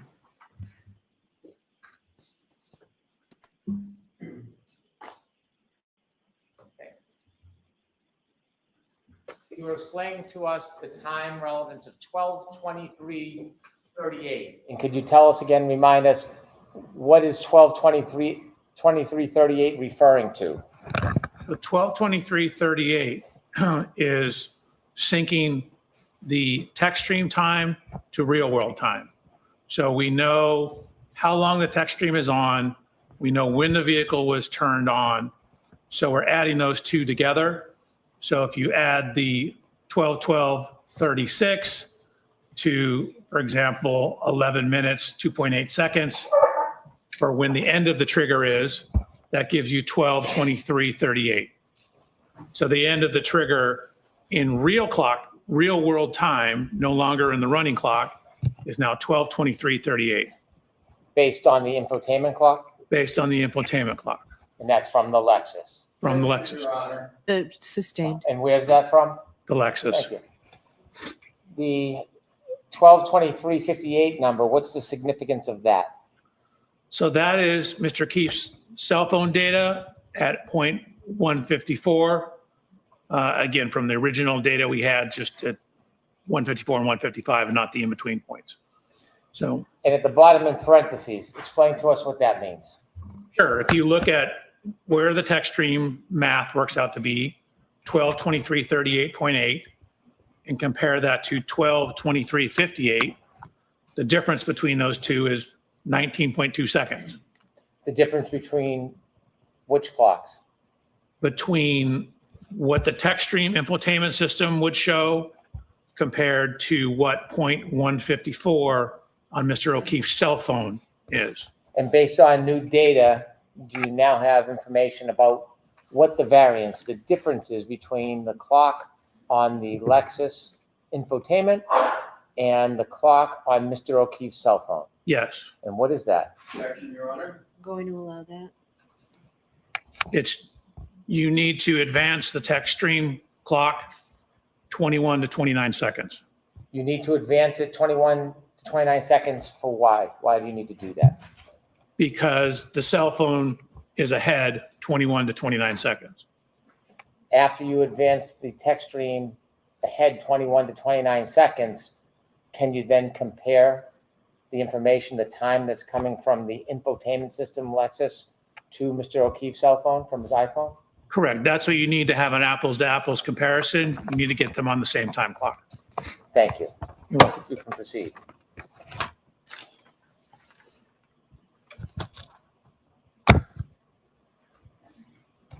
So I think we left off here. So that's 1162-1.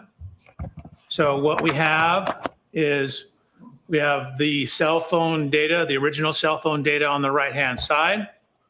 And then from that text stream data, you know, we have whether it's going forward, we have the speeds, we have the steering angles.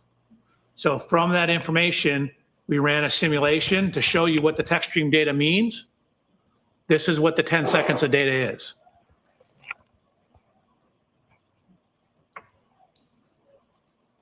And again, just because the simulation stopped, that's just where the text stream data ends.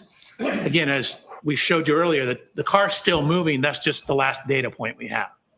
So what that text stream data shows is matching a 3-point turn on that Cedar Crest Street. So we have the vehicle motion, the timing data consistent with the interview statements about making a turn, 3-point turn. Can you take us back to the data chart and show the 2 points that you just mentioned, the turning? Where's that reflected in the data? Sure. So you can see And you'll in have to enlarge that. I'm sorry, Doctor. column N, that's the ship position. So that's looking, we start off going forward right here. And you can see at the start of the simulation, we're going about 9.94 miles an hour. And then as you start a 3-point turn, you generally start, in this case, if you're going to the left, with the left turn.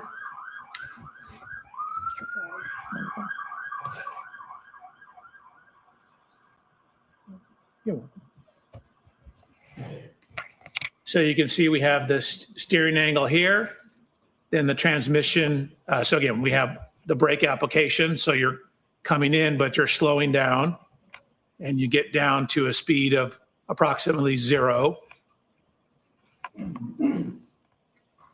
0, shift into reverse, back up, and then start to turn the other direction as you're backing up.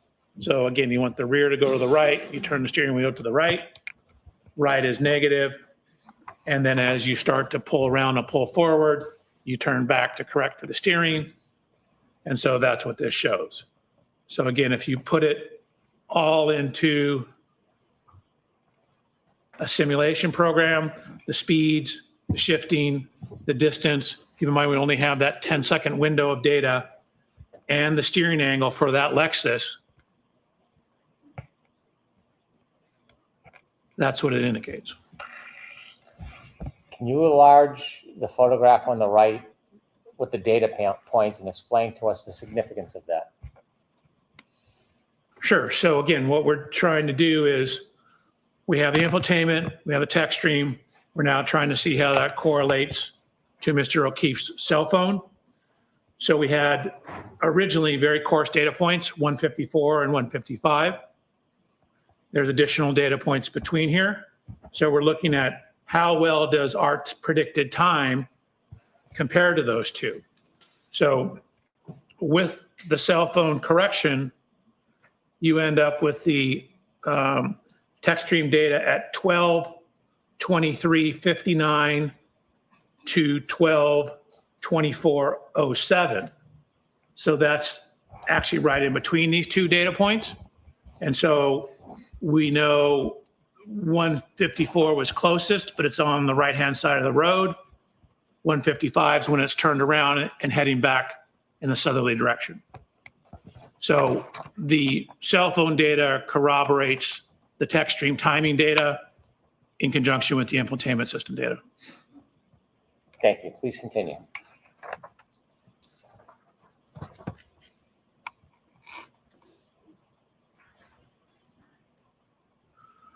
Okay, so we talked about 1162-1. That's the first trigger on the text stream. So we're going to go to 1162-2. So I've highlighted that in yellow. So we're now talking about the second trigger. So this is on the same ignition cycle. It's on ignition cycle 1162. We have that same continuous running clock, but we've now synced it to real world clocks. So instead of the running clock, we now have some information on the real world clock. So at this time, we know the ignition has been on for 19 minutes and 2 seconds. So at the trigger, 19 minutes and 2 seconds. And again, we have 5 seconds either side of that. So between 18 minutes, 57.6 seconds to 19 minutes, 7.5 seconds. Could you enlarge that, please? Which part? That part where your arrow is. You were speaking about the clock. Could you explain that so the jury can see? Sure. So again, this is continuous from when the time comes on. I just converted it to minutes and seconds here so you can see how long it's been on. This is the mileage. These are the speeds over here.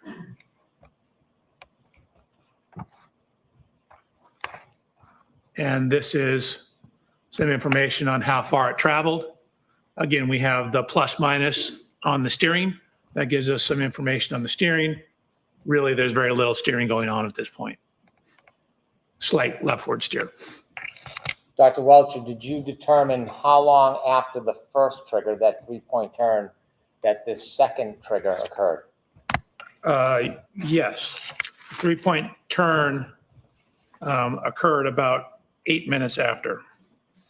You said the 3-point turn occurred I'm after. sorry, this event, I misspoke. 11.2 occurred about 8 minutes after. After the 3-point turn. Correct. Okay, thank you.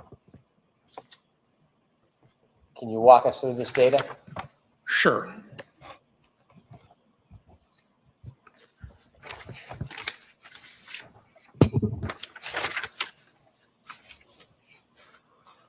Okay.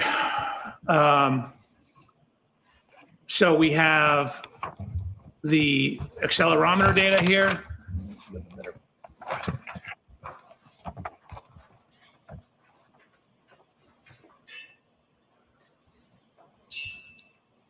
I've highlighted a shift from drive to neutral to reverse.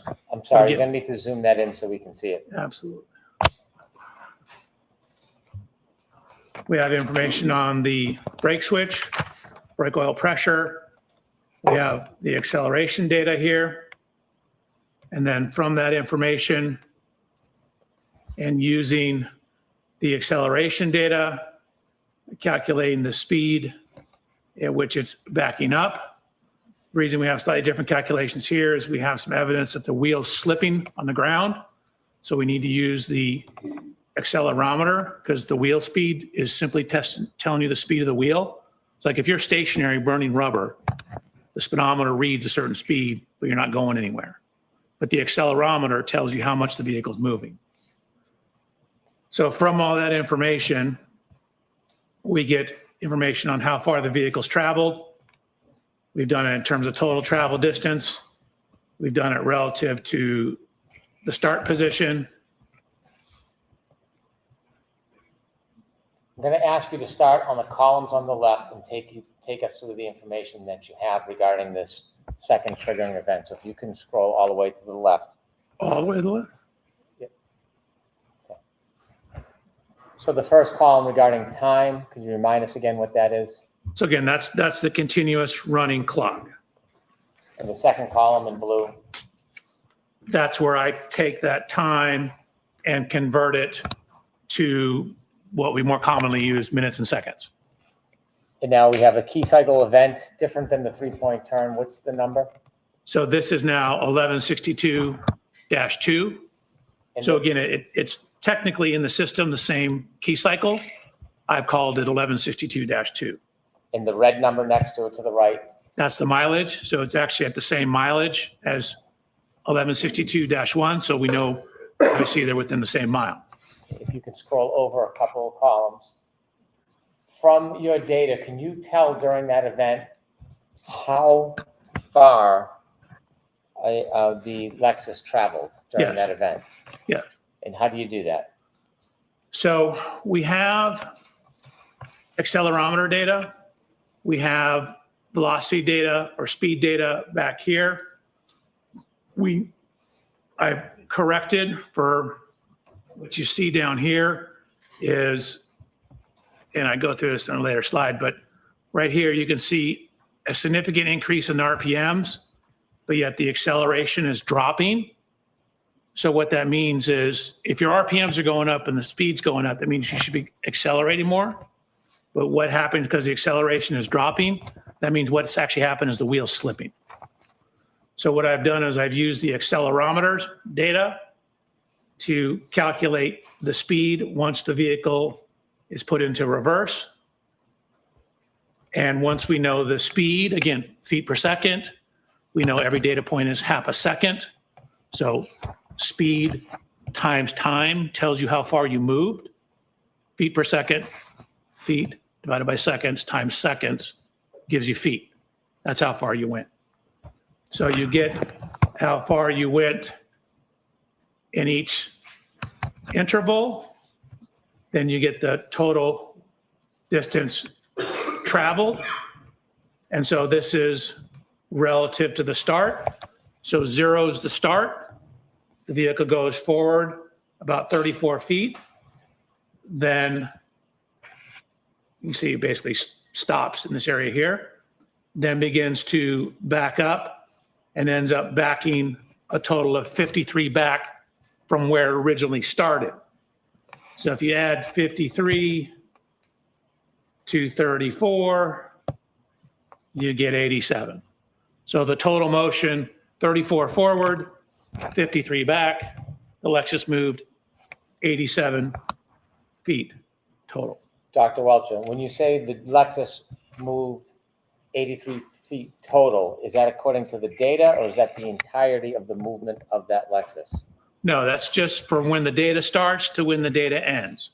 So if you look at when the data starts, you can see that the vehicle is actually going 13.67 miles an hour. When the data stops, the vehicle is still going 23 miles an hour. And you From can this- see, I'm sorry. you can still and see that it's still at 74% throttle. So, this is 3/4 of full throttle in reverse. So to start with the distance traveled, if you can go to the top, we see that the speed is 13.67. Is that where the data gets picked up? That's where the first data point is. Again, the trigger is here. This is 5 seconds before the trigger. Are you able to tell how fast or slow the vehicle is traveling before that data point of 5 seconds before the trigger? No. And likewise, on the bottom, the speed, at the end of the 10-second data points at 23.61, can you tell whether or not that speed stayed the same, increased, or decreased? I mean, considering you're at 74% throttle, it likely increased. How much, I don't know. And you can see that up here, she's on the brake. Down here, she's not on the brake. And so she's not on the brake and at 74% throttle. And what is the percentage of throttle that has to be initiated to cause a triggering event? For a shift into rear and a rapid throttle application, it's 30%. If you look at the next column over, if you can go to the top heading for the jury to see the engine RPM data, could you explain that? Sure. Again, that's the engine RPMs. And so, as I mentioned, you have this jump in engine RPMs and a very dramatic jump in the reported speed of the vehicle. But when you look at the acceleration is actually dropping. So again, that's a telltale sign that the tire is spinning because the vehicle is not being accelerated. And so I've used the accelerometer data. Again, if you just, a process called integration, you integrate the accelerometer data, it will give you the velocity. So what I've done is, it's called piecewise integration to get the speed data that takes into account the tire slippage, and from there calculated the speed or the position at each interval going across the top here. If I could stop you at your column that says JBW speed at each time step. Yep. If you go to the bottom, please. So does your data indicate that the speed is changing at the end of this 10-second event? Objection, Your Honor. Sustain. Is the speed changing at the end of this event? Yes. How so? Well, again, you can see it's increased about 2.7 miles per hour. And again, we know from what I already stated that that last time step, you're still at 74% throttle and you have 0 brake application. Is it possible from the data to tell how far the Lexus went forward before it went in reverse in total as far as feet? Not in total, no. We just have this 10-second window. I can tell you what it did during this 10-second window. Is it possible to tell how far it continued after the data? No. The shift position changes from 1 to 0 to 2. Can you again explain to us what that means? Sure. 1 is drive, 0 is neutral, 2 is reverse. And then brake switch status, again, a 1 is you're on the brake pedal, enough to activate the brake lights. 0 is you're off the brake pedal. Each one of those indicators, 1, 0, 2, how much time is for each of those? 0.5 seconds. So can you tell how long the Lexus was in neutral for? So again, it only occurs at one time step. And again, there's a little timing issue. Like we only have data every half second. You don't know exactly where in that time it was. Okay, you can continue, Dr. Welcher. Next slide or continue on this slide? Unless there's something else you want to point out to the jury on this slide. You can Nope, I'm move to good. the next. So similarly, using this information to then try to tie it back to the cell phone data to make sure we have the real-time information. Again, this was written back in January before I got the additional information. So what you can see is, I'll zoom in. Again, we're now talking about trigger 1162.2. We know that that's 18 minutes that the vehicle has been on, 18 minutes, 57 seconds, 19 minutes, 2 seconds. This is the range. Again, the plus or minus 5 seconds. The 19 minutes, 2 seconds is when the trigger occurred. Infotainment system, adding those two together, 12:36, plus the 19:7.5 indicates the end of 1162-2 is at 12:31:43. That 12:31:43, is it based on the? I'll start a Lexus GoFundMe clock right infotainment now. system? It is. It would need to be corrected to the O'Keefe cell phone data. So when you reconcile that variance of 21.29 seconds, what is the time? You end up with 12:32:04. So if you simply take this and add 21 seconds to it and add 29 seconds to it, so you get between 12:32:04 and 12:32:12. When you reconcile the two clocks and you have that range of 12:32:04 to 12:32:14. 12:32:12. I'm sorry, 12:32:12. This is on 9, but okay. Does that simply accommodate the window of data, but not before and after? Correct. So, again, even on John's O'Keefe cell phone, even within his cell phone, there's somewhere between 21 to 29 seconds difference on his cell phone. So even that one piece of instrumentation has some variance to it. So we know it's between 21 to 29 seconds at this approximate time. So this is taking into account that variance. So the only time window that you have is based on the data, and that's reflected in the 12:32:04 to 12:32:12? Sustained. Is there any other window you can accommodate with the data you have other than that 10-second window? Yes. What's that? So I was given information about a final lock event on the phone. Let's stick with this window if we can. Okay. Since you only have 10 seconds of data, is it possible from the Lexus clock data to have a larger window than this 10-second window? No, the Lexus, or excuse me, the text stream will only give you a 10-second window, Okay. but it doesn't tell the whole story because the vehicle's still moving. Understood. Okay, continue, please. So I have this other event, a lock event, and the information I was given that at 12, it's 12:32:09. And so we have the text stream data ending at somewhere between 12:32:04 and 12:32:12, which puts this number right in the middle of that, more or less.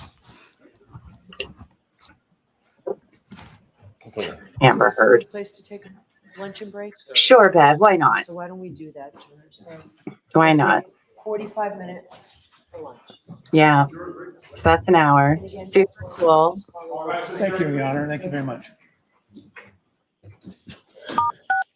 You are muted. Ugh, I'm so over her today. Over her. Well, don't worry, guys. Thankfully, my lovely team put together something we can do during the lunch break.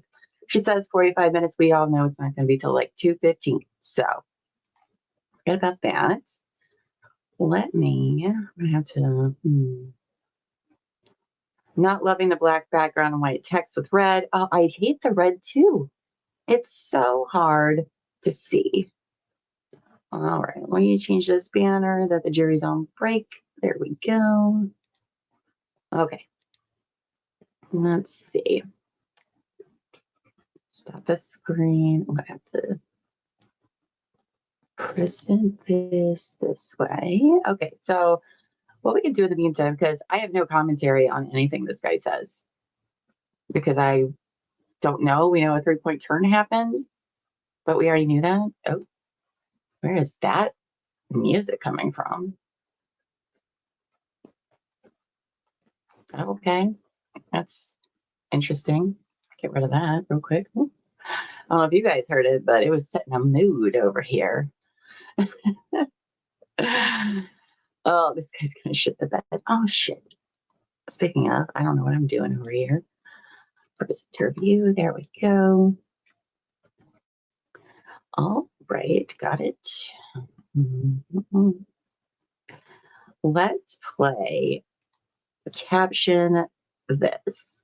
Does it sound good, guys? While we have some time to kill? Why not? What else we got going on? Let's see. That one. Okay. All right. Did it. Alessi won't have a single hurt feeling if he doesn't get too close until tomorrow morning. Yeah. I mean, he's going to want to watch it a ton for sure. Oh, hello, Bridget in the UK. Been following this trial, but missed some of it. Who's this, please? Who's on the stand? Or myself? I'm Llama. I don't know if you've been watching this or not, but I'm Llama. Who's on the stand right now is Dr. Judson Welcher. He is an accident reconstructionist from Aperture, of all places. So he has been on the stand testifying about a spreadsheet that's been very difficult for myself to understand, and it seems like some others as well. But welcome. So nice to have you, Bridget. We are on a lunch break right now for they said 45 minutes, which we all know means like an hour and a half. With the way today's going, not a lot has been going on in court today. Okay. All right. Let's put this on stage. There we go. Okay. All right, you guys. So let's play a game to occupy ourselves while court's in break, if you guys want to. So I'm going to put some pictures up from the Karen Rean trial, and let's see some funny captions you guys can come up with. Here we have Karen with Attorney Little, whose first name is it Lisa Little? I don't remember what her first name is. Sorry, Miss Little. What do you think they're talking about right now in this picture? Guys, need you to play along here. Oh gosh, I felt like Jeb Bush. You guys remember when he had like that one meeting thing? He's like, please clap. Look at his floods. Oh, that's a good one. Eliza Little. Thank you. I knew it was like Lisa, but not. I was very close. Thank you. She's definitely pointing at Megan's little teeth. Is that a brown stain on Bev's chair? Oh, I love that. I didn't know people still had soul patches. Oh, you guys are great. Do you think Burgess actually wears a tiny hairpiece? Just a tiny little tuffy head going on? All right, that's some good ones. I love that. Let's do one more or a few more. Eliza Little, you can actually see it, Karen? Oh boy. Oh, we're so bad. Where'd my little, oh, there it is. Okay. I was like, where's my little thing where I move it to the next one? Okay. All right. Here's this one. We got our favorite, Alan Jackson. He's so theatrical. I love it. What do you think that Alex Jackson is thinking or saying in this moment?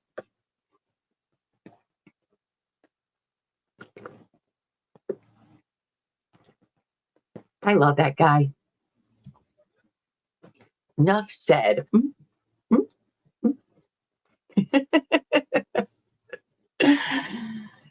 Oh, hi, Kelly. No, it's lunch break, and he hasn't talked much about anything except for a 3-point turn. They were getting onto the next trigger event, but then we went to lunch. What is that smell?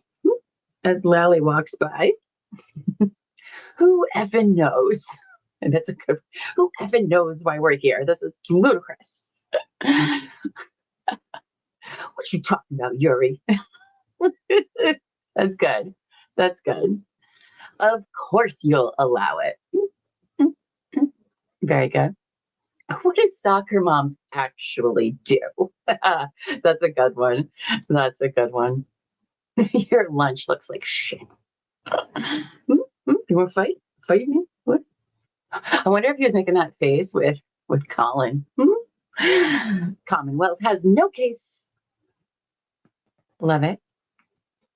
Sure, I'll get you a dictionary. Can you read it correctly? Oh, I channeled my Chandler Bean or Chandler Bing there.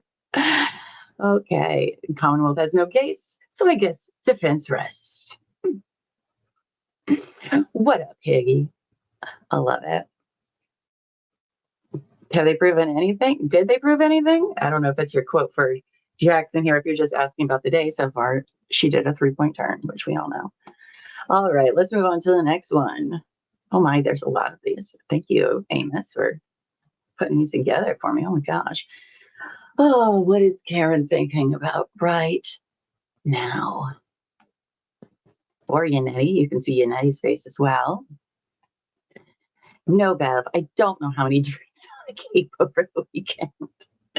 Let's not forget, they do drink math over there in Massachusetts. That doesn't make a lot of sense. They do a lot of math over there that doesn't make a lot of sense. God, how did John stand these people? That's a good one. That's a good one.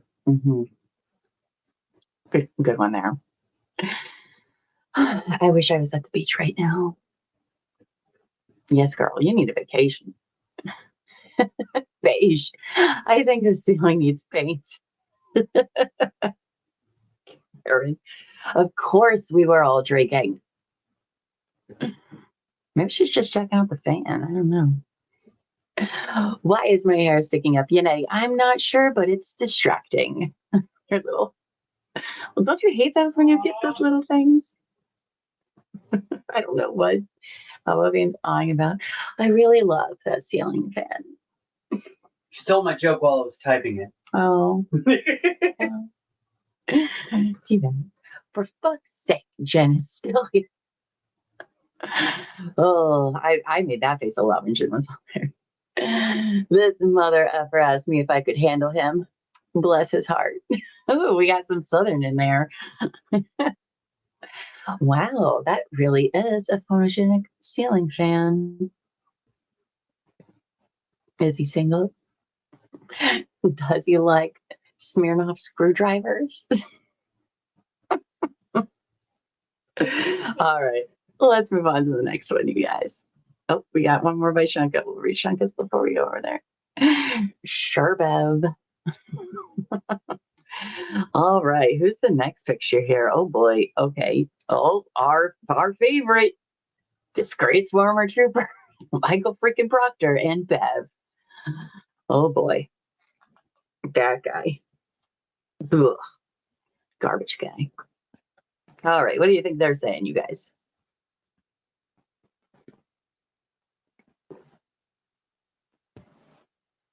Oh yeah. I did say that she could probably go kill herself, but it was just a figure of speech. Bev is a nutcase too. I believe it was whack job C word is what he likes to call people. So this is Bev saying, his head looks like food. Nice. No thoughts. Head is just empty. Just, I'm here. Bev is rethinking her life choices. Well, she has a lot of things she needs to rethink. That's what I think. Bev is thinking, can this guy just shut up? Oh, he says so many bad things. Oh, I've already heard this song and dance. Yeah, that's a good one. See you next Tuesday as part of Canton's SOP. This guy does look like a penis. Yeah, he does. And he is one too. I agree. I am a piece of shit. I can't believe I slept with this guy more than once. Oh no. I didn't get fired. I got rehomed. That's a good one. I couldn't find any news and I was sad. Oh, shut up, Lady Gray. The fuck? Probably. Oh my gosh. Could you imagine? Oh, that's the second biggest head I've seen today. Oh, Bev, I'd like to see his nudes. Gross. Bev, man, that lunchtime White Claw is kicking in. They do. They do love that. I wonder if he can smell my fart. Mm. And classic, someone get me a drink. Oh, you and Nita after that. What an embarrassing day. All right, we'll do elbow beats and then we'll move on to the next one. Bev, does the carpet match the drapes? Oh boy. Oh boy. All right, let's go on to the next one. Oh, we got Lally here. Oh gosh, what do we think Lally is thinking? Probably reliving his whole life and wondering how he ended up there. Oh, poor guy.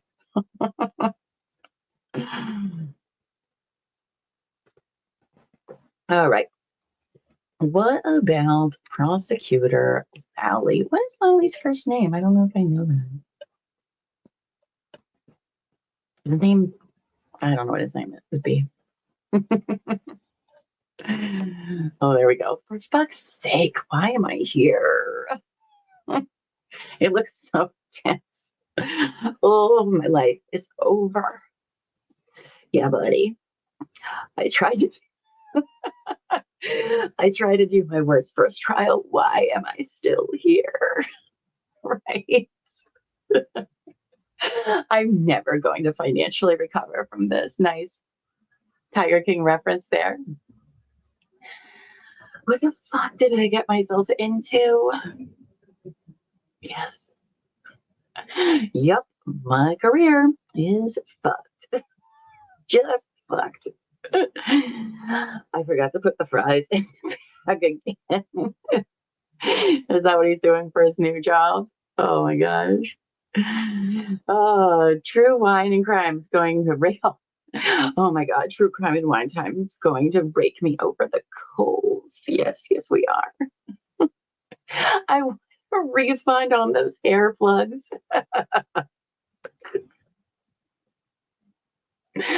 What, if anything, am I going to do with my career now? Oh, that's great. Did I convince them it was snowing? Maybe I should keep asking. Oh my gosh. Buried in his own shame, shame, shame. That's my bell. Only prosecutor to take the job. Why? Why? Oh God, he did such a bad job. Who, if anyone, was driving the ambulance? That's one of my favorite questions. One of my favorite. Who, if anyone, I hope somebody was driving the damn ambulance. Oh my gosh. My mother is watching this. Oof. I wonder if the defense will notice I changed the timeline just now.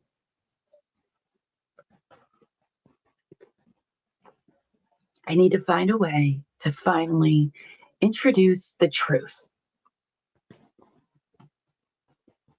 Oh shit. I forget what that means. Oh, Lady in Gray, you know how I am with the acronyms. Oh, I forget. Alan is mean. How the fuck did we get here? Oh, must remember to watch Bev at all times for signals. I will do a few more and then we'll move on to the next one.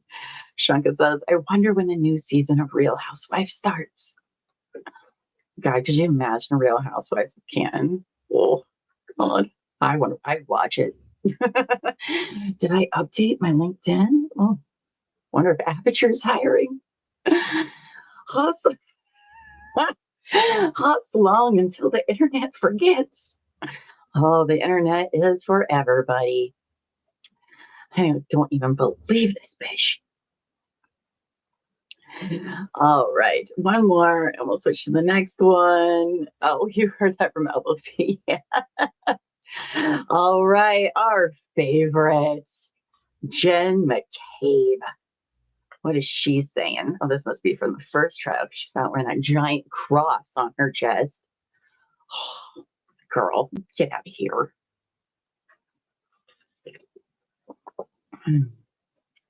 All right, what is Jen saying?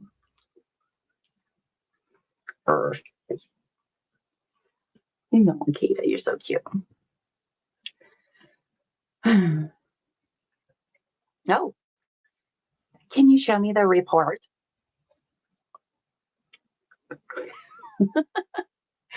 Where's Buffy? Where is Buffy? What do you not understand? Oh. My dog stepped on a bee. The shock and horror of it all. The bread in the backseat was not stale, Mr. Jackson. I'm not good with a Jen impression. Not as good as Buffy, I know. I know. I'm just a soccer mom. Just a soccer mom. Oh, is that how they do it? They make it like a little bit more nasally? Is that what happens? I don't know. I'm here only for the abuse. Hello, the treat. Hello and welcome. My name is not Buffy. I created a perfect timeline for you, and only her timeline is right, which we never even got to see. And based on her thing, I don't think they did a very good job on their timeline. I didn't leave my friend, that guy, in the snow. I added that guy. We discussed all of it at my barbecue. Oh, that was a good one. Yay me. All right, let's go on to the next one. We got, Karen. Giving a look at the camera. What is Karen thinking here?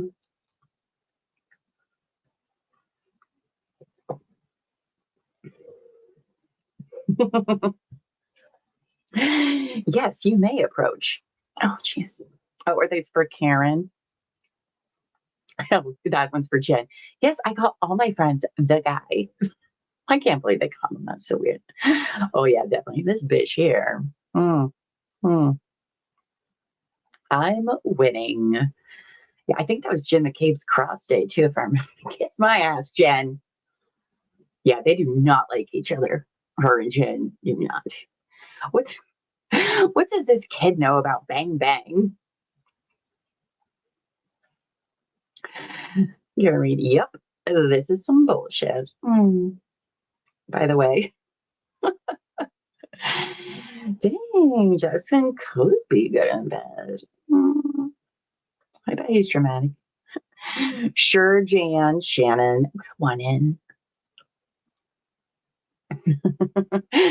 These mother effers. Yeah. We lost so many viewers doing this. It doesn't matter, whatever. We're having fun. And I'm here for it. Don't think I don't know that you are lying. Just wait for Cross. That might be just wait for Cross, because I'm going to get you.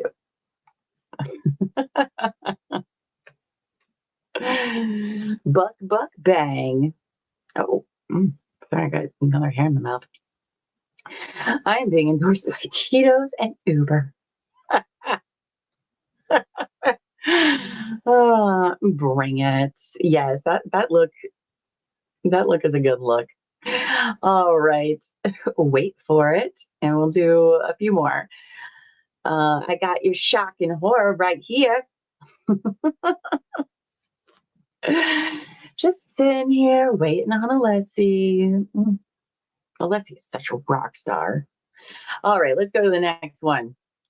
All right, we got, it's our good friend, Yuri Buchanan, or as you chat likes to call him, Yuri Bukaki. Well, actually, I think, didn't you guys say one of the witnesses actually called him that? Actually, I think that's what somebody said in here one time.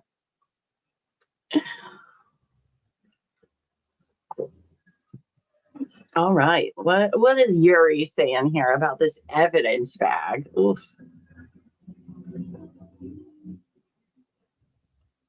Damn, I wonder where my lunch was. Checking evidence. There's no fries in the bag. Oh, Lally forgot them. Typical Lally. I thought this was my Burger King.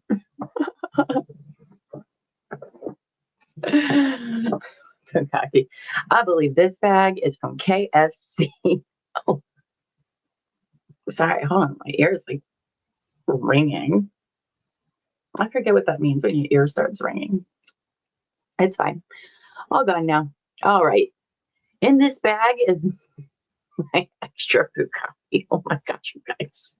I hope this is not my lunch, but the evidence this time. Hopefully the right evidence. Am I right? Oh, why are there no fries in this bag, Mr. Lally? Yeah. I have no idea what this is. Do you have a report? And don't forget, the reports are gospel, according to Yuri. Thanks for the chicken delivery. I'm really hungry. I would be too, after he was on the stand for what, like 3 days? Here we go again. I went by the Stop and Shop on my way to court. Oh, this must be the third shoe. I cannot believe they messed up those evidence bags. No, I can. As much as we've been watching this trial, I can. Is there a burger in the bag? All right, we'll go a few more comments and then we'll save some more for later. Sorry, I've talked too much today. Eyebrow snacks. This is state-of-the-art evidence bag here. Groundbreaking technology. This is what my wife, I'm assuming, makes me wear to bed. Bag. Oh my goodness. I think this is the one item that may not have Proctor's name on it, but he's going to need to see the report. This is where I keep my integrity. Oh, these people. How do I blow this up? All right. Fucking Bev ordering bag of wine now. All right. Well, that was a fun game to play, you guys. Thanks for playing with me. We're going to save some of these for later. That way, in case there's more long sidebars, we got more stuff to do. So thank you for playing along. And that was very fun and enjoyable. Love that. You guys are so funny. I think I have the funniest chat out there. You guys are great. I love humor and being silly. Being very silly. So this guy's going to be on the stand the next couple of days. My brain already hurts from it. That was great. Good. I'm glad you guys had a good time. Thank you for engaging. It makes my time during this break a lot better.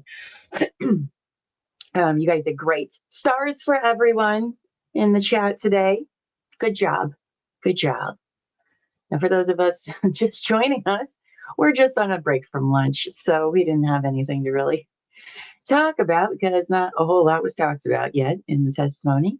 So we're just going to be silly and have some fun here. If you guys haven't, be sure to like this video, let other people know we exist and where the real party is at, which is here. And by the way, also, if you've enjoyed our chat, you've enjoyed myself and other guests we've had on the show, you can find us all in the courtyard. And it's a lot of that on Discord. I should say on Discord. So you can join us there. Yes, gold stars for everybody. Good job. Good job. That's right. Like button. Oh boy. Okay. All right. What else are we going to do? You know what I'm going to do? Not today, because I got to like download stuff, but I do have some Jackbox games, which are very fun that people can play in the chat as well. Maybe I'll download those tomorrow, just in case. I mean, I've already had to like improvise, but those are fun. You guys are funny enough that I think we could play some Quiplash together. Ooh, we should play Quiplash in the Discord soon too. We haven't played that in a while. It's very fun. You get a prompt, and then you have to come up with like a fun. Have y'all played Apples to Apples or Cards Against Humanity? It's kind of like that. And then you have to write a silly response to it. Obviously, the funnier and more, vulgar usually wins. That's usually what, and then people pick which one they like, and it's a lot of fun. Yeah, right. We've had a game night in a really long time. We used to have game nights all the time. We can play Cards Against Humanity in Discord as well. We have a bot that does that for us. That's pretty fun. Oh no! Oh no! Well, everybody get your snacks. I got my chips here for when we come back. I know, right? We haven't done game night in so long. I know. Well, that's not true. Y'all have been playing Among Us over in the Discord, but I haven't got to join in on any of the Among Us fun, unfortunately. That's true. There are no rails for game night. We are very over the top. So yeah, maybe we can do that sometime soon. I think that'd be fun to get together and play Quiplash.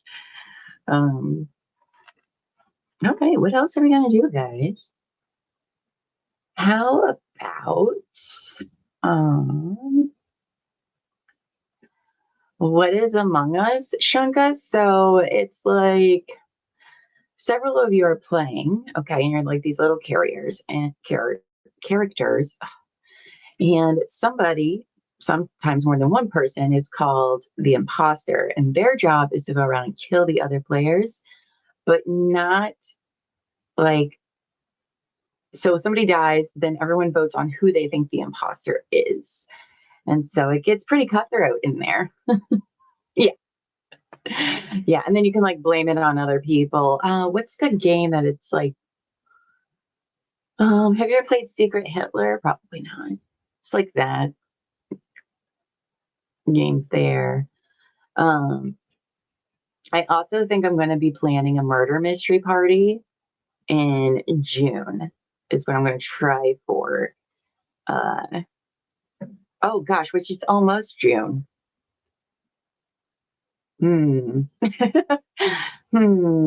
Okay. Now I'm getting bullied by children. Yes, that's true. That's true. But I would like to plan a murder mystery party sometime soon for our Discord. So last year I hosted quite a few murder mystery parties, and we all dressed up and got into character, and they're a lot of fun. They're a lot of fun. So yeah, we should probably get one going here soon. That's Captain's Memortile, getting bullied by children. Sometimes children can be mean, man. Mean. You know what our son said? It was May 4th, so Star Wars holiday, right? Big deal in our household for us nerds. And we asked little Llama, hey, what do you want to watch, Star Wars wise? Because we had been waiting to watch Skeleton Crew with him for a couple of weeks. And we're like, hey, do you want to watch that? And he was just like, I don't like sci-fi that takes itself too seriously. Which was like, broke. Like, what are you doing to us, right? You know how much that hurts when you say that. Why would you say that? And then I said, well, I don't like teenagers who take themselves too seriously. So here we are. So we went and watched it without him. Does anyone else want to see the slide Brennan had Welcher take out? Yeah, which one do you think it is? Wonder what he took out there. Interesting. Killing, lying, and getting bullied by children. The Cap'n story.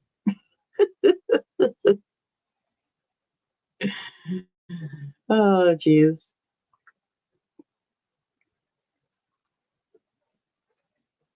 Just helping you live your best life, Cap'n. Cap'n's always great during the murder mystery parties. She gets very into character and usually gets best costume.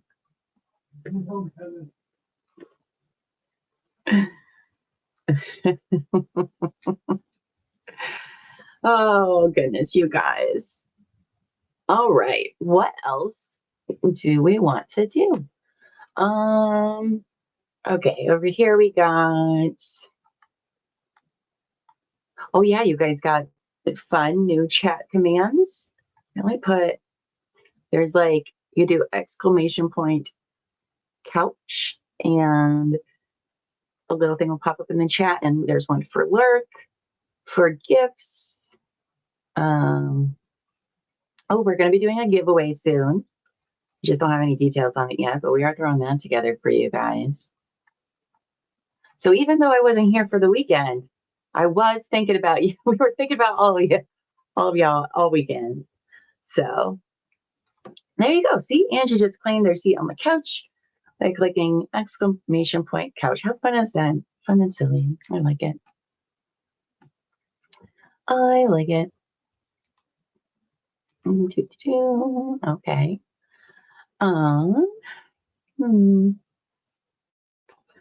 Can't think that through. Oh well. Why don't y'all tell me what kind of pets you have? Like, we have 2 dogs. Do any of you have like exotic pets?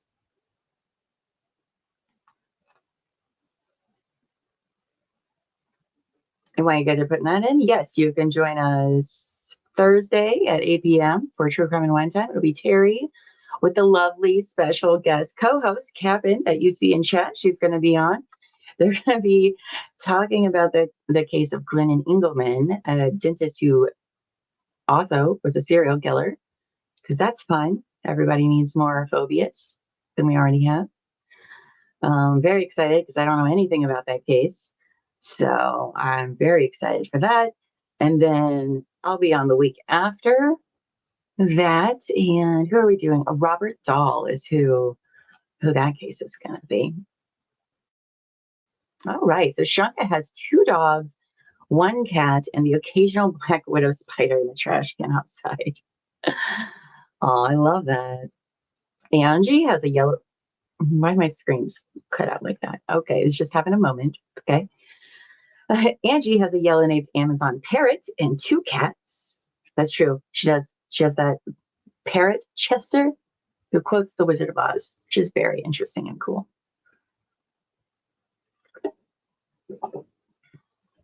Okay, there's not too much dental stuff. That's good. That's good. Bobby B doesn't have any pets. Okay. Okay. Well, that's true. Toast is exotic. Yes, she is.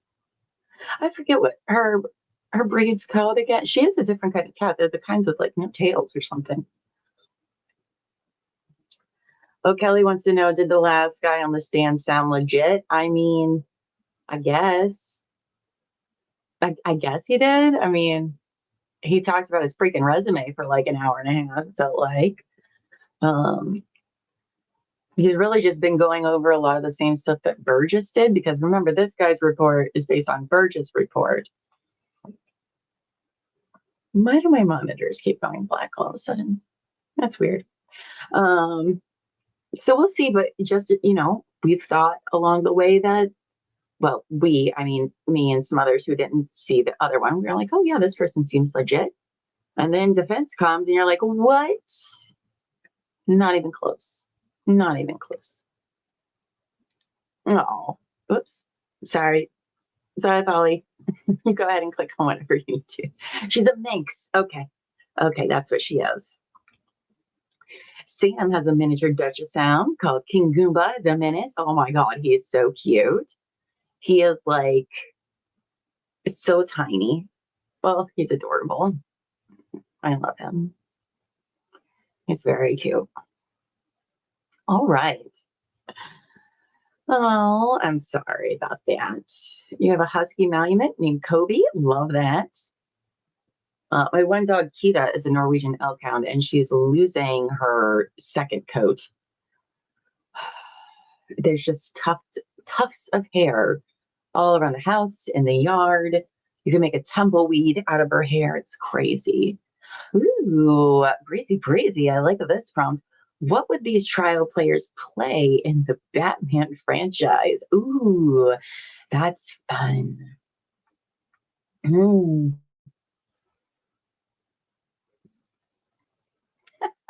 What, Angie? Ooh, what do you guys think? Which one would you? Who would be the Riddler?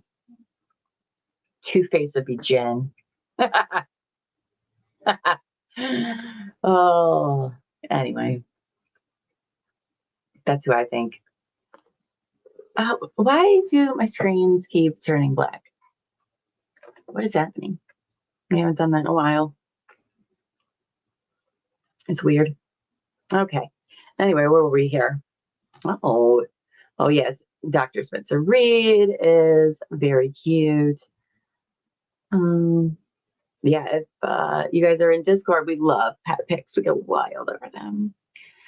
Alessi's got a little scarecrow going on. That's a good one. That's a good one. Alessi, I do think Alessi would be a good Riddler for sure. Who would be the Penguin? I think Brian Albert would be the Penguin. He gives me Penguin vibes.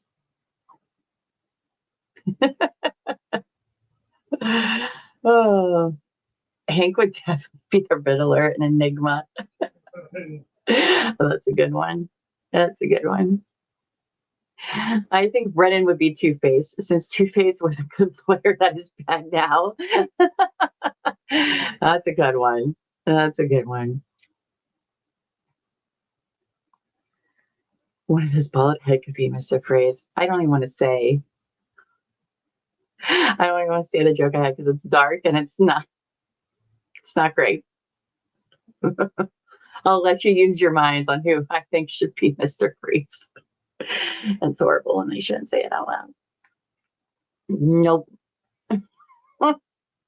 Nope. I just have to remember I'm on the internet or on YouTube. So yeah. Captain knows where I'm going with this.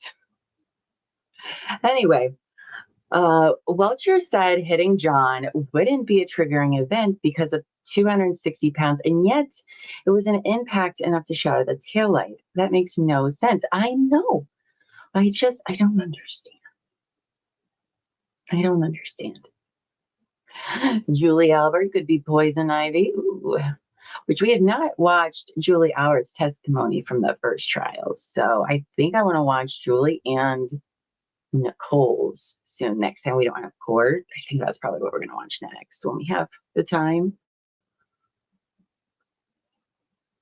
Because I can't remember. There's either no court Thursday or a half day Thursday.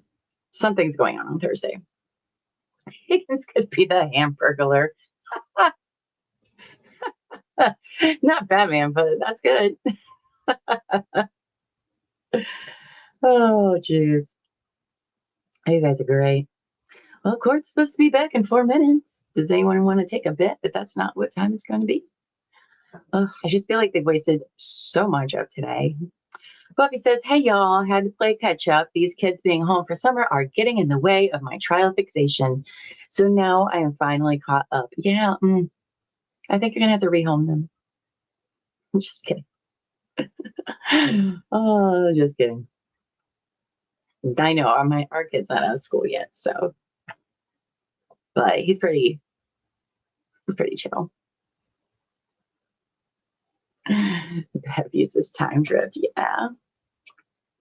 I don't understand all these different times and the variations of times. For example, in the screen, in the spreadsheet we were just looking at, they took the time by how long the car had been on, but that doesn't give an actual time, which I thought was interesting. Yes. Yes. Oh. Buffy can be Catwoman. Totally. I think we just want to see Buffy in that leather outfit. Probably. Oh, we started watching a new show too on Apple TV, Murderbot, which is weird, but also good. We were very disappointed. There's only like 2 episodes out right now, and then we're like, oh, boo. Dakota has a husky named Maya and a Norwegian forest cat named Annie. Oh, I love that.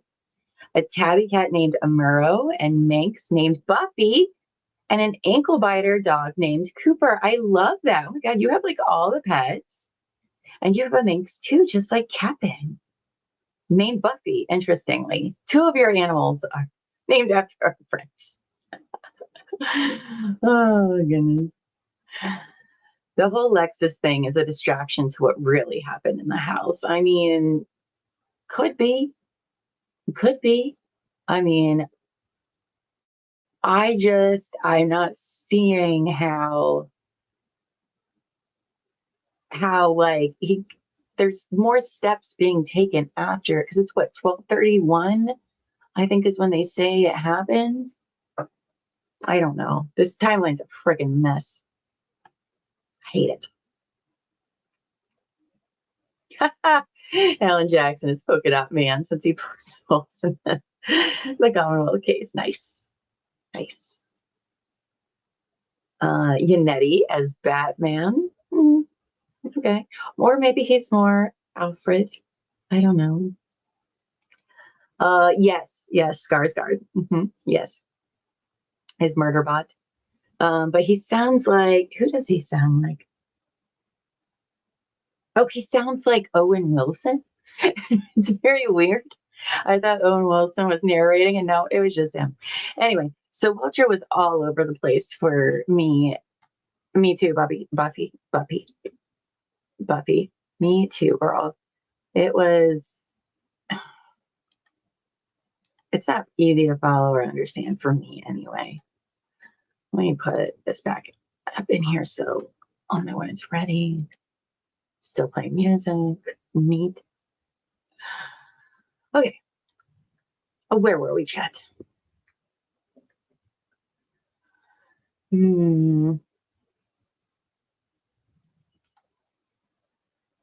Yeah, so neuro guy and the Amisa with a head injury, John would be out. So how did he walk 80 feet? I mean, again, I'm confused about the number of steps taken. They have yet to explain. And it was brought up by Ian Whiffen, who was a prosecution witness, their data person, talks about all these steps. And yet, when was he supposed to have taken them? I don't think they've made that very clear, because that's 80 feet, which is past where the car was in relation to the front door. It would still have been inside the house. So I don't know. I mean, that was about it, Buffy. That's all we took to. I think they're getting ready to go to what happened in 34 Fairview when we get back. So, the spinning tires was new. Yeah. You can rest assured Brian Albert had Chloe put down. I mean, apparently she bit 2 people and a dog or something. So, like, around here where I'm from, you have to put your dog down, pretty much. Also, hello, TJ. Hello. So, I mean, why else would you get rid of your dog after 7 years? I don't know. Oh, yeah, they keep changing the timeline. So who knows? I don't know.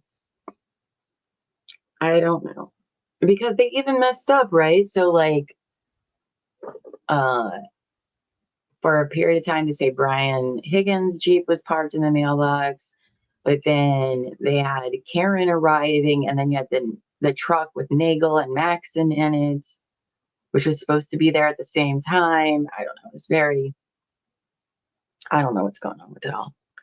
It's a mess. I think the head injury happened in the basement, and afterwards they dragged him out the basement door to the flagpole and left him to freeze. I mean, maybe, there was a lot. Let's talk about, excuse me, the DNA that was found on, like, yes, with John's DNA was found on his clothes and all of that jazz, but there were multiple male DNA profiles that were not his. They weren't John's, they weren't Proctor's, and they weren't Yuri Buchanek's. I'm pretty sure, because somebody came and testified about their DNA on stuff, and they were like, no, they're ruled out. But on his shoes, there's 5 guys' DNA on them. Now, sure, maybe you could pick up DNA somewhere else. I don't know, but that's how many guys were in the house that night. And I just think that's really interesting. I think it's very interesting. I also can't get over the fact that nobody freaking saw him when they were leaving. That is impossible to me. If the jury understands this, they have all my admiration. Yes, Bob. Yes, I don't know what they're talking about. And maybe I'm just waiting for Alessi to explain it all to me, really. Amos says, I don't know how they expect to prove anything by changing the timeline. The fact that it changes in itself is reasonable doubt. I doubt any evidence in this case. Yeah, I think so as well. Have you noticed so far that Commonwealth does not even mention John's arm scratches? Yeah. Because again, why weren't there pieces of taillight in him? I know that they found some debris on the clothes and that it went, some plastic, but didn't drag him outside until like 5 or so. I mean, how could anyone have left the house between 12:30 and 2 o'clock in the morning and not have seen him? How is that possible? Y'all got brand new nice ass cars with the nice ass headlights. There's not even an inch of snow on the ground at all. The meteorologist even said so. And that's supposed to cover a grown man laying in a yard. But don't forget, Matt McCabe and Jen McCabe spent that whole time just peering out the window. Oh, and they saw tire tracks, but then was like, oh, didn't see a body right there. It is weird. 5 guys. Higgins is listening for sure now. I think, and the grass stains on his pants. Now, yeah, I'm sure if you get hit by a car, okay. But it seemed like a lot of grass stains for what wouldn't have been a very, I don't know what the word, an intense hit, if you will. He had grass stains all over his pants. Weird. The fact that she connected to John's Wi-Fi at 12:36 kills whatever timeline they want to give. I would agree there. Because he lived, 2 miles away, 2.5 miles away. So she had to have been close to the house at that time to pick up. I think. I don't know. I don't have one of those cars that connects to your Wi-Fi. I don't know how any of that works. But I know many in the chat. I think we talked about that on Wednesday. So Wendy Swain says, okay, I could be wrong. If I'm correct, there are 3 Ford Edges. They should get the registration, the VIN number, and find out where those vehicles are. Okay. In this trial, there's Ford Edges. Oh, okay, never mind. They do say later, I don't know if they said it in this trial, but the first trial, they said somebody had parked a Ford Edge there at like 2:30 or 3 in the morning or something like that. I don't know. But, here they have such a horrible investigation. They didn't even interview all the teens, young adults, or whatever you want to call them, for like 15 months. They even call them. Was it Julie Nagel that said she saw a black blob? Forget who now. One who hasn't testified in this trial. Yeah, I don't know about that.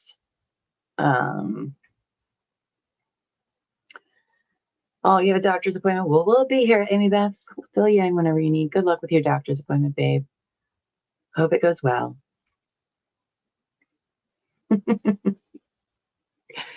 Oh, look at that. It is 1:52. And guess who's not back from lunch? Always late for everything. Oh, goodness. You should have been a detective instead of a remodeling contractor. I mean, I imagine MSP's hiring, and their bar is not very high, so you're probably overqualified to work for them too. Just crazy.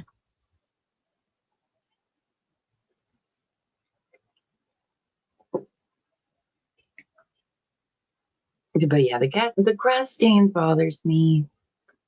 I mean, there was grass, okay, and it would have been a little wet because it was snowing. So I would imagine a little bit, but like there wasn't any burns on his like road rash on his body. I don't know if that would have happened in this scenario, but like, weren't there be something?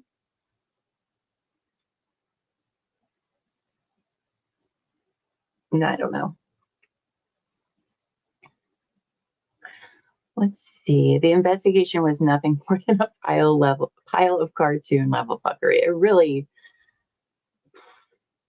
was. Bev is still checking your margarita and blasting Stan back in chambers. Oh, what a mess. What a mess. I can't wait for defense. I think we'll have defense by the end of the week. And they're supposed to go on for like a week and a half, maybe 2 weeks. Depends, I think. How do you guys think Brennan's going to be on cross for the defense? Because we kind of saw him in action in voir dire with Arca. But I don't think Brennan is going to come across as knowledgeable about the people he's questioning like Alessi does. But we'll see. We'll see. I mean, I am excited to see Brennan cross and do like what his normal job is, which is being a defense attorney. So he's a shit prosecutor. I'm sorry. He's not doing great, at least to the ones I've seen. So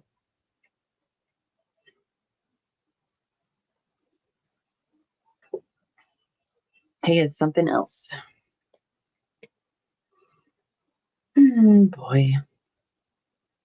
Okay. Let's see. Did y'all hit that like button?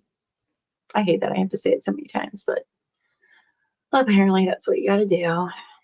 That's what you gotta do. Oh, yes, I do think defense will be the highlight of the show. Oh, so excited. Now, it seems when I was looking up trial footage from the first trial, it didn't seem like they put much up or many people up, or maybe I just don't know who some of the witnesses are because I haven't seen them in this trial yet, so maybe I was just assuming they were prosecution. But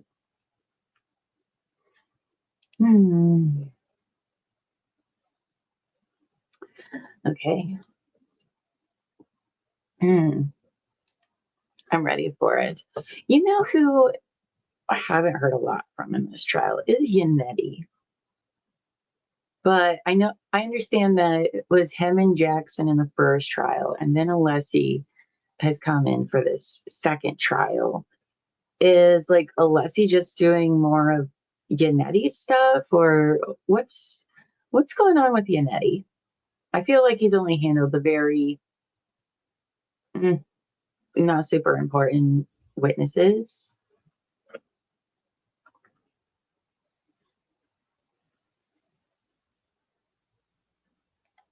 Oh yeah, don't do those things. Oh, oh, that's funny. R.I.P. R.I.P. Pee Wee. Yes, people do like Alessi. I like Alessi a lot too. And the jury seems to like them too, based on reports of the jury's interactions and alertness. They are really paying attention to the defense. And that's because the defense puts on a good show. I mean, they bring energy. I mean, sometimes, well, there was that one day where Alessi didn't have the greatest day, but what, he's had one kind of off day. And even then, I mean, I forget who that was. It was Burgess's last day on the stand. Yes. The morning that he was on. That was a tough one for, I think, Alessi, because he didn't seem as prepared as he normally was, which is not surprising. Well, they bring believable facts, right? Or they also bring it to everyone's level that they can see here. And they do such an amazing job. Such an amazing job. No, they're talking about Facebook. Oh, I haven't been on Facebook in like 6 years. Somebody hacked my account and I never got it back. And I was like, oh, okay, thank you. So I want nothing. The new Pee Wee Herman doc is out. I'll have to check that out. I didn't know that.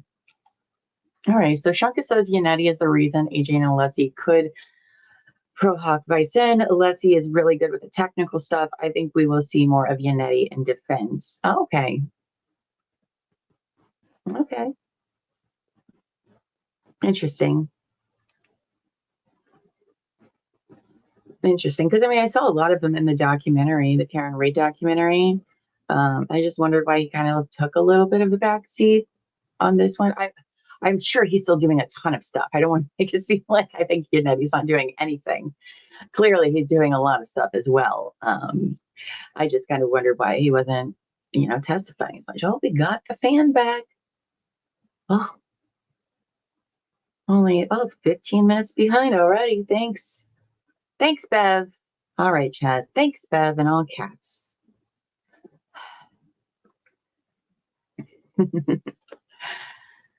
Oh, boy.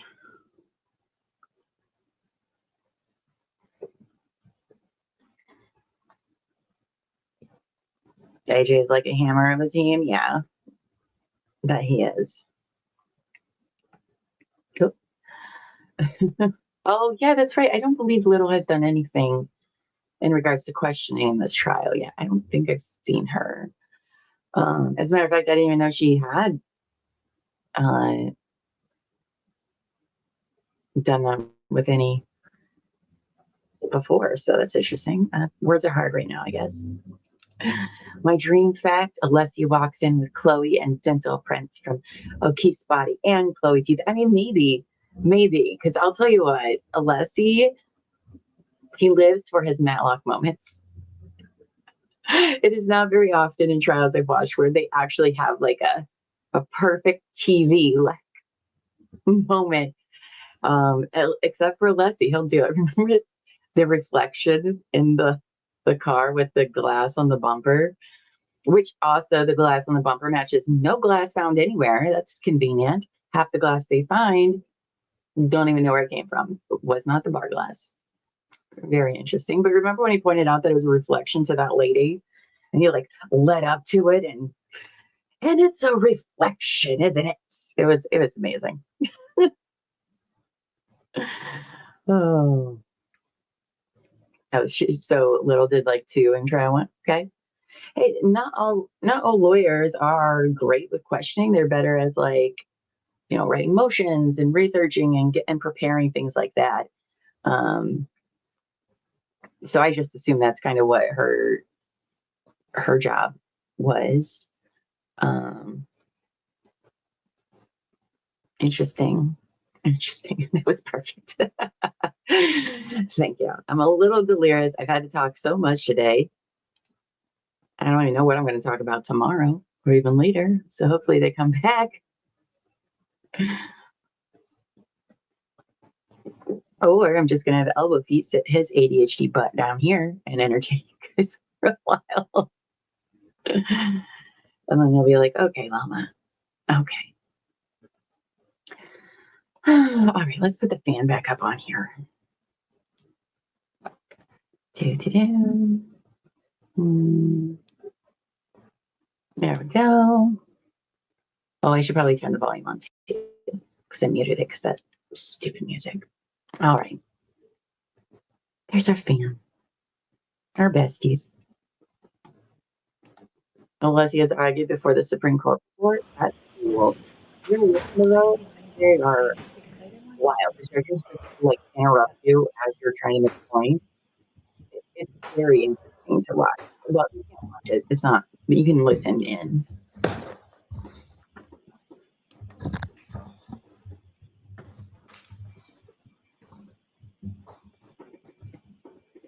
Oh, okay. Cool. This court is in session. Please be seated. All right, Mr. Brennan. Thank you, Ron. Oh, you didn't have to meet for sidebar. Oh my gosh.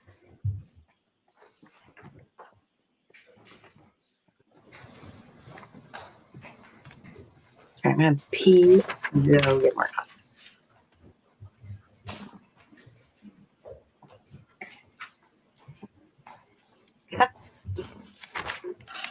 It's true.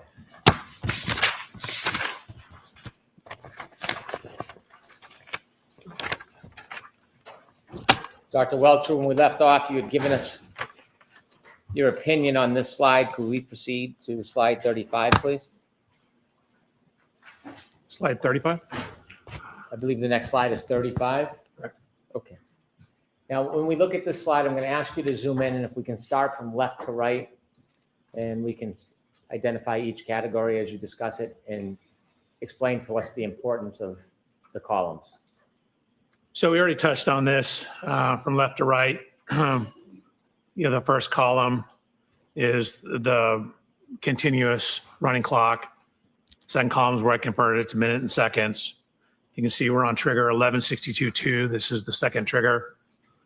The particular boxes that are highlighted are where there's change. For example, in the upper right, when you're transitioning from drive to neutral to reverse. And then I already discussed this a little bit, but where the wheel's slipping, you can see you have high acceleration pedal application, increase in the RPMs. But when you look at the effects on the vehicle, you can see that it's accelerating less. So that's indicative of slippage of the wheels. And then I simply show at the bottom the math I use to derive all that. So again, we touched on most of this. It's the same slide you saw before, just to show how corrected for the speed. If you could zoom in for a second, I want to ask you a question about the RPM column. RPM column, go ahead. If you could zoom in. Oops. You see in the last line, the last piece of data captured, the RPMs changed from 3,200 to 3,300. Correct. And the accelerators is, if fair to say, is that depressed? What's the way you characterize that? Sustained. How would you characterize 74? What does that mean? I mean, it's 3/4 of full throttle. It's 74% of full throttle. If above it's 74.5, it drops to 73.5 and then back to 74. Why is the RPM higher than above? So there's, again, this data is referred to as being asynchronous. You're reporting it at particular times, but the computer's scanning the network for the data.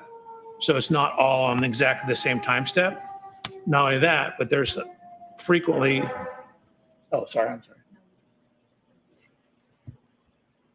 Sorry. There frequently is a delay from when you step on the accelerator pedal to when that translates to increased RPM at the engine. It takes a little time to build it up or take it down. Okay, thank you. You're welcome. So similar to what we did on the first one, basically what we did is we took all the text stream data that we had, which includes the shifting, the forward, the reverse, and the steering. Again, there was a tiny bit of leftward steer, and put that into a simulation program where we're simulating what the Lexus will do. So we've taken into account the mechanical characteristics, the steering response of the Lexus. So this is to show what it represents on the left-hand side. So each one of these little hash marks, a different color, represents 10 feet. The red lines show the extent of motion. Remember what I said, it initially pulled forward, then backed up, past its initial spot, and then went backwards further distance. So what this shows is where we simulated this in a program called HVE. So that's the vehicle, the Lexus pulling forward. And then it accelerated in reverse, past its initial starting position, and came to rest right there. Doctor, when you say it came to rest there, do you I'm have sorry. data that the defendant's Lexus stopped there? No, it did not come to rest. I misspoke. That's where the text stream data ends. As you can see here, it's still going.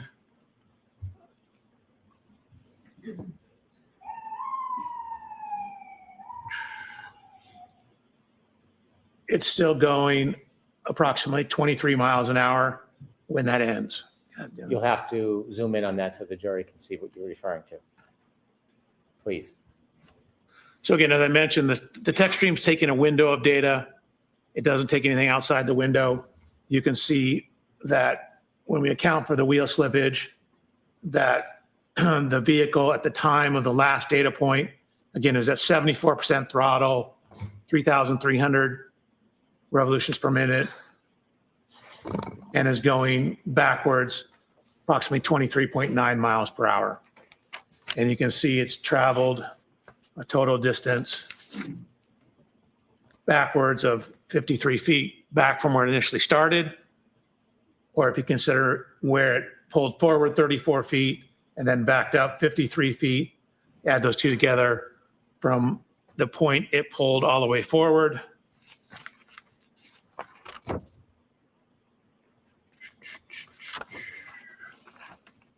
So this is 10, 20, 35 forward.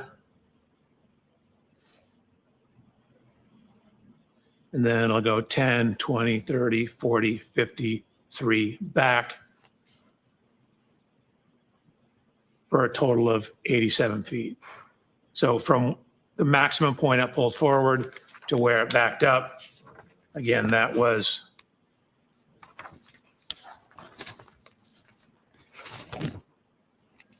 34 feet forward, then a total of 53 back, total travel distance of 87 feet. So went all the way forward where it stopped, it then backed up 87 feet.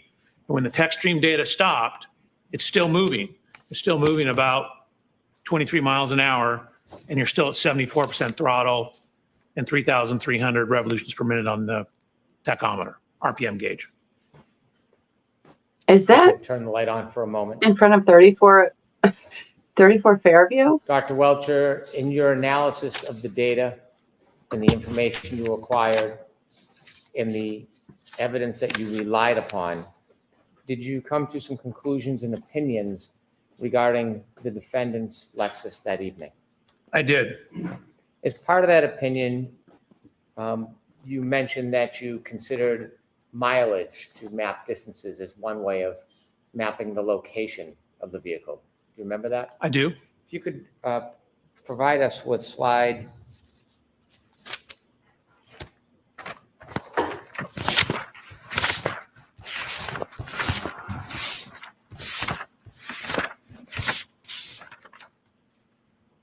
You're I awful, believe it's Brennan. Slide 25.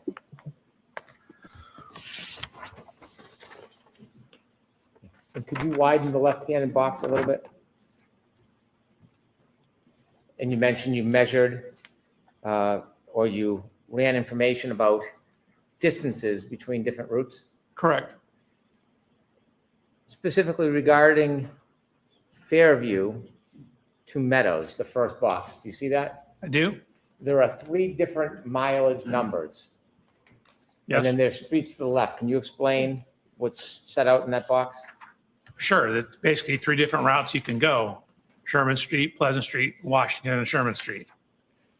When you considered the shortest route, 2.3 miles on Sherman Street, did you attempt to determine how long it would take to travel 2.3 miles, how fast the car would have to be moving or how slowly it would have to be moving to travel 2.3 miles in 4 minutes and 15 seconds? Yes.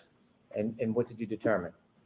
So to go 2.3 miles in 4 minutes and 15 seconds, you would need an average speed of 32.47 miles an hour.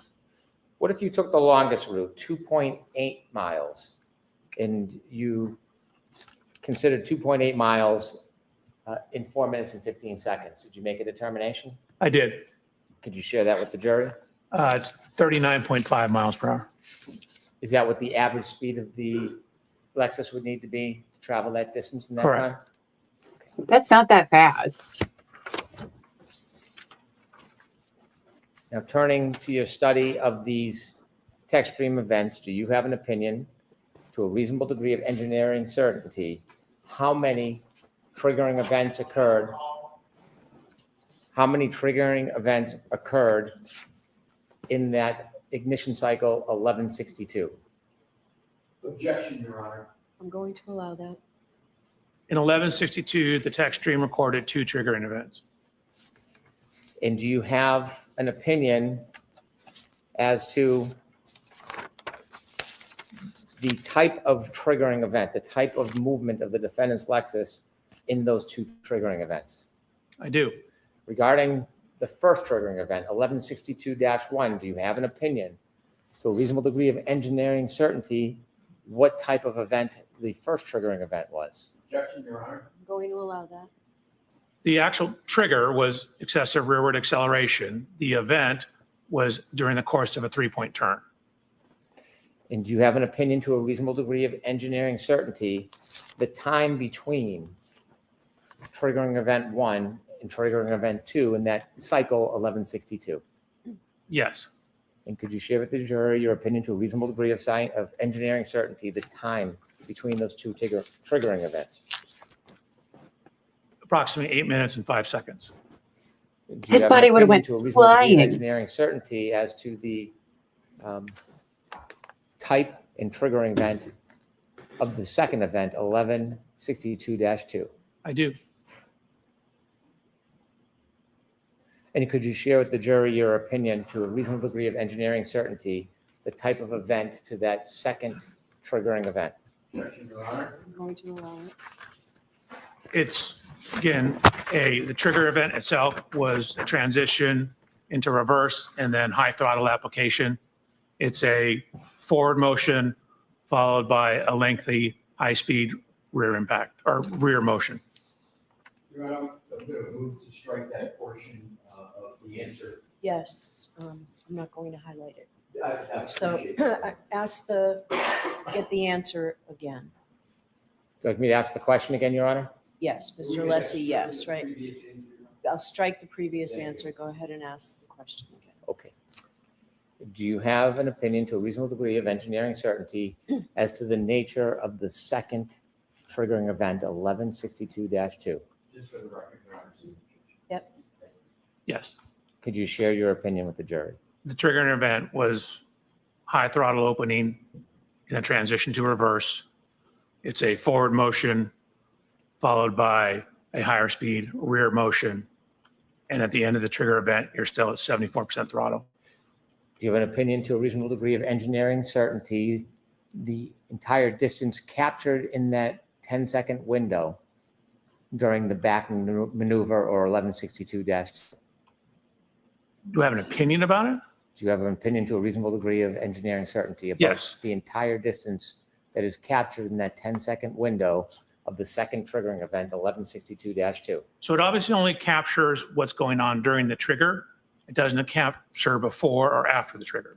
Understood. Do you have an opinion as to just what is captured as far as the distance? Yes, And what is your opinion? that it's 87 feet. So again, the initial forward motion is 34 feet, followed by it backing, crossing the initial point and then backing up an additional 53 feet. And finally, regarding this part of your analysis, do you have an opinion to a reasonable degree of engineering certainty as to whether the defendant's Lexus was decelerating, accelerating, or remaining the same at the end of that data captured at the triggering event 1162-2? It was accelerating at 74% throttle.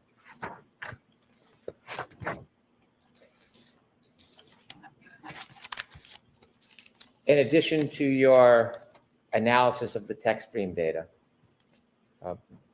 one final question.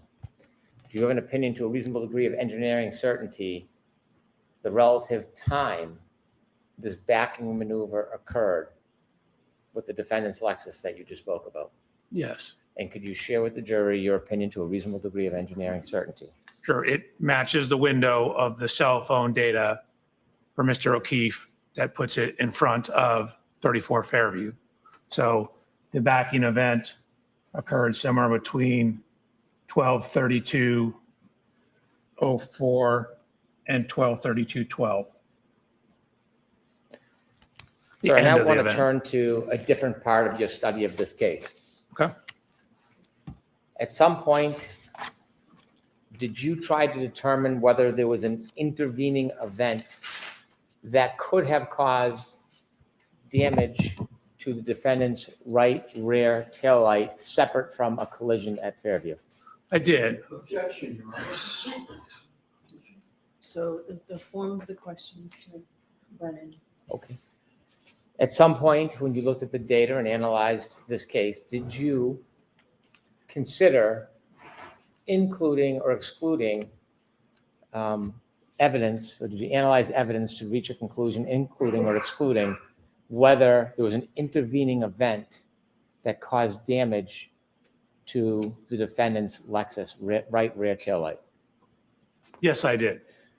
When you started your analysis, what information or claim or evidence did you become aware of that you want to analyze to include or exclude as the cause of that damage? Sure. So my approach to this case is three prongs. I'm looking at the downloads, the technical information. I'm looking at this backing incident, and then I'm looking at Mr. O'Keefe's injuries and how they relate to the events, potentially. So the second prong, which is looking at this data. So I had a Ring doorbell video showing Miss Reed backing the Lexus out of Mr. O'Keefe's residence at approximately 5 o'clock in the morning. And so we wanted to look at the backing activity and whether that contacting Mr. O'Keefe's vehicle, whether that was sufficient to cause, or what damage it could cause, and particularly was it sufficient to cause damage to the right rear taillight of the Lexus. When you were asked to engage in the study, were you ever asked to reach a certain conclusion? Never. Was there ever any influence other than the data and facts on your analysis? There's never been any influence. The influence, again, it's whatever the data shows. When you engaged in whatever studies you undertook that you'll explain to the jury, were you given any direction or limitations on what you could or should do? No. When you received the information, did you understand, regardless of the result, it would be provided to everybody? I guess generally, yes. I mean, I go through the data, I give you the results, you do with them whatever you see fit. Okay. And in this case, when you decided to engage in that study, had you had an opportunity to review the Ring video footage from Mr. O'Keefe's home on the morning of January 29th, 2022? Yes. Tell us how you went through your study, how you began, and the steps you took, please. Sure. Probably best on the slides. So one of the things we first did was to get an exemplar Lexus. What does exemplar mean?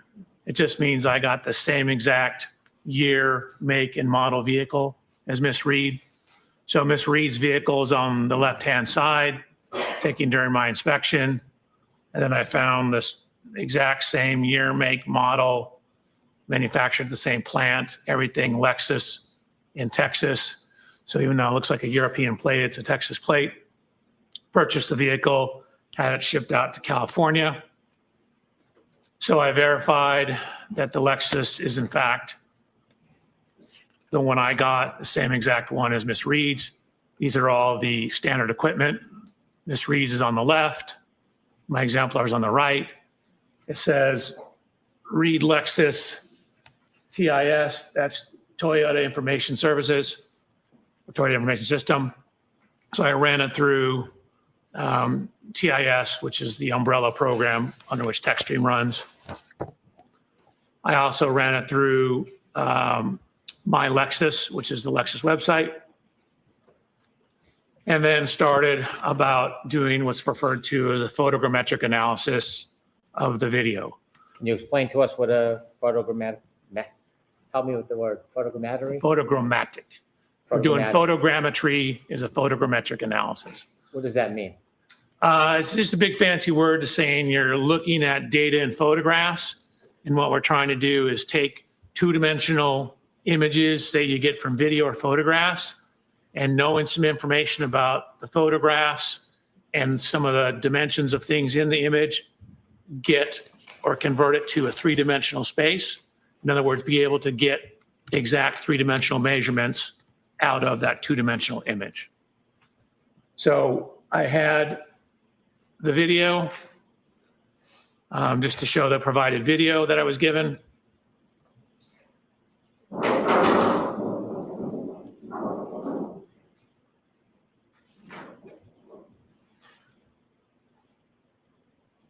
So Mr. O'Keefe's vehicle. I don't know if you noticed, but there actually is contact between the vehicles.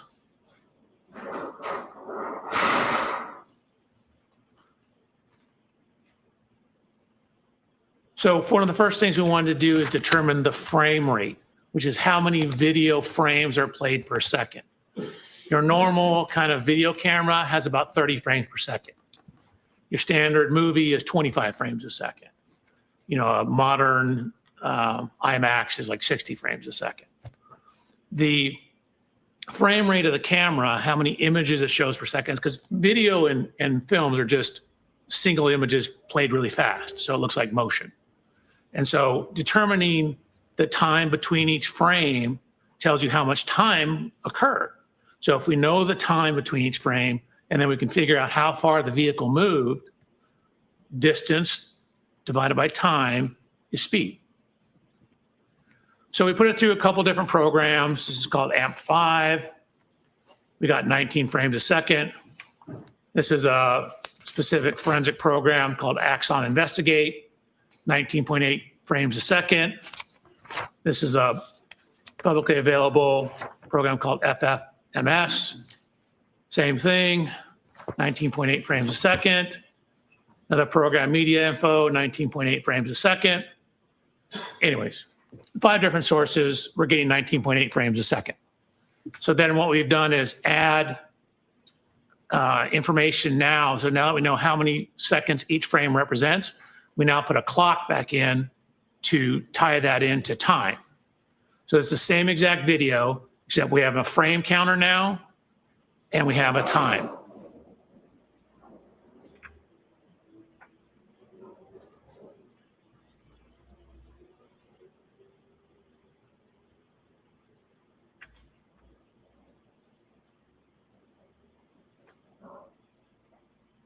So we have some information now on the time between each frame. So here's frame 0. This is frame 265. We're 13 seconds into it. Here's frame 305. Notice you see brake lights on the back wall here. Notice how they're not super red because you still have reverse lights on. Now they all go off. So the Lexus brake lights have been turned off at frame 353. 356. Lexus brake lights begin to come on. 357, they're back on. Lexus comes to a complete stop at frame 369. 384, the reverse lights turn off. So now look how red this is because we no longer have the white reverse lights in it. And you can see the Lexus starts to drive forward. So frame 825, this is after the Lexus has left the scene. But notice the tracks in the snow. So we have very definitive locations for the wheels of the Lexus. We lay over a grid on the various frames.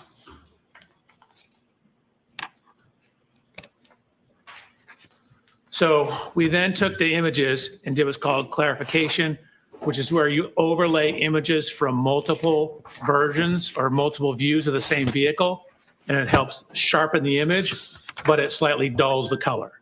So you get a little cleaner, crisper image. So here's Mr. O'Keefe's vehicle before clarification, after clarification. Excuse me, Your Honor, pardon my interruption. Can you get numbers of the slides as we're toggling back and forth? Sure. Absolutely. Okay, I'll make an effort. So slide 76. You're welcome. Going to slide 77. We're going to focus in on this area here. So what we will actually show is where the snow was displaced in these two spots. Spots right across from here and right across from here. You could focus your attention on those. Slide 77. So slide 78. To bring us all together, we went out to Mr. O'Keefe's residence and took a scan, a laser scan. So you see the laser scanner over here. Laser scanner is right here. Fence hasn't changed position. The camera's changed slight position. We can account for that.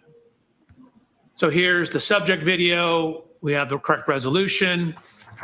There's a new camera. It's going slightly faster frame rate. That just means we have different times between frames on the new camera, but we're simply using it for calibration to the old camera. It's the same container for the MP4, and it's using the same video codec. A video codec is how the computer encodes the video. Slide number, please. Oh, yes, thank you, Your Honor. Slide 79. Slide 79, part 2. So really, we care most about is the resolution. So slide 80, you can see these are what are called control points. So from the laser scan, we locate these various points. So the 3D scanner knows the exact position of all these points on slide 80 in the image. And so what we can do is use this information in conjunction with the video to create a scaled version of the video. So when we have three-dimensional images or three-dimensional measurements, we can then use that to give us some three-dimensional information from our 2D video. So there's the points on slide 81.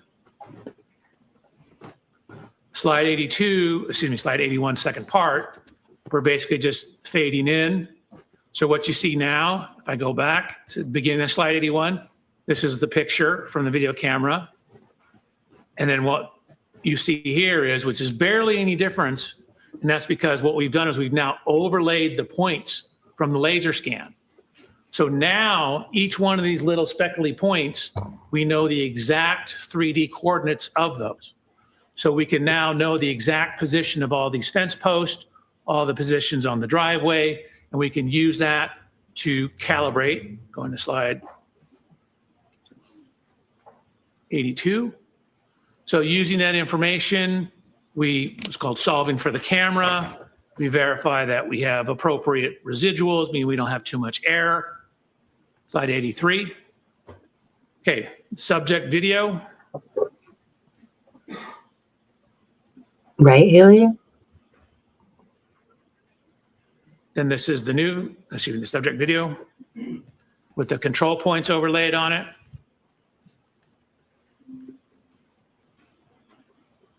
That's a subject video where we're phasing in the laser scans of the scene, 84.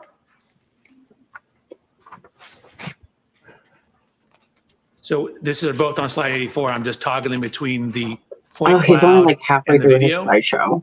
And what I'm trying to illustrate is how well we were able to overlay the point cloud onto the video data. So for example, if you say watch one of these fence post points up here while I toggle between the video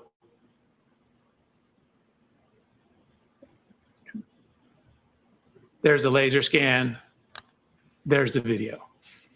So we've done a good job. Again, the residuals show that we've done an adequate job of matching the data.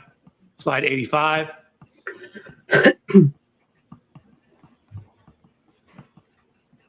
So what I'm doing here is toggling between, this is the video of the car.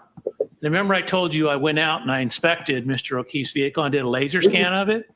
So we're now taking that laser scan of the video, or excuse me, of the vehicle, and overlaying it onto the car in the video. So this is the video image.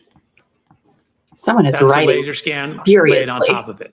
I don't know So if you we guys know can hear all it, the but I can. dimensions in the laser scan. We know all the dimensions in the scene of this.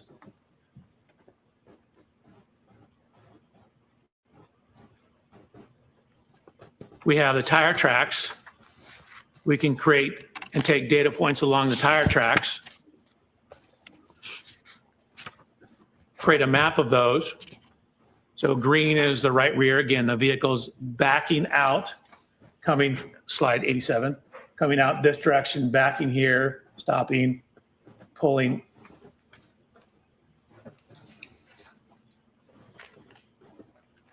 Pulling forward towards the bottom of the screen. Backing out here, pulling forward like here. Slide 88. So this is the Lexus lined up. This is when the Lexus has come to a complete stop. Is this would a be trigger maximum event? engagement. For Again, this? this is just toggling frame 88, showing that we have the time and the frame number. 369 on the same slide. We've now overlaid the Lexus laser scans on top of the image of the Lexus. So there's the video image, a still image that we took from the video. And here's where we overlay the laser scan of the Lexus. So we've overlaid the laser scan of the Lexus onto the Lexus. We've overlaid the laser scan of the Chevrolet onto the Chevrolet. And we've overlaid the laser scan of the scene onto the scene. So now what that allows us to do, we now know the position of everything in there. And we've also tracked the position of the tire tracks. So that's what it looks like if you overlay the computer model of Ms. Reed's vehicle onto the tire tracks. Slide number, please. Oh, my apologies, Your Honor. Slide 89, and then I'm just toggling slide 89 where I turn the vehicle off so you can see how the tire positions match up. Another toggle of slide 89, the tire positions line up with where the end of the snow was. I mean, I think they're trying to prove that she didn't. From all that information, again, we lined it up in the video, we lined it up in the scene, we have the two vehicles. We can get the exact position of the vehicles when that Lexus stopped. So when that Lexus stopped, that's going to be the maximum engagement. So from that information, we can get the angle of the vehicle. We can get the degree of overlap, the impact configuration. And it's hard to see because of the angles and because these vehicles are not at right angles to each other. The exact contact. Now I mentioned, and we're on slide 94 now, that contact on the rear of the Chevy Traverse. So you can see we actually, and you can't see.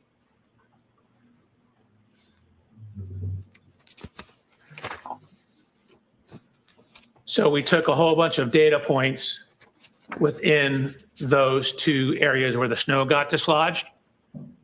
And we're looking at where that is. So if you look at that on the vehicle, so this is where it is on the rear of Mr. O'Keefe's Chevrolet. You can see it's about 25 and a half inches above ground, 32 and a half inches above ground. Here's Mr. O'Keefe's vehicle. So these marks are kind of, this is the Chevy Traverse words, are approximately right here. Again, I had the opportunity to inspect Mr. O'Keefe's vehicle. There's no damage where these marks are. So sure, it knocked the snow off, but it wasn't sufficient to cause damage to his vehicle.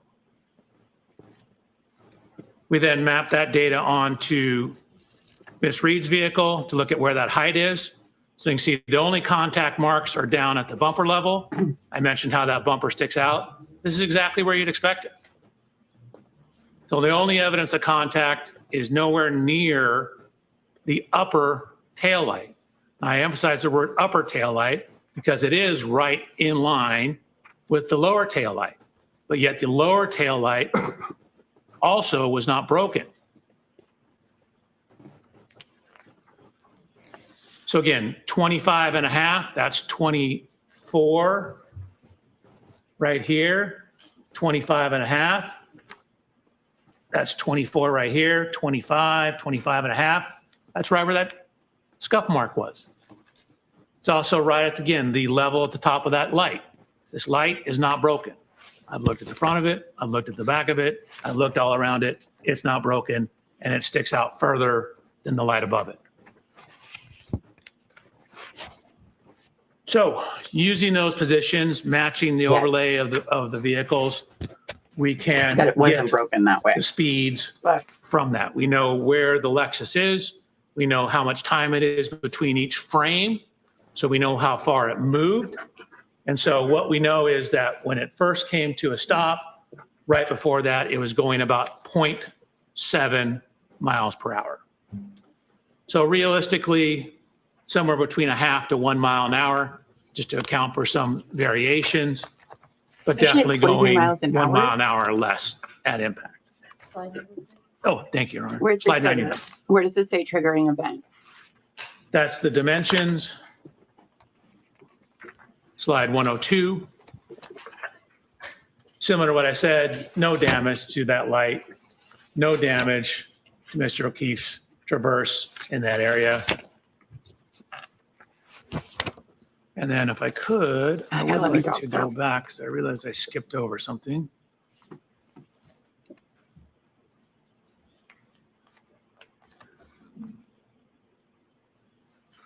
So this is slide 85. So this is Mr. O'Keefe's vehicle before contact.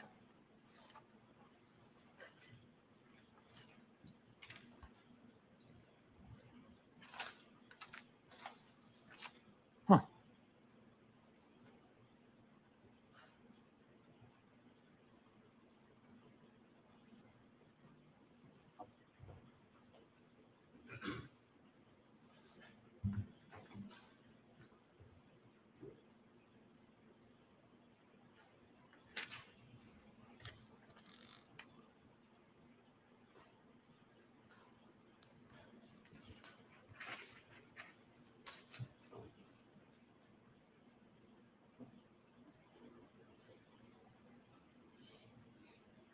I don't know what happened this time.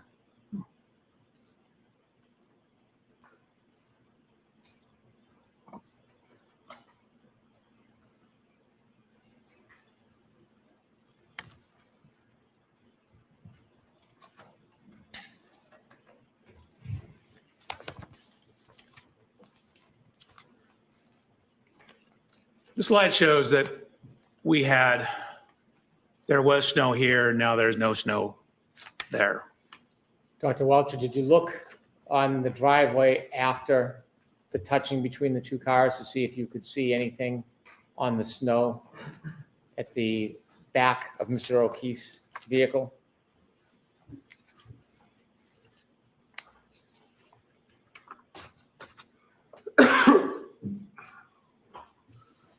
So referring to this slide,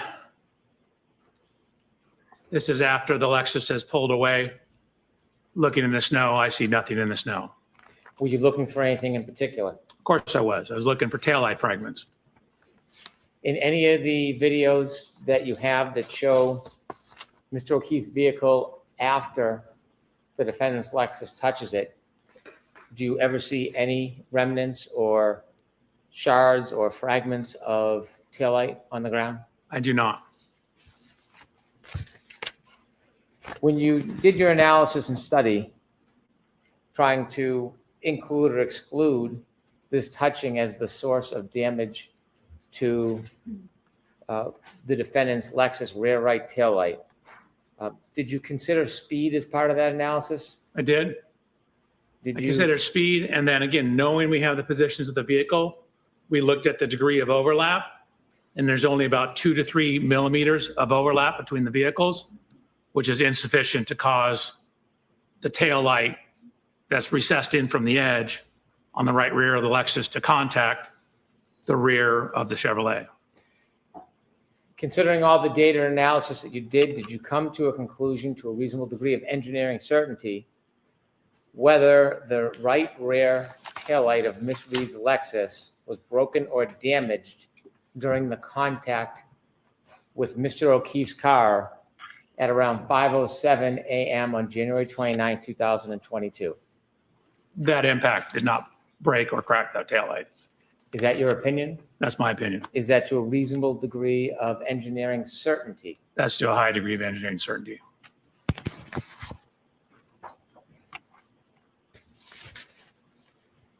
You mentioned there were 3 areas of study, and we've been through 2.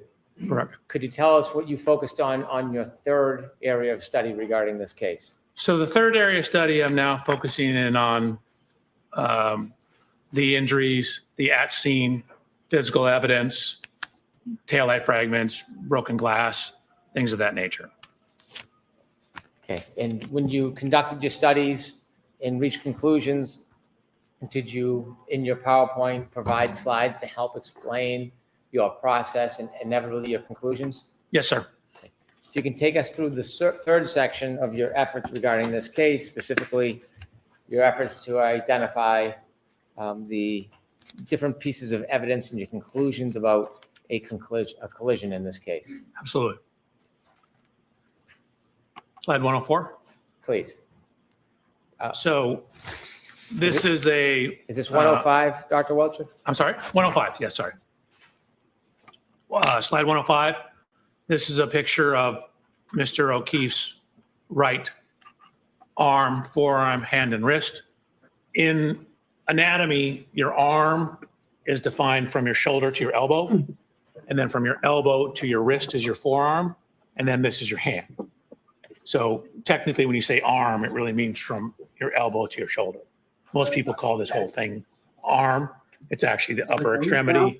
Arm is from shoulder to elbow, elbow to wrist is forearm. Hit and by hand. So you can see I wrote arm and 23 miles forearm. an hour. So arm, elbow to shoulder, elbow to wrist is forearm. So looking at the injuries to Mr. O'Keefe's arm, forearm, as well as his hand. So this is me. I'm actually 6 feet, half an inch tall. What you see in the upper right is the coroner's examination report for Mr. O'Keefe. He's 73 inches tall. That's 6 feet, 1 inch tall. At this time, I was 220 pounds. Mr. O'Keefe, at the time of this incident, was 216 pounds. So I took measurements of myself.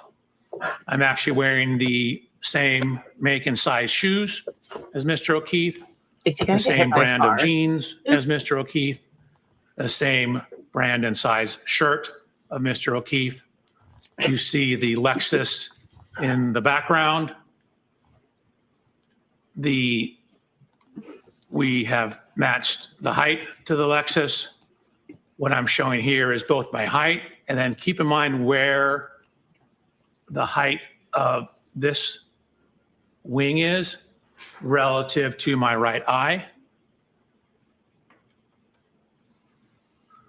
So now I'm wearing, in addition to the same shirt and shoes, same type of sweatshirt, and actually the same kind of baseball hat. We tried to determine the exact glass from the waterfall grill. Found out they were getting different ones at different times, but I ordered my glass from the same distributor that Waterfall Grill ordered their glasses from. So you can see in my right sweatshirt off, and I'm going to look at how this contact pattern lines up. So the first set of slides, I'm simply standing next to the Lexus. We know we have a broken taillight. We know how scratches on Mr. O'Keefe's arm. I'm seeing how those may or may not relate to the height and position of the taillight. Dr. Welcher, if you could back up one slide, I have a question for you. In the middle photograph, at the top of the Lexus, there's like a rim. What do you call that? I call it a wind wing. I mean, it could be a wing. Okay. Thank you.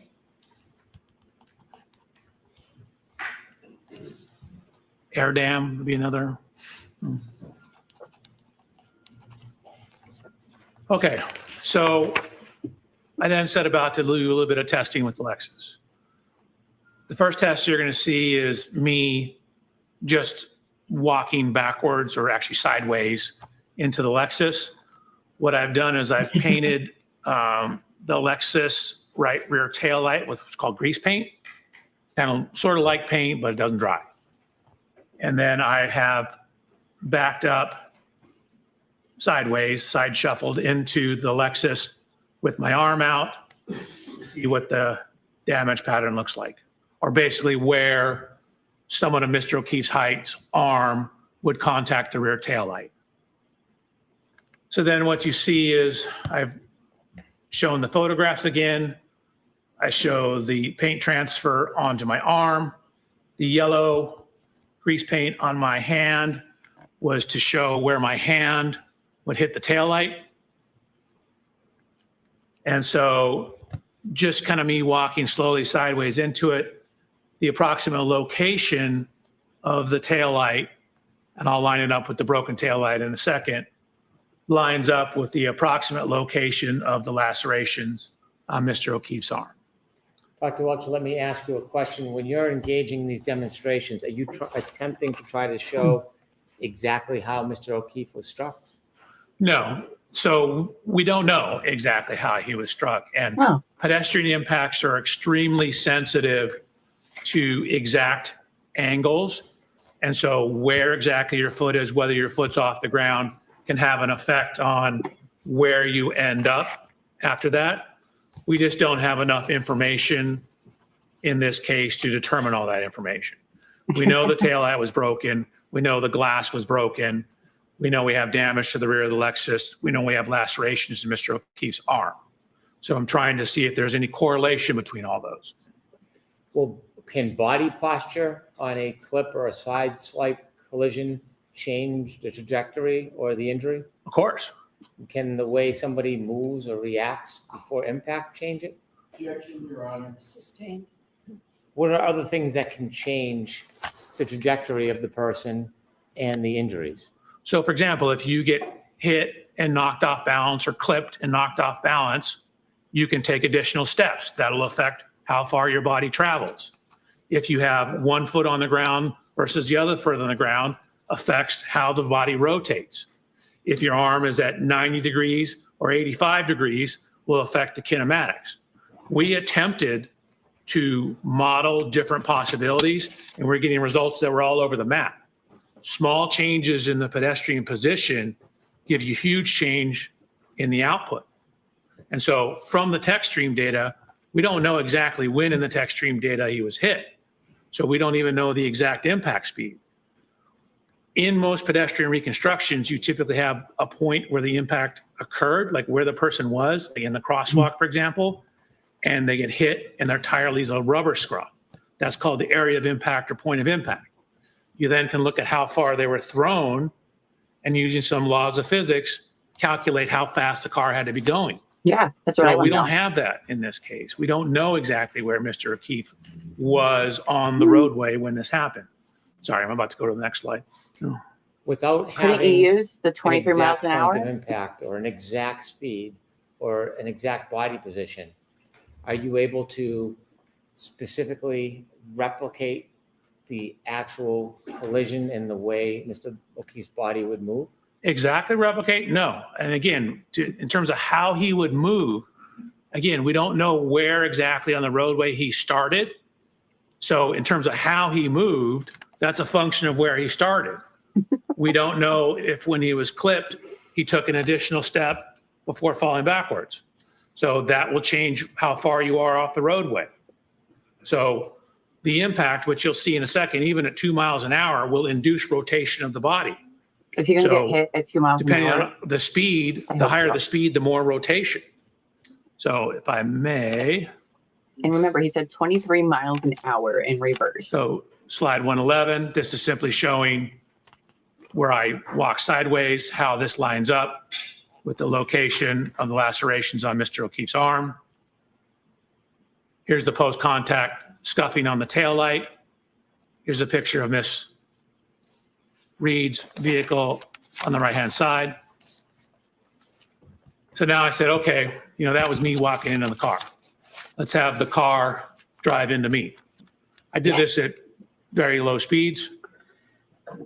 And you'll see, and we'll throw this from 2 different angles. That's me showing I'm I'm ready. doing test 2.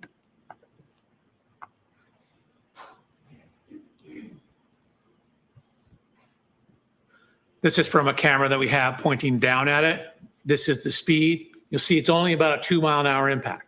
But even a 2 mile an hour impact redirects me back and causes me to rotate and take a step.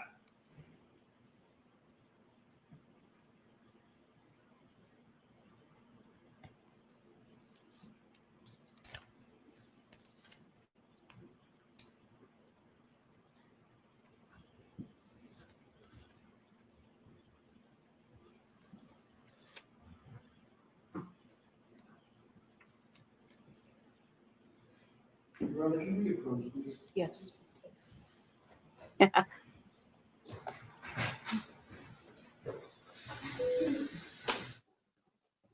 Oh, sidebar. Okay. All right. So that's fun for everybody.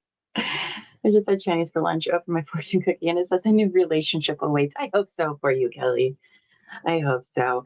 So they're doing this. Okay. And he just said that she was doing 23 miles an hour in reverse for what, 86 feet, I think they said. Oh gosh, this white screen just makes me all glowy. I feel like if you get hit by something going 23 miles an hour in reverse, your body's going to be further away, right? And why is he saying we can't figure this out? Isn't there a math equation you can do with where his body was found? You say, if we can rely on this data, she was going 23 miles an hour. I'm pretty sure we could figure that out a little bit, but I don't know. This guy basically is like, I don't know. It could be this way. I don't know. Now, I did see some of you were posting about the head wound and the back head wound. The neurosurgeon guy, Wolf with no E, said that it could easily happen from being drunk and slipping and hitting the back of your head. And that's why the black eyes happen, because your brain goes forward with a lot of force that it causes those ruptures, which is true, I guess.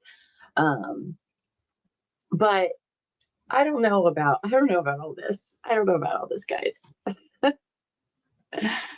Yeah, and then waits for a 24 mile an hour contact. Exactly. Like, what?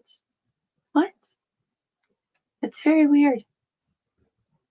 Because that's quite a distance, quite a speed when it is snowing. Now, there's not a whole lot of snow on the ground, but there's enough that would make it slippery at this point. So, I don't know.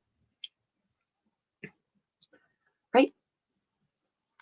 Was it the inner right arm that was injured? No, it would be the outer right arm. Kind of outer, but also in. I don't know how to describe that. But yeah, no bruises. Sorry, Polly. I know you're no bruises. Wow. Okay, go ahead. Go ahead, please. All right. The car reversed at 23 miles an hour. She hit John O'Keefe, and then he flew over the front of the car 80 odd feet away and ended up at the flagpole. Yeah, like that's what I'm confused of is like, why was she up so far and then reversing that fast? That seems strange. And what was he doing just standing there? While that happened, it's very interesting and weird.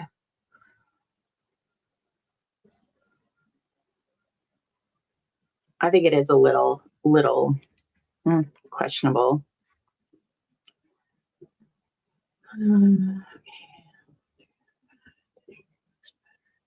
Oh, okay.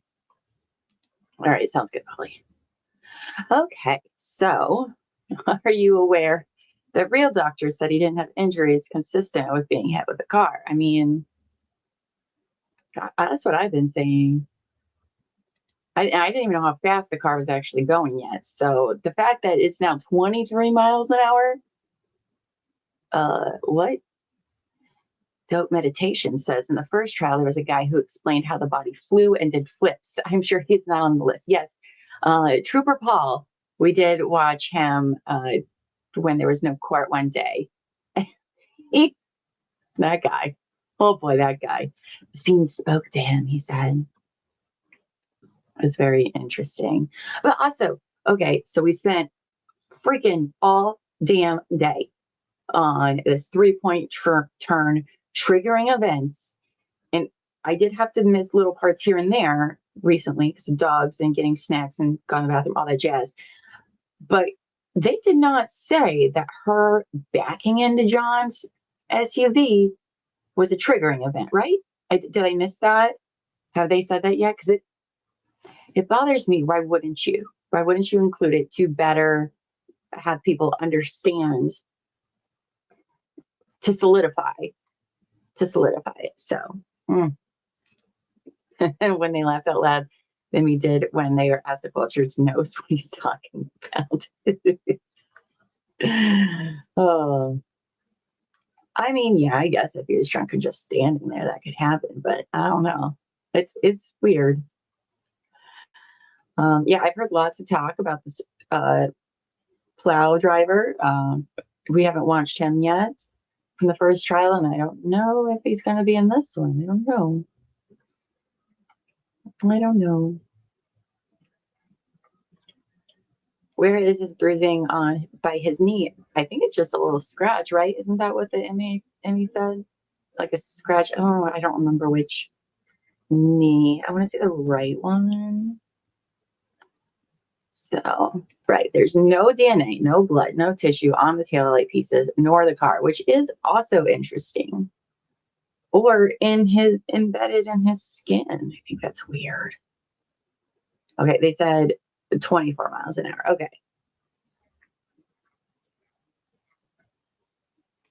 Yeah. No, he's actually shorter than him by like half an inch. So I don't know, you guys. I don't know. I'm a little disappointed because it seems like nobody wants to give us answers on the things that we do want answers on, which I feel like should be available, but they're not.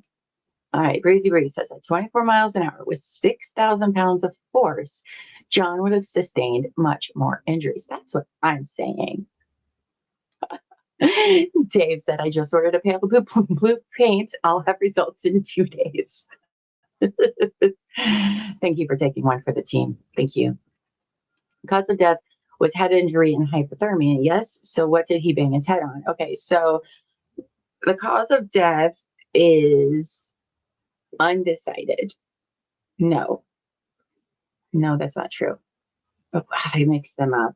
There's a cause of death and manner of death. Cause of death, oh yeah, I think is undecided because she couldn't say for sure if it was the head injury or if it was hypothermia, if I recall correctly. And they're saying that he banged his head on the ground. Is basically what the neurosurgeon said. Yes, okay, chat, yes, undetermined. Okay. So both his head injury wouldn't have killed him right away, according to the state's own neurosurgeon. And the hypothermia, I was a little confused about, I think, because Alessi questioned her about it. And it was something about like ulcer looking things in the pancreas or whatever. So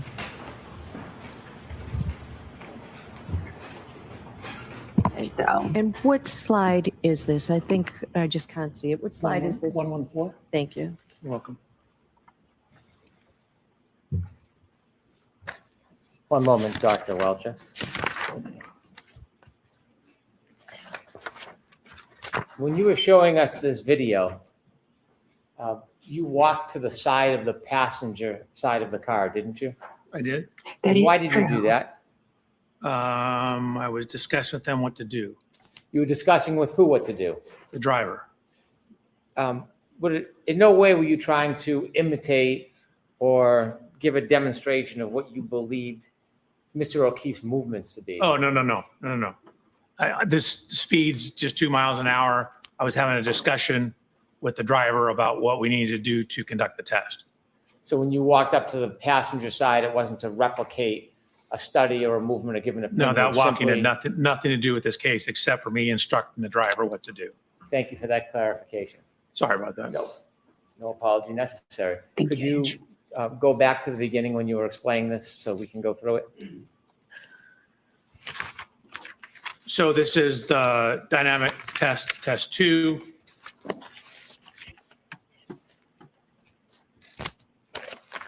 So again, this is the view from behind. Just to avoid the confusion, I will start it here.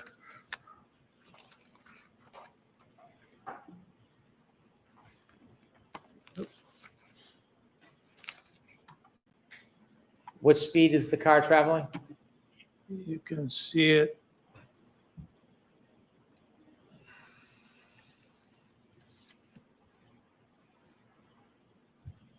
About 2 miles an hour. Excuse me, Your Honor, that is the objection that we spoke about. Oh, okay. All right, so that's noted, Mr. Lysing.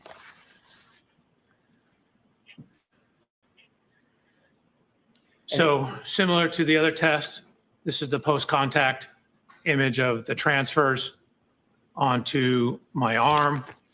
Actually, the yellow paint, you can see from my hand is here. This is from the arm and forearm. Here's the paint transfer pattern. And that slide number, I'm Dr. sorry, Welcher? I'm terrible with that. That's Slide okay. 116 now, that was 115. Thank you. Slide 116. What I've done is I've taken these yellow lines to show the extension of the components on the rear of the exemplar Lexus. Then I've done this extension of those same components on the rear of Miss Reed's Lexus and shown how the approximate location of the fractures in the taillight match up with the approximate location of the contact of the arm onto the taillight. Dr. Welcher, do you have any indication of how Mr. O'Keefe's arm was bent, what angle it was bent at? Not exactly, but for these to be taillight shard fragments, they would need to be in the area of the taillight, but it could be further up. We know from the police photographs that there was a damage to the rear body panel in the area I'm searching here. So it's possible his arm was a little higher up and the glass hit the rear of the Lexus and caused that damage. In the bottom right, Excuse me, Your Honor, objection and speculation. I will strike that last part about the glass. Thank you. the purpose of the circle is for what, Dr. Welcher? To show, in this case, primarily the location of the lacerations up on the arm, the upper part of the arm, and that they match up with the locations of at least the one remaining shard in the rear taillight of Miss Reed's Lexus. Looking at the picture of the Lexus, bottom right, middle, are there any marks on the Lexus itself that you took note of? Yes, it's on the next slide. Thank you. Actually, it's 2 slides. So there, again, this is the evidence marker. There was a Yeah, horizontal hopefully tomorrow, scuff. Bobby. Have a good You one. know, Mr. O'Keefe had blue jean type pants on. there's a scuff in the area that would approximately correspond to hip level for Mr. O'Keefe. And next slide, please. Yes, ma'am, 118. Thank you. Did you describe what you saw on the bottom right-hand corner photo as well? I believe, yes, I did. That's the scuff that lines up with the approximate height of Mr. O'Keefe's right hip. So then I included previous image that you've seen, slide 119, with the reconstructed photograph of the rear taillight, showing where some of the fragments are. You can see where those fragments are relative to the curvature of the taillight. They'd be in the area somewhat centered within the region of the two yellow lines on slide 119. Is there anything about the photograph in the top right-hand corner that's important? If so, could you zoom in and show us? So again, it's showing that this is when it's, I believe, in the Sally Port at the police station, showing that scuff on the right rear body panel. Where that hair was. Did you see any similar scuffs in the middle back of the car? Sustained. Did you see anything notable as far as damage to the middle back of this Lexus? The middle, Yes, like back where the doors are, but with the middle of the back of the car, did you see any similar damage to the middle? or there the were left? scuff marks that ran along the bumper. Okay, continue, please. So this is just showing his jacket he was wearing, that the puncture marks coincide to the marks on his arm. This is from the autopsy report. A couple of things it notes: a 0.5 centimeter abrasion on his right lateral knee. He's got a laceration on his right eyelid. That corresponds to the height of that thin rear wind wing on the back of the Lexus. I'm going to object. Sustained. Thank you. How tall was Mr. O'Keefe? 73 inches tall, 6'1". And how high was that wing from the ground on the back of the Lexus? It was about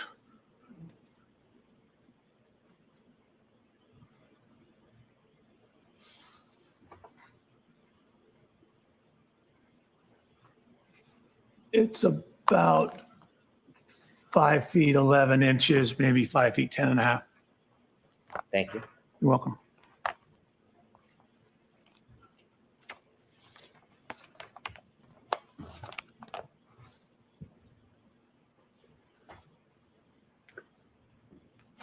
Did you notice anything about Mr. O'Keefe's right knee? I noticed there was a 0.5 centimeter abrasion on the right lateral knee. Did you note how high from his foot that bruise was on I his? feel like it would be, right? We don't know the exact length of his knee. The abrasion appears to be right here at knee level. If you go back and look at where my knee is, that would be at the approximate level of the bumper. Could you focus in on the bumper to show it relative to the height of your knee? Sure. Oops.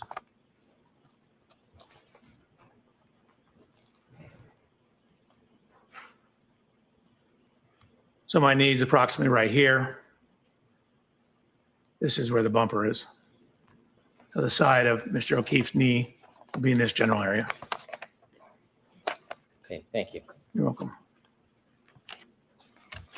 Sir, do you have an opinion to a reasonable degree of engineering certainty about the lacerations on Mr. O'Keefe's right arm and forearm regarding its orientation relative to the broken taillight on the defendant's Lexus? Yes. Your Honor, may I read my report, my opinion? Okay. The location and orientation of the laceration on John O'Keefe's right forearm and arm are consistent with the geometry and orientation of the right taillight of the Reed 2021 Lexus LX 570. After considering these three different subjects that we discussed, the text stream data, analyzing the touching between the defendant's Lexus and Mr. O'Keefe's car, and then your demonstrations regarding the injury to Mr. O'Keefe's right arm, did you consider further evidence in reaching any conclusions as an accident reconstructionist and a biomechanical engineer? Yes, I did. Could you turn us to slide 124, please?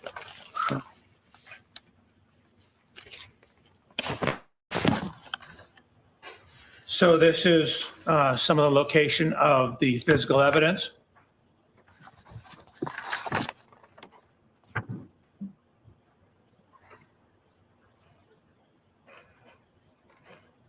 Red plastic, clear plastic. There, his point of rest was indicated to be 7 feet off the roadway. There was a sneaker that was found near the curb.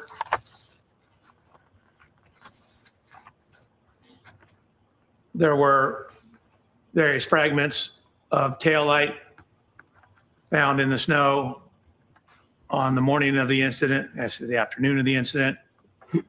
Could you zoom in on those photos so that we can see the dates? The date? Yes. Oh, sure. So January 29th at 5:46 p.m. This one's at 5:52. One's at 5:59. Well, he did say any variation could change. This one down here is at 5:46. Doesn't really matter. So Mother there were nothing various further. fragments of the taillight that were ultimately pieced back together and determined to be from Miss Reed's right rear taillight. Additional evidence was found. This is taken on the, again, the afternoon of the accident, again, around 5:50 p.m. Could you zoom in, please, for us? I Sure. think so too. So what you see here is was later identified as Mr. O'Keefe's right shoe. And this slide number, Dr. Welcher? Yes, ma'am, 127. Could you show us the time and date, please? January 29th at 5:50 p.m. I think because he's an expert, so they're given a little bit more leeway, I think. So a series of photographs. Again, you can see on the right-hand photograph that this is the roadway, this is the curb. The grass will be up towards the top of the right image on slide 127. The shoe is found, up against, in the roadway, up against the edge of the curb. Baseball hat, Supposed to, usually. again, acquired a same baseball hat. Baseball hat was also found in the snow. You can see, I want you, before you move ahead, the baseball hat, could you give us a close-up view and also the date and time? so that's where it's buried in the snow. These were taken on February 3rd. I'm not sure what time it was.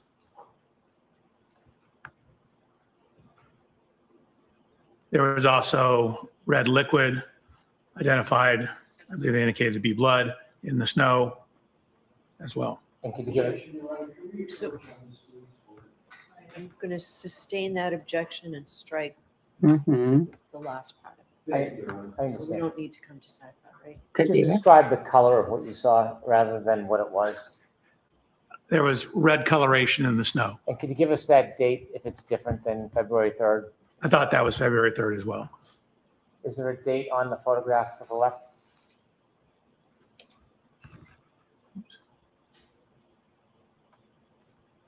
This guy's testified numerous No, I times. don't He see knows one. he shouldn't say Okay. that. Do you know if those photos were taken by the Canton Police Department? Sustain. Do you know when exactly those photos were taken? I don't, except I have them dated as February 3rd. But I think that may just be the baseball hat photos. Okay, can you continue? Then we have photos of a broken glass.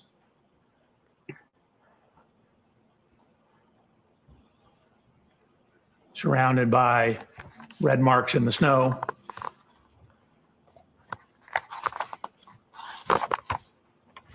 She did say that. Continue, please. This, by the way, is the flagpole. And that slide number, please, Dr. Yes, ma'am, 129. Thank you. Slide 130. Can you enlarge that and explain to us what that is? Sure. So at the bottom, it indicates where it's from. So this was from a presentation I gave looking at pedestrian injury biomechanics back in 2005. And what it's showing is where various, or what are the most common injuries in pedestrian impacts. So what it shows is head injuries are the most common injury in pedestrian impacts. So on the right-hand side, it's all injuries. You can see of all the individual study, the highest prevalence or highest or most common injury was head injuries. In those that sustained severe life-threatening injuries, again, the highest was also head injuries. So head injuries are very commonly associated with pedestrian impacts. This is anatomical drawings just to help you understand the anatomy. The middle section here is from Mr. O'Keefe's autopsy report. The lower right diagram, the green line represents the fracture lines, predominantly here, at least in the base of the skull.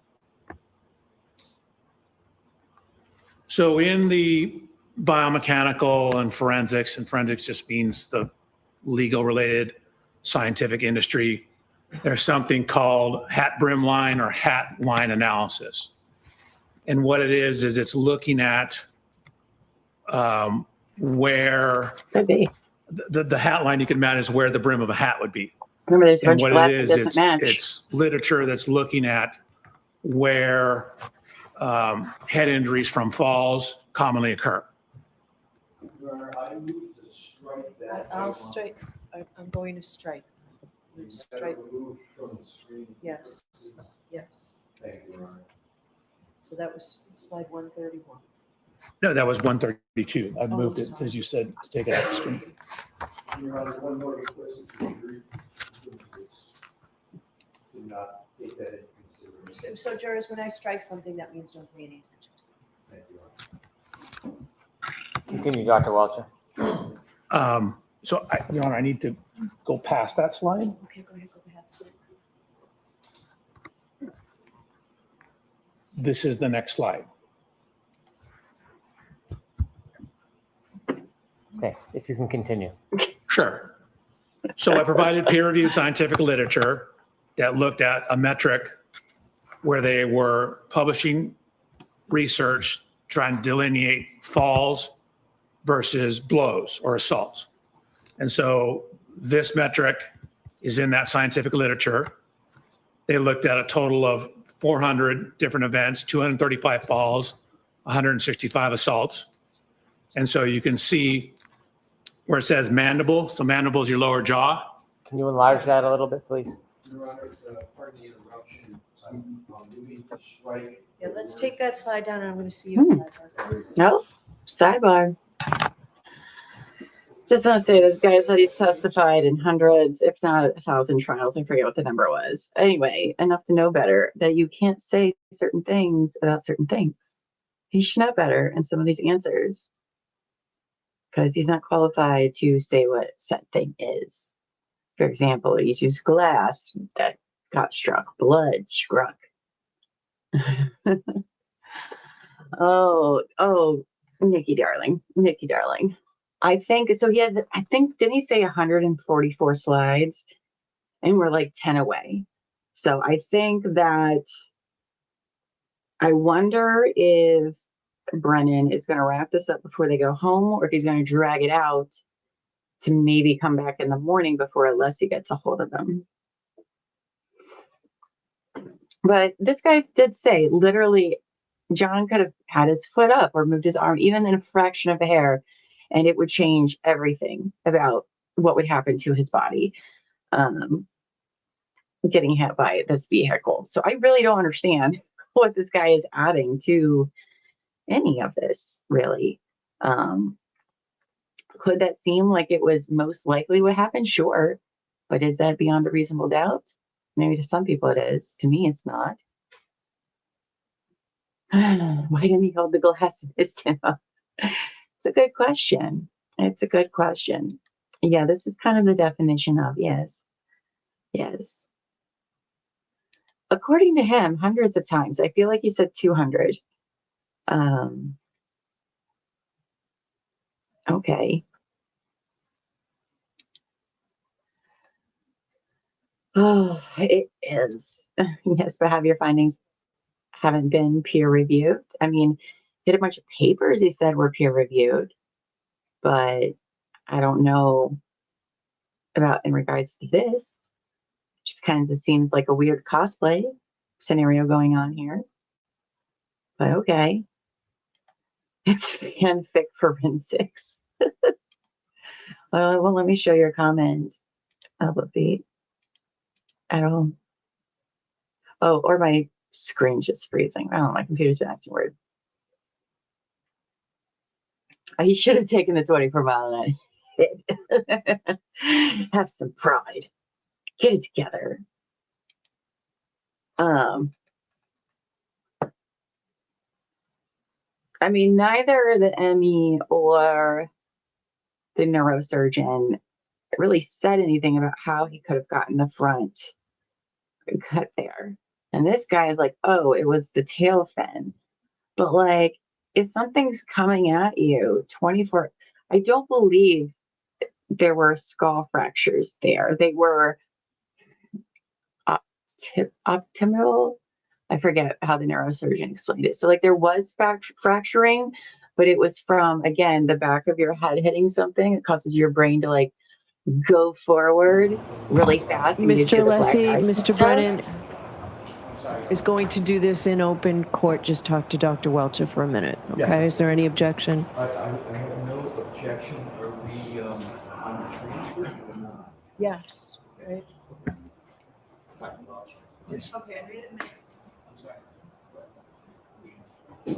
You're reading back a transcript.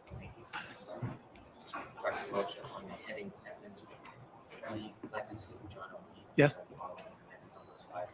Oh, absolutely. And they're going to be removed. No talking, court still in session. We're going to remove the heading on each one of the slides. I don't want to repeat what it says, but on each one of them. Thank you. Anything else? That's all.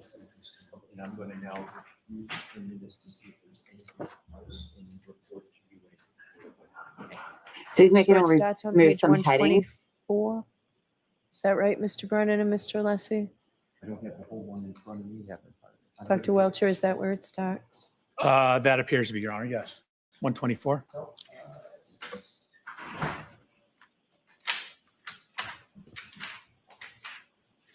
Well, the neurosurgeon made it sound like he could have, he was alive for a while. Whether or not he was conscious is unknown. All right, I don't have it on 123. 123 was a blank slide. Yes. Nope, 123 was 123 is a blank slide. getting ready. So So from 124. Triple M, we do not have that. Thank you. Yep.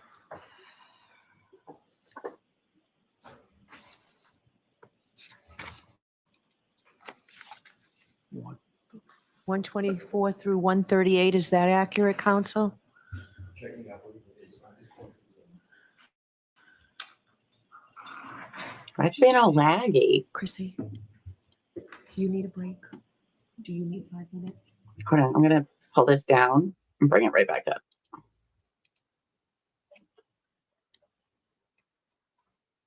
Absolutely, Your Honor. Dr. Welcher? There we I'm go. doing it right now.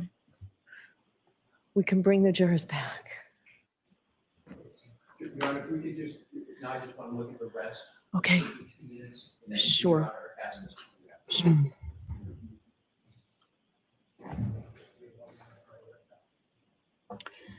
Okay. But like, why didn't we do this earlier? It's just what I'm wondering.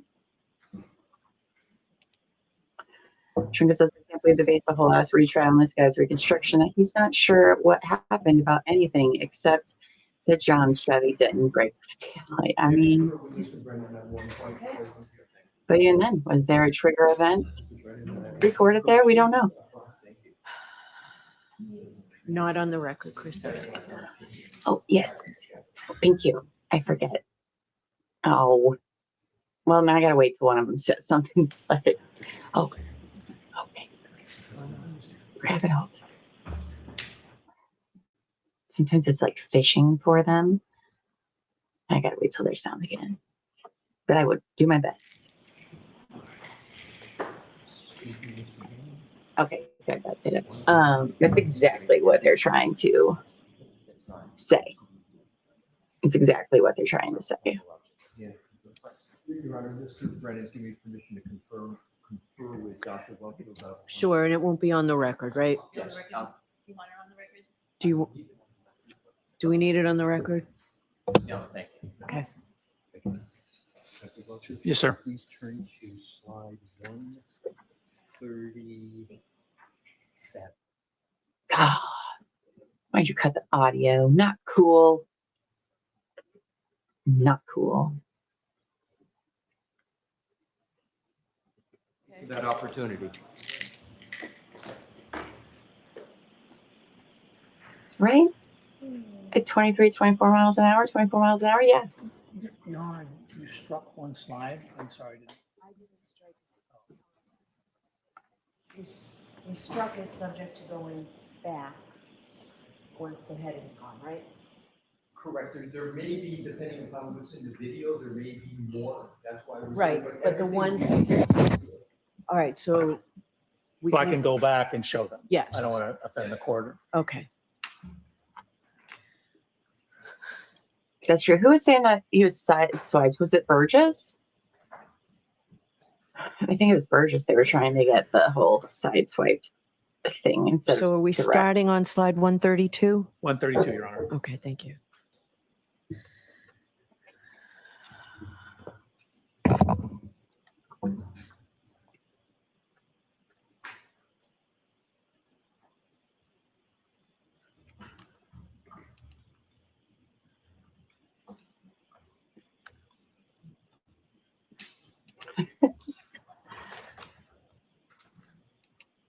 Impressive.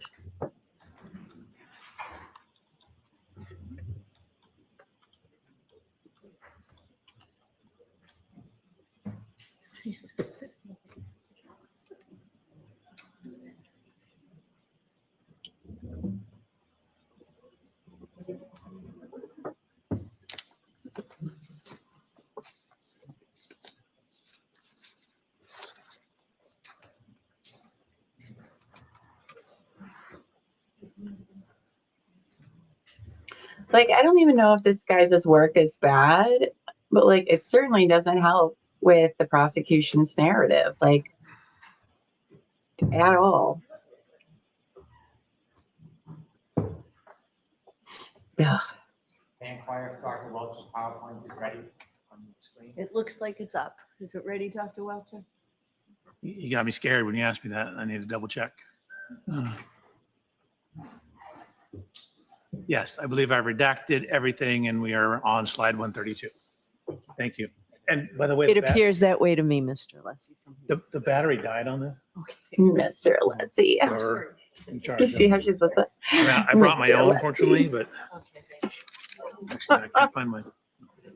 I think that is a little Miss bit of a Gilman has smitten kitten for a Lessie. I'm just saying.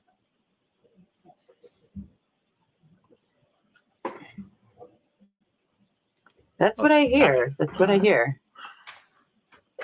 Troy. Equally bad. Everybody has homework tonight. Please go, We've had- you know, do a science experiment.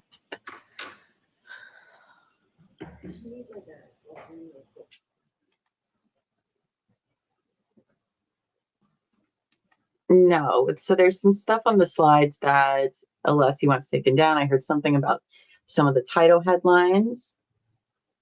He must not have liked how those were worded or being worded in a certain way. And I think that's just what they were talking about, was adjusting some of the slides.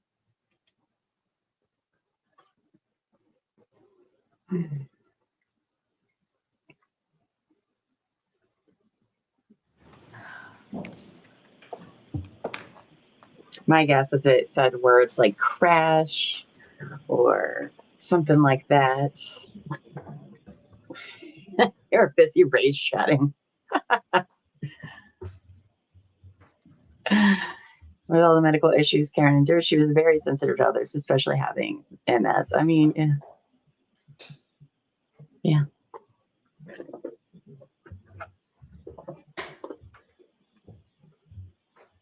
And somebody brought up that like usually like drunk people don't get as many injuries like in a crash and stuff, and like sure. But something also hit him at like 24 miles an hour. So I still feel would have left like something more on the body anyway. Dr. Welcher, if you could return to slide 132, Oh, girl.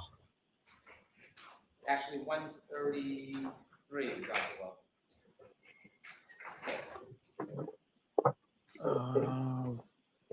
Is that me or?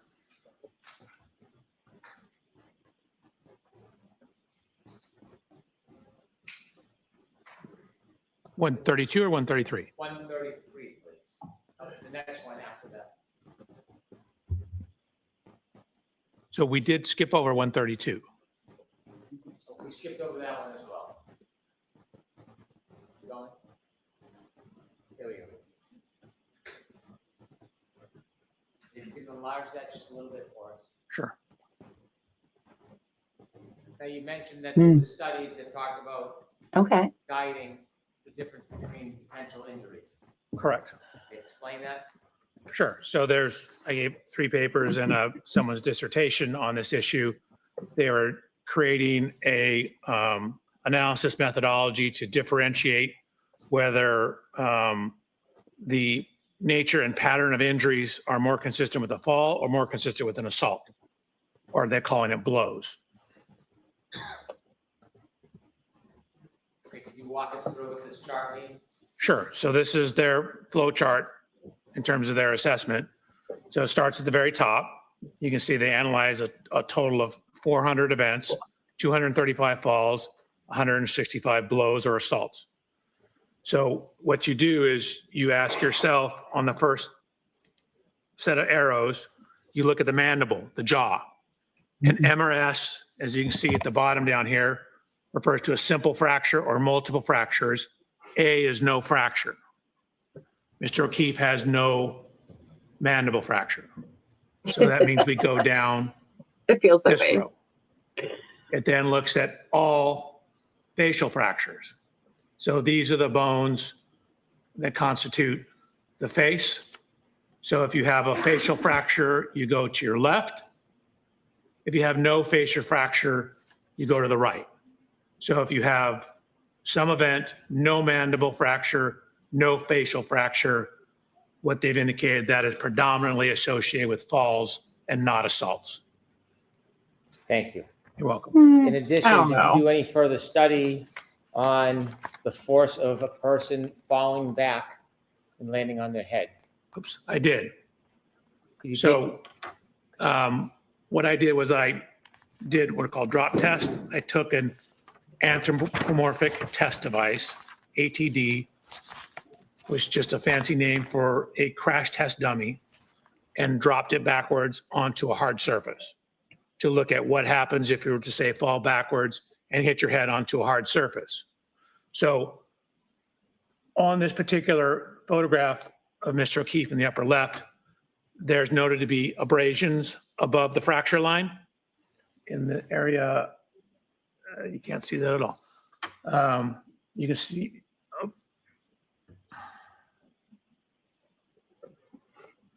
noted to be abrasions right Oh, thank here. you, Haley. Your Honor, I brought Welcome. a hat. Thank you for being a new that I member. used in my testing. May I put it on and demonstrate? We're gonna have the members only tomorrow at 8 p.m. Eastern. So I know there's a time difference.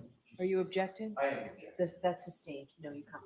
Okay, so I will show you the dummy test I did. Watch when the shoulders hit the ground, then the head hits the ground. It creates kind of an arc path that will drag and slide objects up the head. So if you have something such as a baseball hat, it'll cause it to drag across the scalp, dragging it up to a similar location to where these abrasions are. So here's the testing.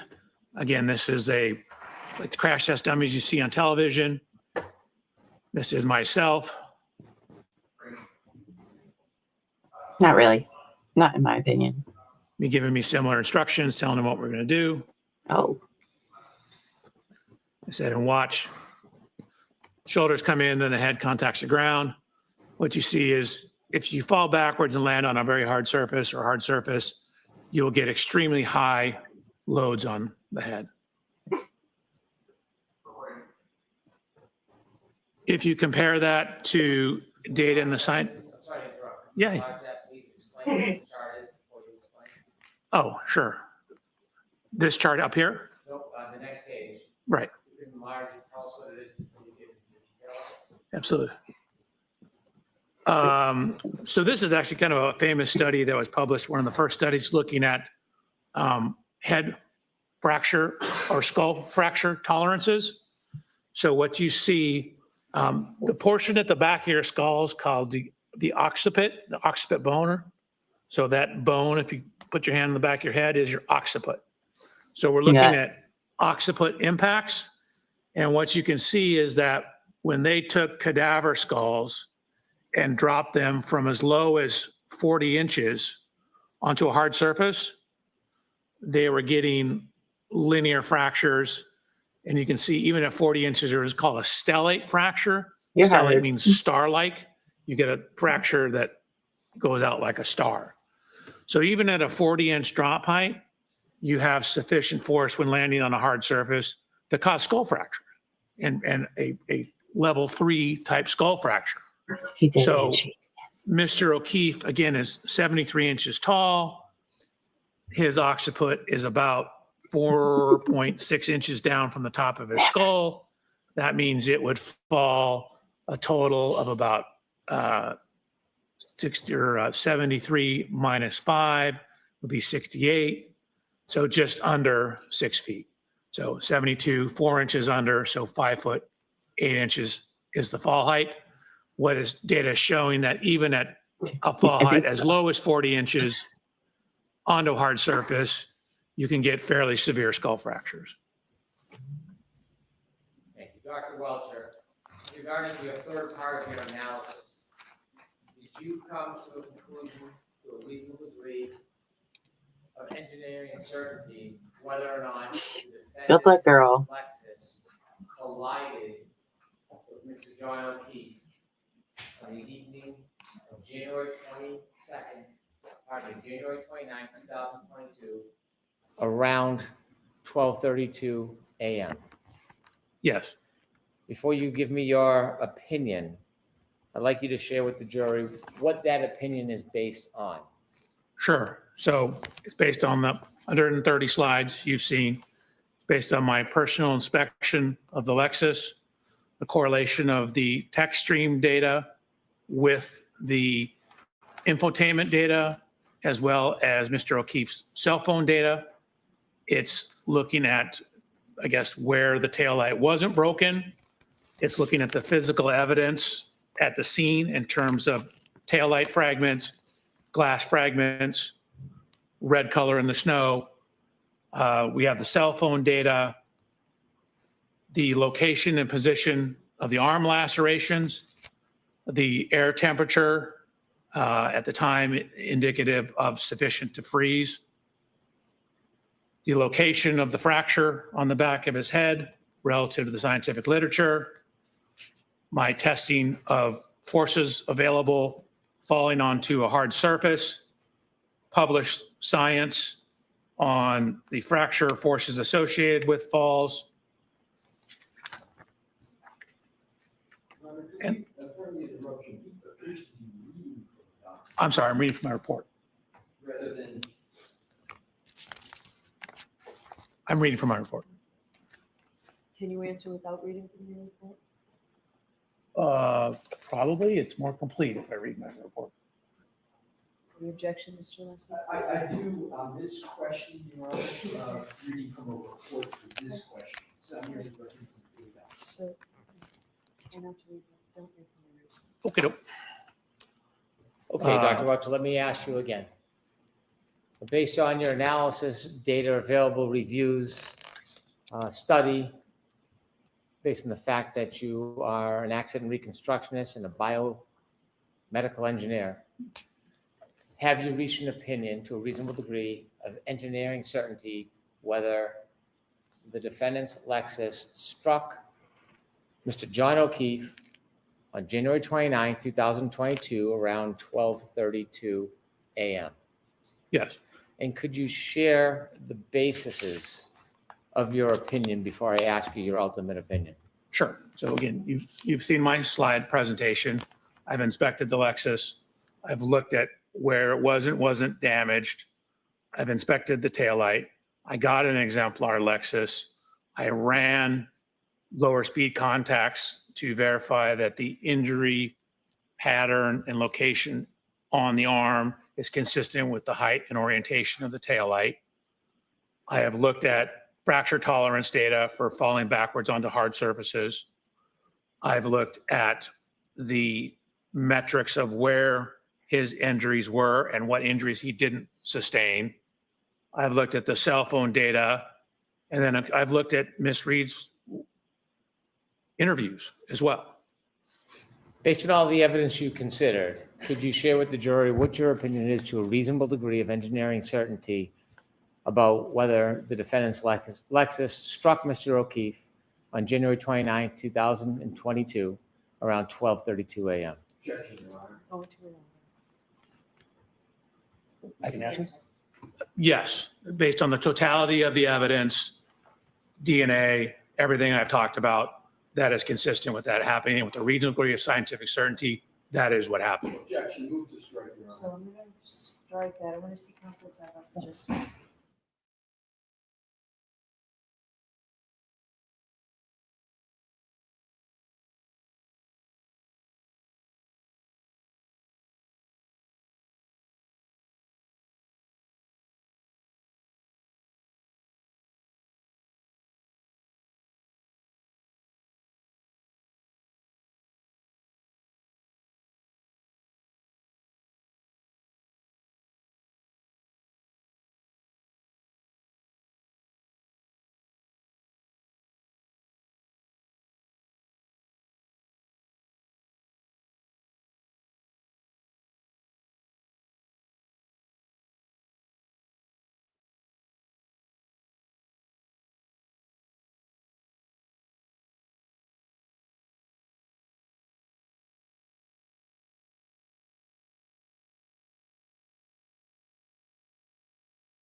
You guys, I was muted this whole time.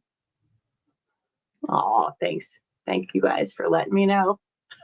I was kind of together. I had to rush over here real quick because I saw them going to sidebar. So anyway, as I was saying, this guy says, yeah, I think John was hit by this car at 12:32 and this is what happened. And I don't understand how he can confidently say that when he said that there's a lot of things at play here. But, here's the thing about experts, right, is they tell all the jurors, not only for experts, but witnesses as well, you can decide yourself whether you find them credible or not credible or what they're saying. So I do imagine that some of the people might be like, wait a second, what? I feel like at least a couple people on the juries might be like us here, like, okay, but you also said if even his arm was slightly, different, or his foot was up, that we would have a different outcome of these things. Oh, he's collecting passes. Interesting. I didn't know they pass those out every day. The more you know.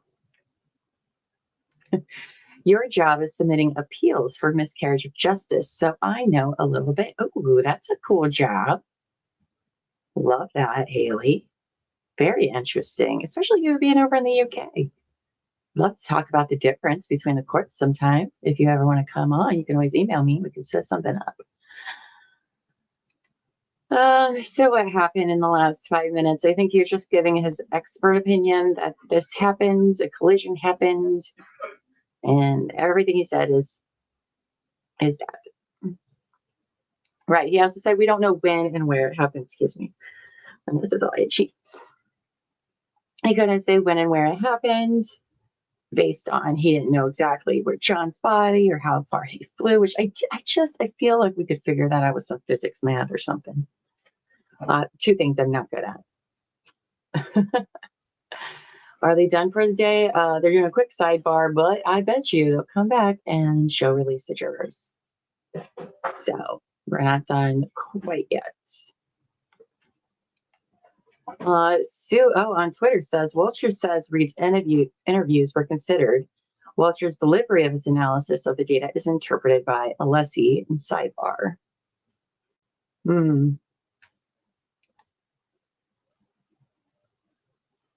I don't know. I'm gonna have to think about this a lot tonight. I wish we had a lessee, but you know what? We'll have him tomorrow for sure. I hope it's first thing in the morning. I hope she lets Brennan wrap up and then we can go about our day. Well, that's a very fair point. Bucky says, well, I'm not sure. They can't tell where it happened because they don't know where John O'Keefe actually ended up. It's almost like taking pictures and documenting things might make sense. Almost. It's almost like that would have helped. I wonder, you know what? Maybe some other investigators should think about doing that. I don't know. I mean, like all of them. Yes.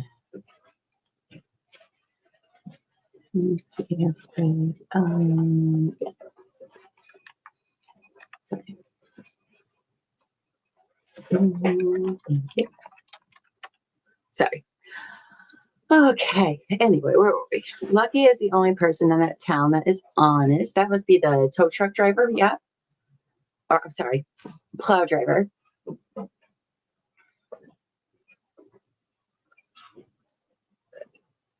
They have not called him into this trial yet, nor have I watched his testimony from the first trial. So do you think that defense will call him again?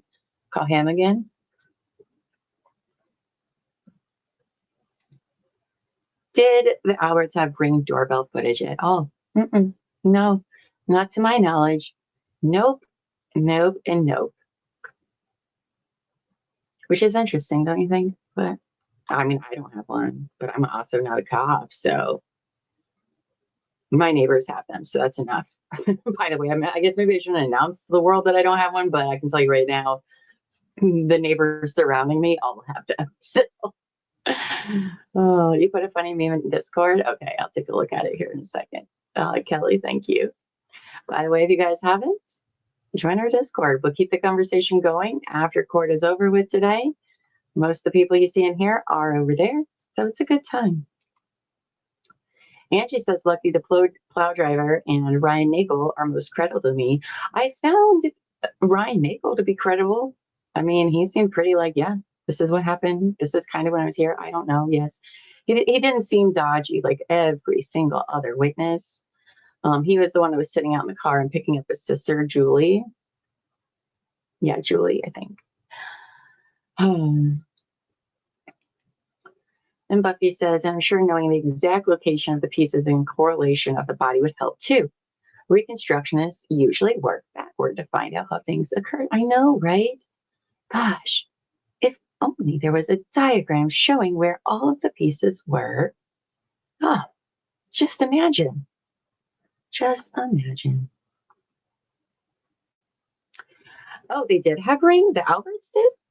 And it was deleted? Okay, then let me backtrack that. I don't think they've said anything in this trial about that. So I don't know if maybe that was information that came from the first one, or maybe I forgot it, because I will say this trial is so ridiculous. It goes in my brain, and then my brain's like, oh my God, this is nuts. I can't make sense of all of this garbage. So maybe they did say that. My apologies if that's true. Right? And their doors were unlocked because Jen did go inside, which is I don't know. I'm not judging too much about that. It happens when you've been out drinking, maybe that had something to do with it, and people were leaving and all of that. I mean, you would think, but they didn't seem to care. So that was interesting. That was interesting. I mean, the neighbors across the street had, I forget what it was called. Start with an A. Azon? No. Azel? Something like that. But Lieutenant Gallagher didn't bother to collect it because he had picked up a package for them at one time and was sent a screenshot of him doing it. So that was good enough for Dr. him. Welcher, we have to come back tomorrow anyway. Jurors, I don't want to stay here anymore. Okay, so those same cautions, please do not discuss this case with anyone. Don't do any independent research or investigation into this case. If you happen to see, hear, or read anything about this case, please disregard it and let us know, and please be very careful with your social media. Interesting. Okay. See you tomorrow. Oh, I'm sorry, we're starting an hour late tomorrow, is that what this is? Yes. So, we'll start at 10 o'clock tomorrow. I forgot about this. So we'll see you at 10 o'clock. The court officers will tell you about your specific directions. Okay. So no court until 10 tomorrow. Okay. Cool. Glad we got so much done today. It's excellent. Thanks, Bev. Appreciate that. Yeah. Okay. Well, Do I need to pack all this up? are they going to say anything else? It's okay. I mean, I can come in early. I came in early this morning and set up. Welcome. I mean, we don't really. I think they're just BSing. Oh, goodness. Yeah. 10 a.m. start tomorrow. Oh, we're still talking. All right. They're all the best, aren't they? Dr. Welcher. Dr. Welcher can step down. I know he has to come back and have his So just equipment. leave everything here. And then you'll come back in 5 minutes. Roger. All right. Yes, please. And then you'll come back in 5 minutes. What is happening? All right. So, Mr. Alessi, I will hear you as to your objection.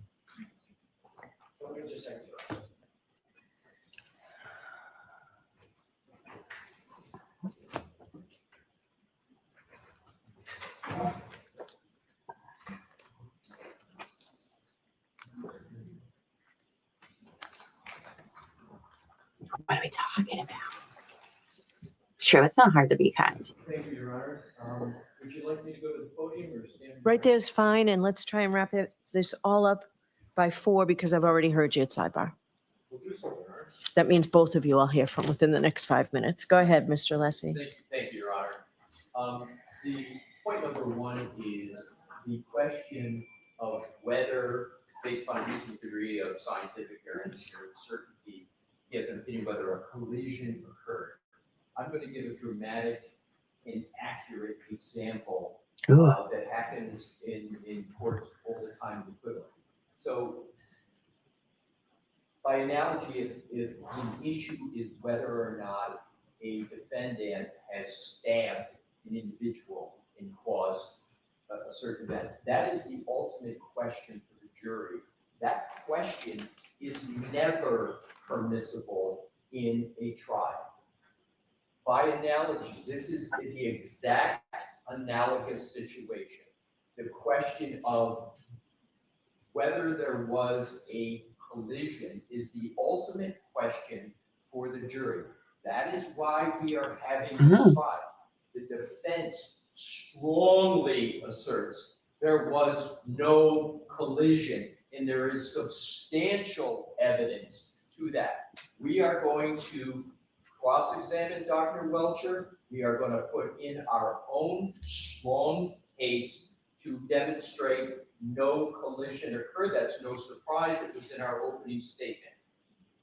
This witness cannot, by precedent for years, opine on the ultimate question that is going to the jury.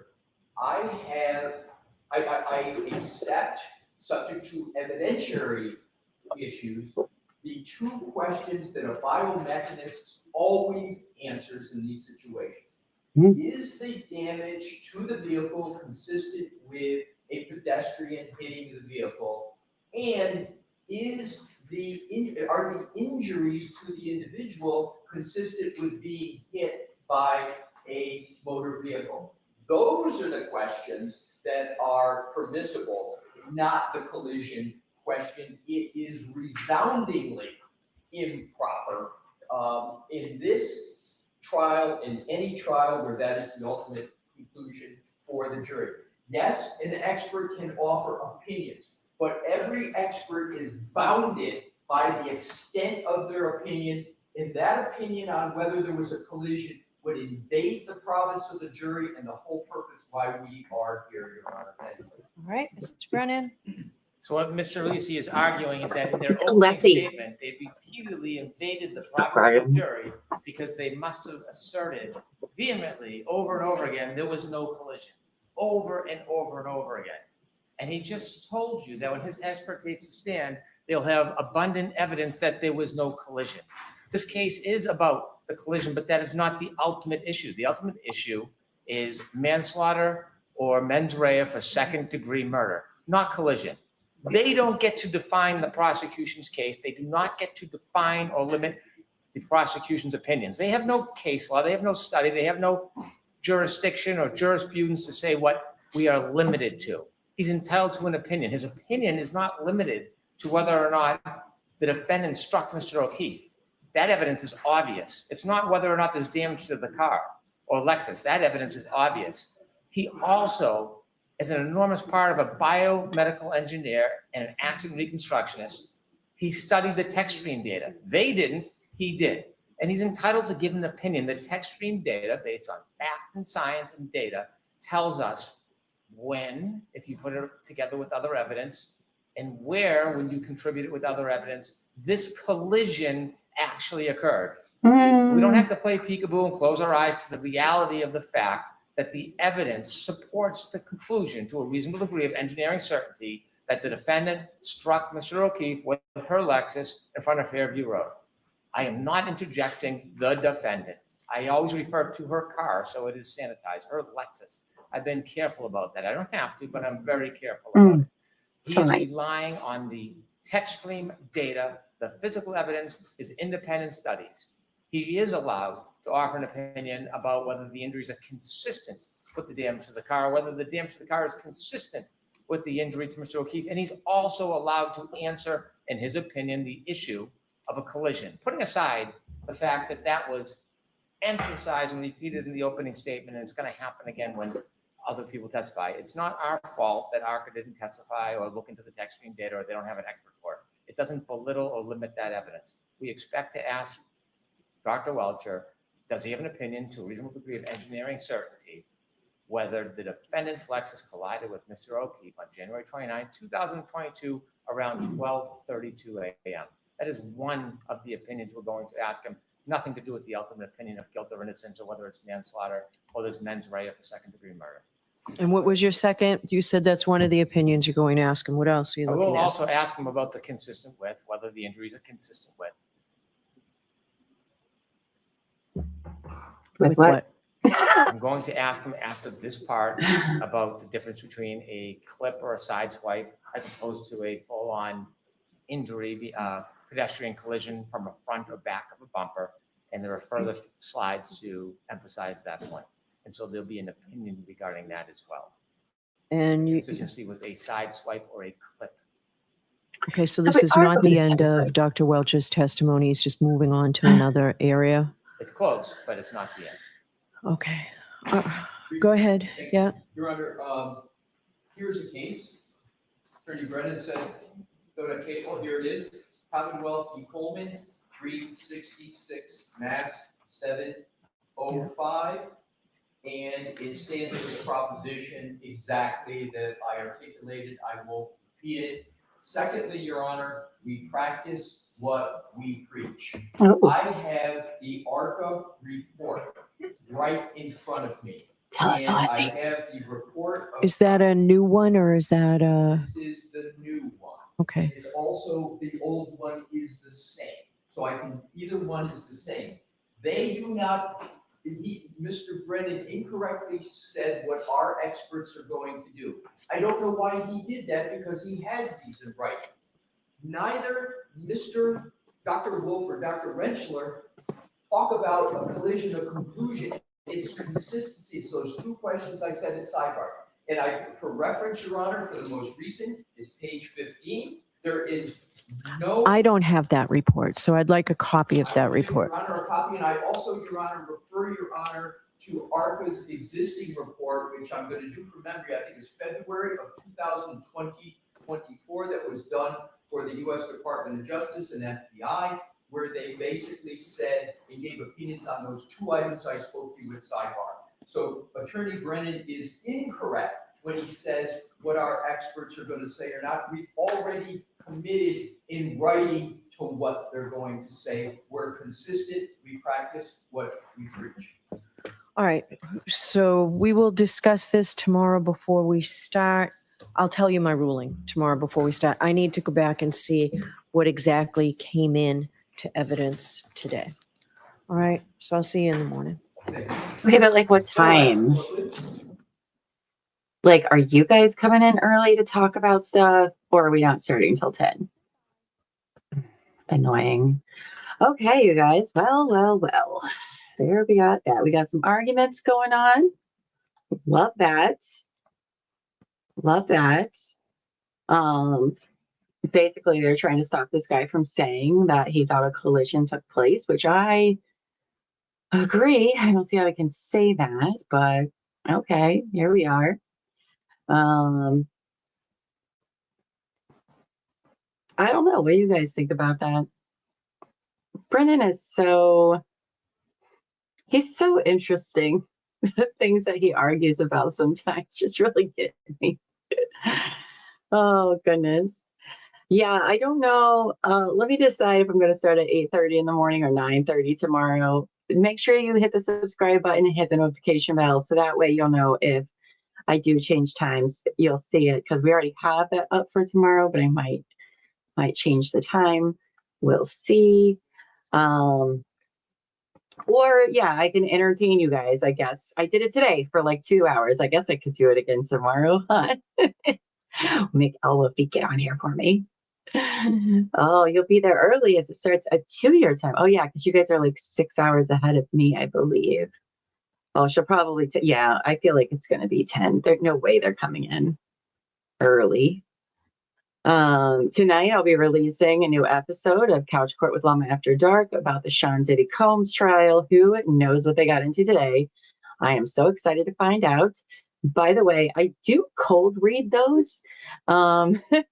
So my reactions are in real time to most of it. For the most part, it's mostly a cold read. So you never know what you're going to get from me there.